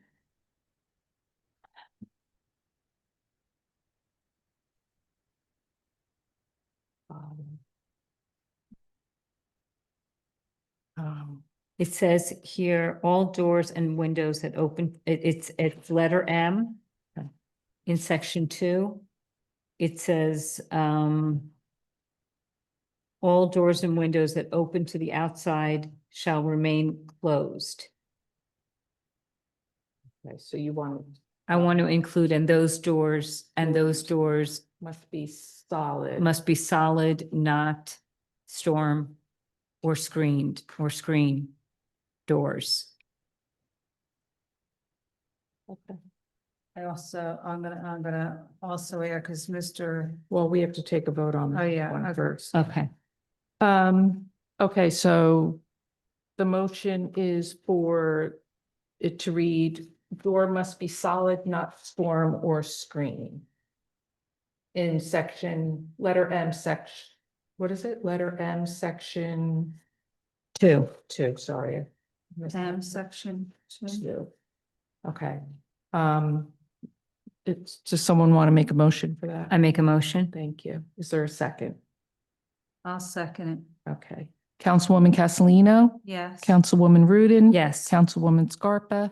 Yes. Council President Kukoviac? Yes. Motion carries for the amendment. Okay, I'm looking for where, and also in section 2, where the language is for the fence to make it decorative, or the barrier. Trying to find out where he. Let's see, discussion tables. Tree furniture. There's also finished space. Okay, such as a removal fence shall be required. It's Good point. C. It's number 2, letter C. Yeah, so, yeah, and just when that language was first written, don't forget that this was times of COVID. Mm-hmm. And people were put outside, so we just had metal barriers and, we were just. Now they have all different decorative kind of spaces, which is nice. Some form of space delineation such as a removable fence shall be required in a parking lot or on sidewalks. some form of formal decorative space, where we put the word in. Do you, Councilwoman, is that really necessary? Because a lot of people put up their little tables in front of their stores and people walk by. Do you want to have a? Well, he just made a recommendation because he's from the downtown committee. We try to make things decorative and whatnot. So I don't know where would be appropriate, but I don't think it's a substance, so we could think about it and Okay. add it. So you want to just put in aesthetically pleasing? Fine, that works. Okay, so tell me how it should read. Some form of A formal space delineation which is aesthetically pleasing. Jeez. Okay. Is such as a removal, this is the wrong word, such as a removable, not removal fence. Such as a removable. Yeah, that word has to be Oh, changed. yeah, Yeah, removal. Removable. Because now like downtown, we found these stanchions that Mhm. are screens so it's a barrier. Yeah, you want Really? something to look a little Yeah, nicer. Okay, You so have- is there a motion for that? I'll make that Amendment. motion. Second,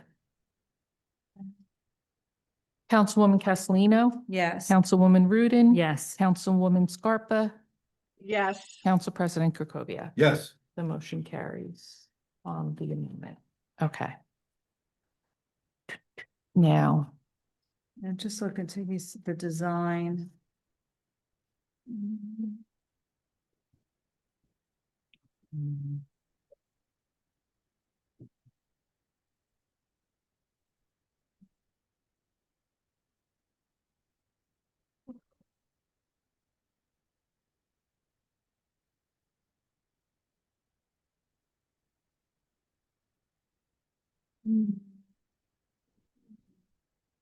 Are we waiting for Council President to move the meeting along? no, No, I can't think, my eyes hurt, so there was one or two other recommendations. I'll figure out where to put in this and I'll give to somebody.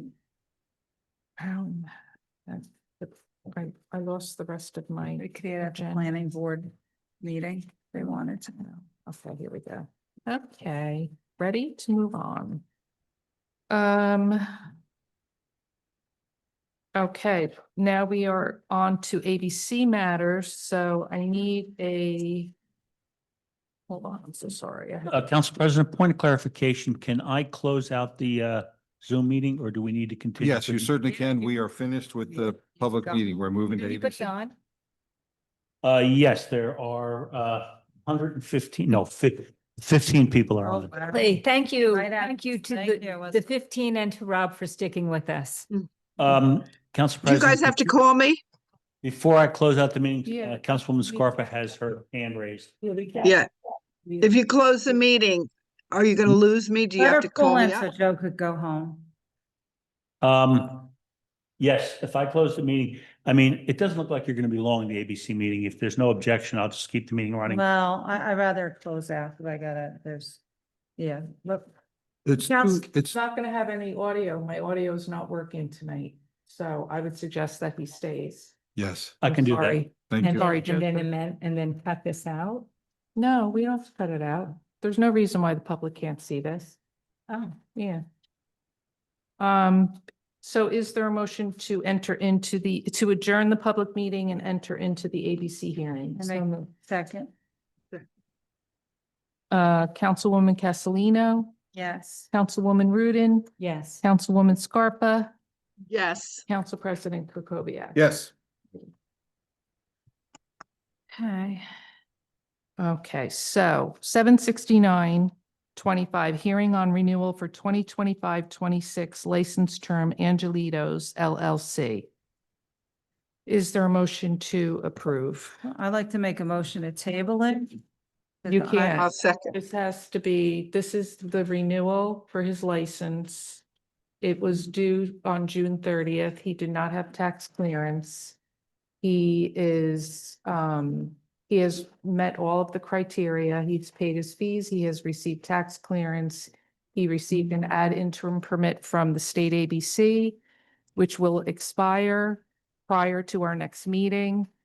And he would have to get special permission in order to have another ad interim permit. There's no guarantee that will happen. Okay. Um, So here, okay, so I get all that and he has special conditions. I just, He has What- special conditions that were in, 15 years wait, ago. I would like Oh, to I'm speak sorry. to this. Apologize. No, that's fine.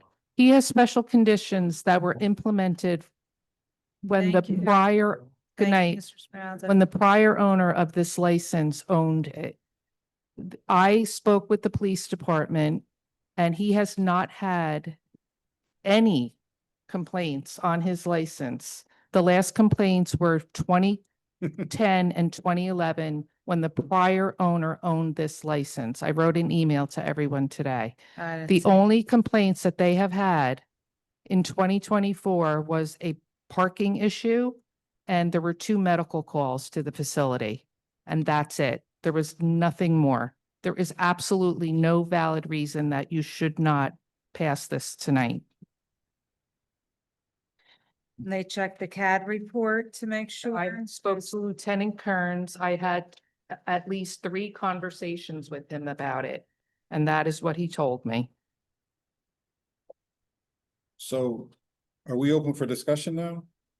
Well, we didn't make a motion or anything. Yeah, no, I was gonna just table it. I wasn't gonna not, I just wanted to get, Yeah. I see you talk to Lieutenant Kearns. Attorney Kern. Yes. Yesterday and today. Just reading it. They've done literally nothing wrong at all. Nothing. I gotta tell you, I go there frequently for dinner. It is great food. Yeah. Okay. They have the license. It is always just very civil. You don't get any of the stuff that was going on there under the previous licensee. Right. All And, right, all right, and, I'll be fine then. and I encourage you to go just to try it out. If you like Peruvian food, it is Yeah, I do. out of this world. Okay. So anything else? I just have a question. In terms of the hours of the establishment being open, is that something that we as a town can regulate? I know we can't do it right now, but is that something that we can regulate? Well, the hours are set by state ordinance. But we can be stricter as a township. I don't know if you can, I'm not an ABC attorney. I don't know if Mr. Burke would know, but I don't think there's a way that you can tell an establishment to close sooner. I don't know for sure. If there are special conditions. There are. Right. Only if there's special. But conditions. what would you base that on? They haven't done anything wrong. They haven't had any complaints. I wasn't asking about this. Oh, particular- I thought you in were. general. Generally, I'd have to find that out. I don't know. I mean, I don't know if you pass a townwide ordinance to have to be townwide and But again. yeah, and state supersedes town. Because that did come up where many bars had wanted us to stay open later. Because they get a later crowd Mm. and we denied that. And even holidays, they want Yeah, and we denied us that, to waive that, which we don't do that. so. Okay, can we move to the Yes, issue at hand? is there a motion to approve 769-25? Thank you. Is there a second? Second, Councilwoman Castellino? Yeah. Councilwoman Rudin? Yes. Councilwoman Scarpa? Yes. Council President Krokoviac? yes. The motion carries. The next one is 779-25. This is hearing on renewal for plenary retail consumption, distribution and club licenses for the 2025-26 license term. The 2 licensees on this resolution have met all their criteria. I have a question. And have paid all their fees and are ready to renew. I have a question. Why are we calling this a club license? It's not a club license. That's the only club license we have in West Orange is the Elks. Okay. This just groups them all in. Both of these on here are consumption licenses, Okay. but that's just the title. Okay, that Yeah. made me nervous. Yeah, no. Only, the only club, actual club license is the Elks Made Club, me nervous at, what is it? 122. Yeah, How can you beat? Hey, we can make the board Wait. for 8 yeah. minutes. Is there a Um, motion to approve on 779-25? Yeah, I'll make a motion. Thank you. Second? Second. Thank you. Councilwoman Castellino? Yes. Councilwoman Rudin? Yes. Councilwoman Scarpa? Yes. Council President Krokoviac? Yes. The motion carries. Hey. Is there a motion to adjourn the ABC hearing? Yes. So moved. Okay, all in favor? Aye. Any opposed? Okay, the meeting is adjourned. Ah, Good night, West Orange. Good night. Good night.